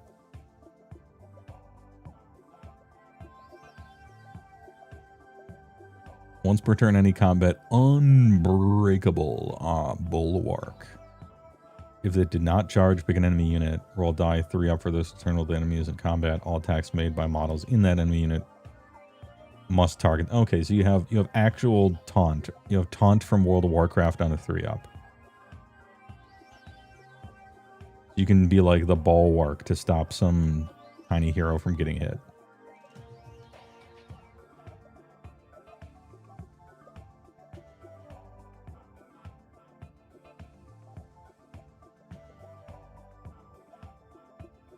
Okay, a Valinor is hilarious, and you can do the funny thing, and it's not even a down, it's kind of a downside on these guys because the strength rune isn't that great. But the mountain rune is great. Enter the Pound Town. And then we have Stone Mage. This one used to make it so that they didn't chart. Stone Guard, holier than 12, add 1 to Rend. But they can't make pile-in moves.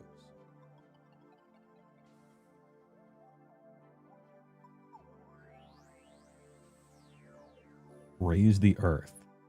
Pick an objective with an 18. Until the start of your next turn, each time a non-fly unit, friend or enemy, that is contesting the objective uses a move, inflict d6 mortals on it. Before it has been resolved. Sorry, after.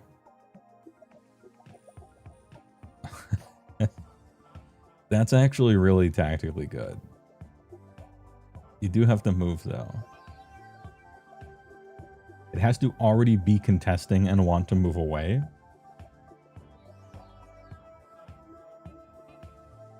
And your Stone Guard can't move, but do get +1 Rend. Weird.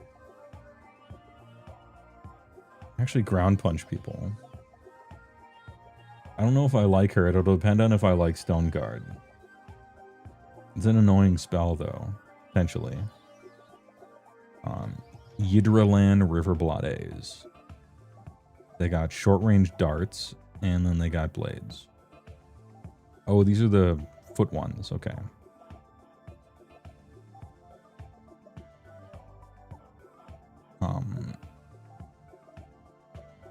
Your movement phase, army, teleport, board edge. If you picked to depict Daikiri, you can instead set it up anywhere. So you can do a true teleport if you're on the river. Relentless as the driving current. If it's in combat, it can move 2d6. You can pass through, but must end the move in combat. Okay, you can reposition. Yeah, the Altharian delivery system.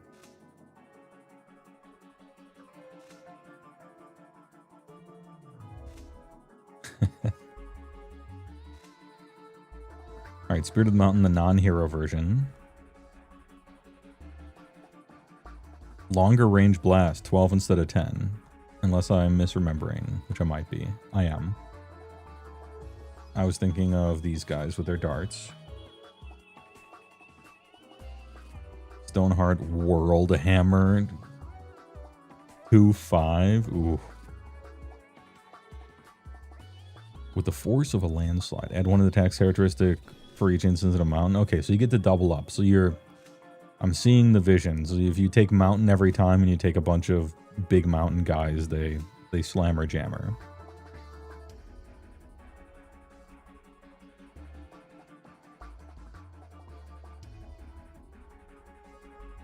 Both the geometric blast being shoot in combat is nice. I mean, I think that should be the default. I don't know why you couldn't shoot in combat. Especially like as a monster who has eye lasers, right? Or a giant palanquin on the back of something and then dudes in there have bows. Like, for the most part, I think you should be able to shoot in combat with everything.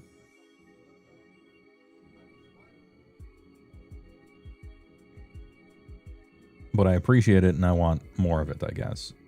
I think it should be flipped. It should be the exception not to be able to. I mean, for like sentinels or archers, maybe. But Rain of Stone. Pick an enemy unit in combat with this. D3, add 2 if the target charged this turn. On a 2-up, inflict an amount of mortal damage on the target equal to the roll.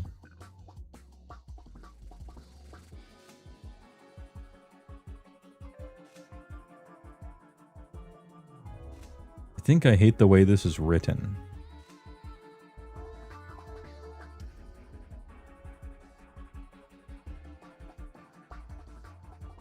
Because it's automatic if you did the charge. So I would almost rather just have it work. Anyway, it's cool to just blast somebody.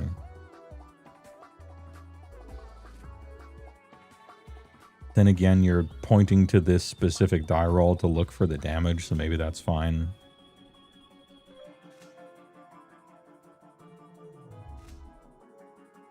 Yeah, I think you do need to roll because you need to point to that number. So even if they got charged, then maybe it's fine. It's automatic if they charged you. Yeah. Oh, I might have misspoke before. You're supposed to take the hit and then blast them. Alworth Stone Guard. Okay, these are the guys that this lady, who I'm not so sure about, buffs. 2 attacks, 3s and 3s, 1, 2. 4-up save on elves. Crazy. 5-inch move. Well, you have 2 or more instances of Alworth Ruin of the Mountain depicted on your battle scripture. This unit's save is 3. Oh, okay. Neat. Dude, look at how we're making choices and building. That's so cool.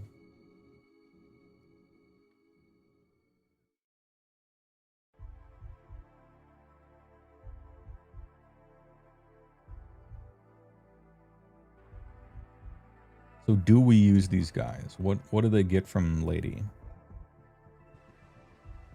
+1 rend is sick, but not being able to move on, even on pylons, you're going to lose out on damage. Maybe not. Everybody has 3-inch combat range now. So it's not so bad unless you get picked. When do you get to choose this? Your hero phase. Or wait, any combat, okay. So if you get tagged, it sucks.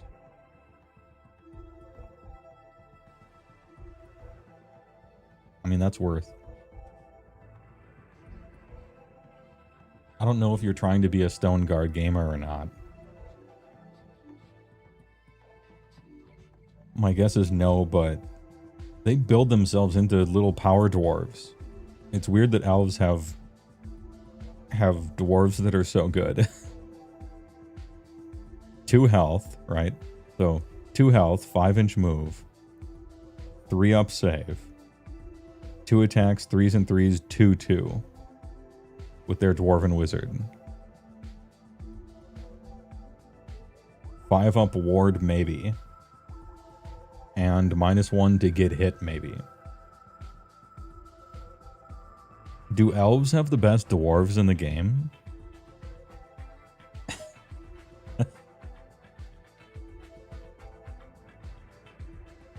That's a little grotesque.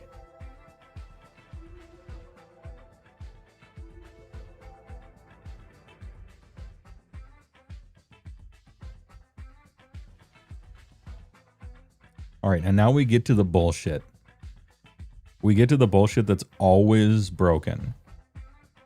And needs to be... And the rules need to be changed later. Every single time. Huracan Spirit of the Wind. 18-inch move, 5-up. We're just no longer... Yeah. The board got smaller, and so everyone's movement got reduced. Technically, elves did too, because they used to be more than 18. Bow of the Wind's Vengeance. Anti-monster, shoot in combat. How will you ever enter combat by accident as this character? I don't know. Maybe if you wish to enter combat, you will. 15-inch, 4, 2, 3, 2, 2. That's great. That's a great bow. Crit Mortal Swirling Shards. Damage characteristic of their bow is 3 for targeting a monster. Yeah, sure. Make it a 3/3 against monsters. Fuck me. Once per turn. army, any shooting phase. If this used to shoot this phase, oh, this phase, okay.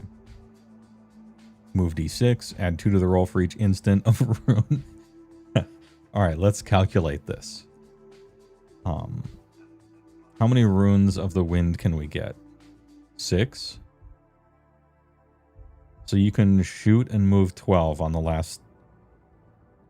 2 turns after the last turn of the game, on turn 5.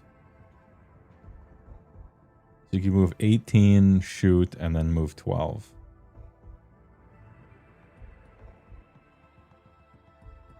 Once per turn army, any shooting phase hurricane wins. Pick an enemy unit that had any damage points allocated this turn by this unit's shooting attacks. 3 up, strike last. Oh no. It's good. Ultimate pot shotter, monster slayer, immune to melee combat, strike last on whoever.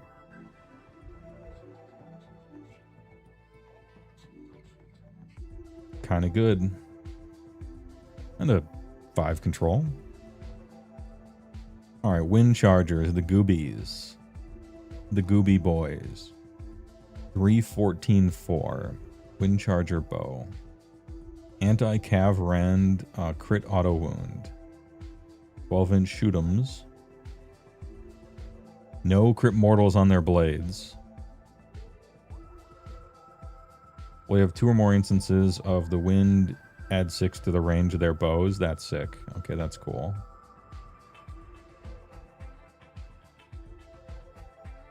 Yeah, they used to ignore wards on their arrows, and that is gone.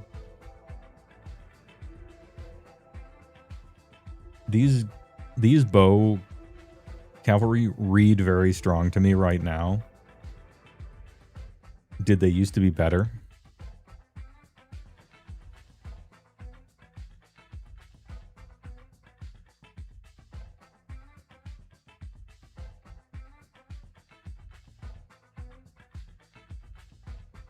Is the fox a monster still? Yeah.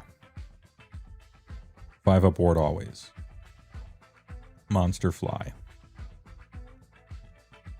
He fly. Severith, Lord of the 7th Wind. Unique hero monster fly ward.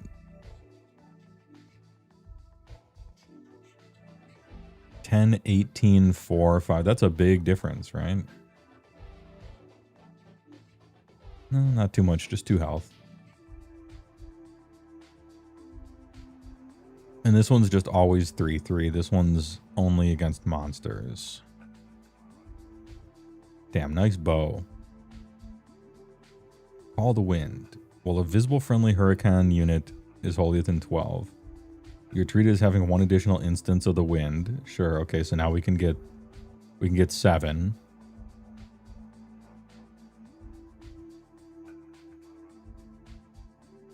If that unit is picked to be a target of the Depict Rune ability, you can apply the enhanced effects as if you had an additional instance, yeah. Same thing with this thing, can't move into combat. Searing Desert Winds, picked with 3 visible enemy units within 6 of this unit to be the targets. When is a unit ever going to be within 6 of this? I guess if you choose to, if you want that. D3 for each target, 2 up, mortal damage equal to the roll, and subtract 1 from wound rolls for the targets. That's good. Really want the Hurricane Vanguard Spearhead. You're like basically getting +2 health and +1 random damage always instead of just sometimes. And that's really the only difference between those two. Hurricane Wind Mage. You're also stacking the Wind Runner. The oh really.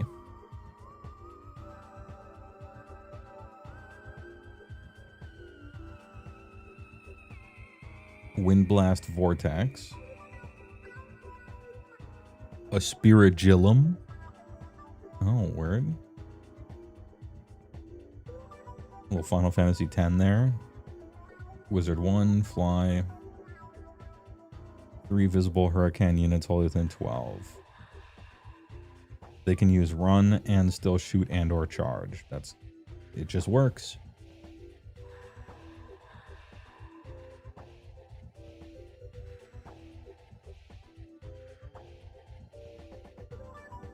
And he gives you a teleport.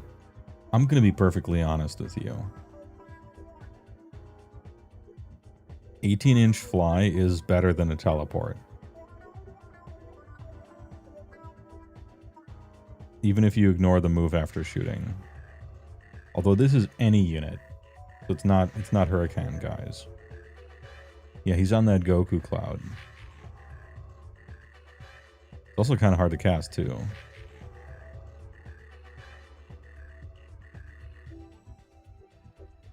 I don't think you need him.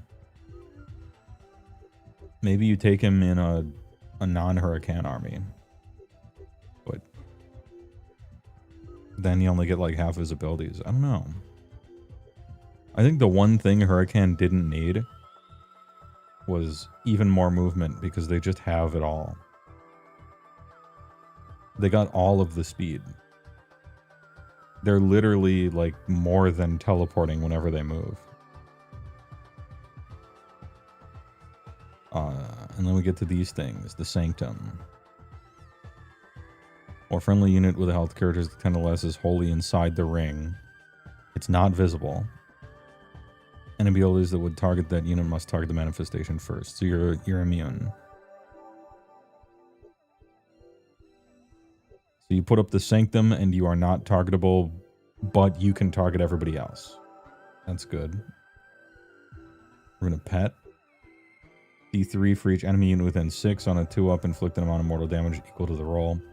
If the enemy unit has 3 mortal damage inflicted by this ability, it has strike last. That's strong. Fortification was the 12-inch setup, I think. Shrine Luminor. 12-3. Once per turn reaction, you declared a spell ability or a Lumineth Realm Lord's unit wholly within 12. Sorry, 4A. You can re-roll the casting roll. Ooh. Oh. It's already the best terrain feature in the game. But wait, there's more. Well, it has a Shrine Guardian. It has move 6. Instead of measuring, you measure from the terrain feature, which gives you an extra 4 or 5 inches of range. And it's battle armor, so that thing has to be attacked first. And then you can enter and exit the shrine. Why can it move? I know it used to be able to, but why could it used to move? That's really good. And then the Twin Stones, which I think were 18. I might be misremembering. Each time a unit, friend, or enemy successfully casts a spell while it is within 12 of it, give it a charge point, and have a maximum of 6. Add this manifestation's charge points to the casting or unbinding roll, then reset.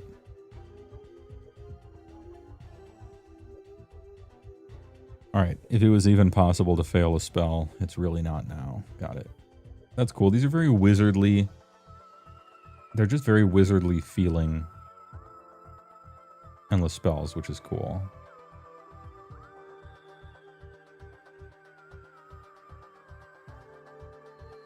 And then Army of Renowns, which I don't care about at all and won't read.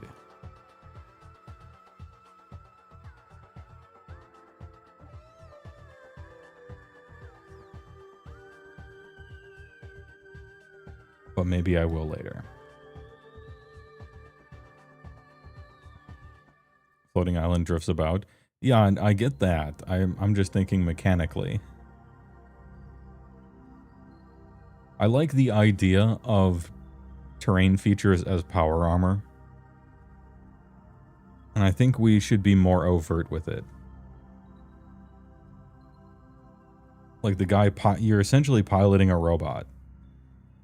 Except fantasy version. Sort of like Escaflowne, I guess. I want us to lean in. Have the terrain features that are piloted by a guy, let them move, and have them be more fantasy power armor-like. Giant stone mecha.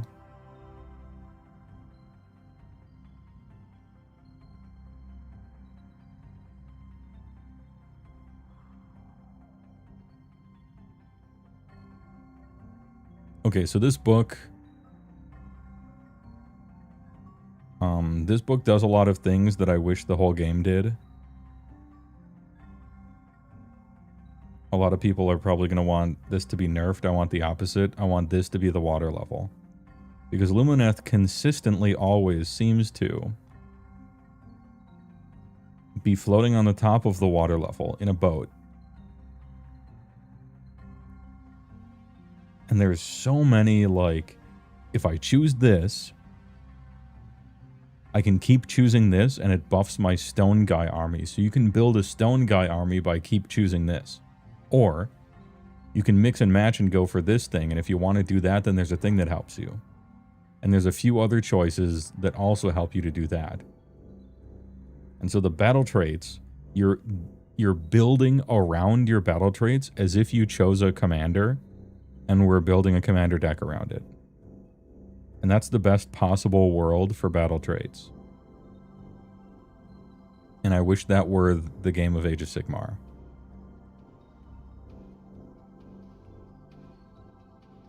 Instead of just the chosen ones. And this all seems really fun and cool. It is a little irksome, perhaps, that elves have the best dwarves. Like, that feels weird to me. But all of my criticisms come from a place of jealousy, and I admit that.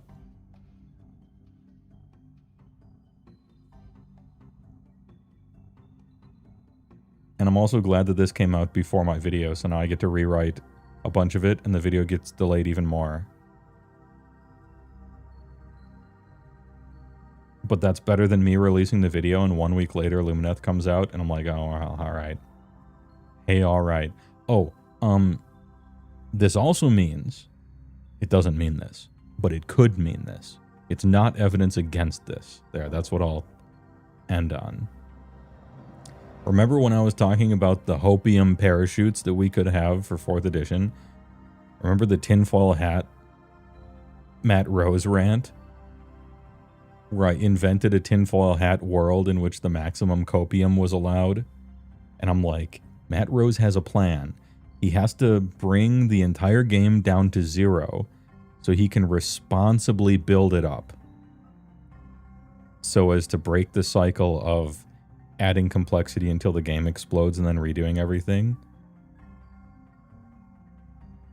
He had to bring everything down to 0, take every war scroll in the game and make them boring and shitty, so that he could responsibly build on top of it.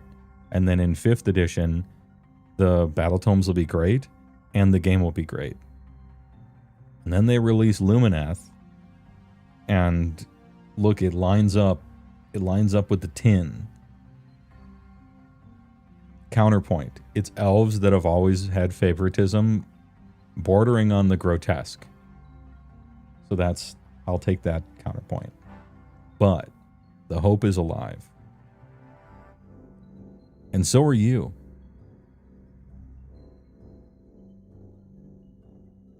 Anyway, there's no time for for Disciples of Tzeentch, because they're going on 4.5 hours.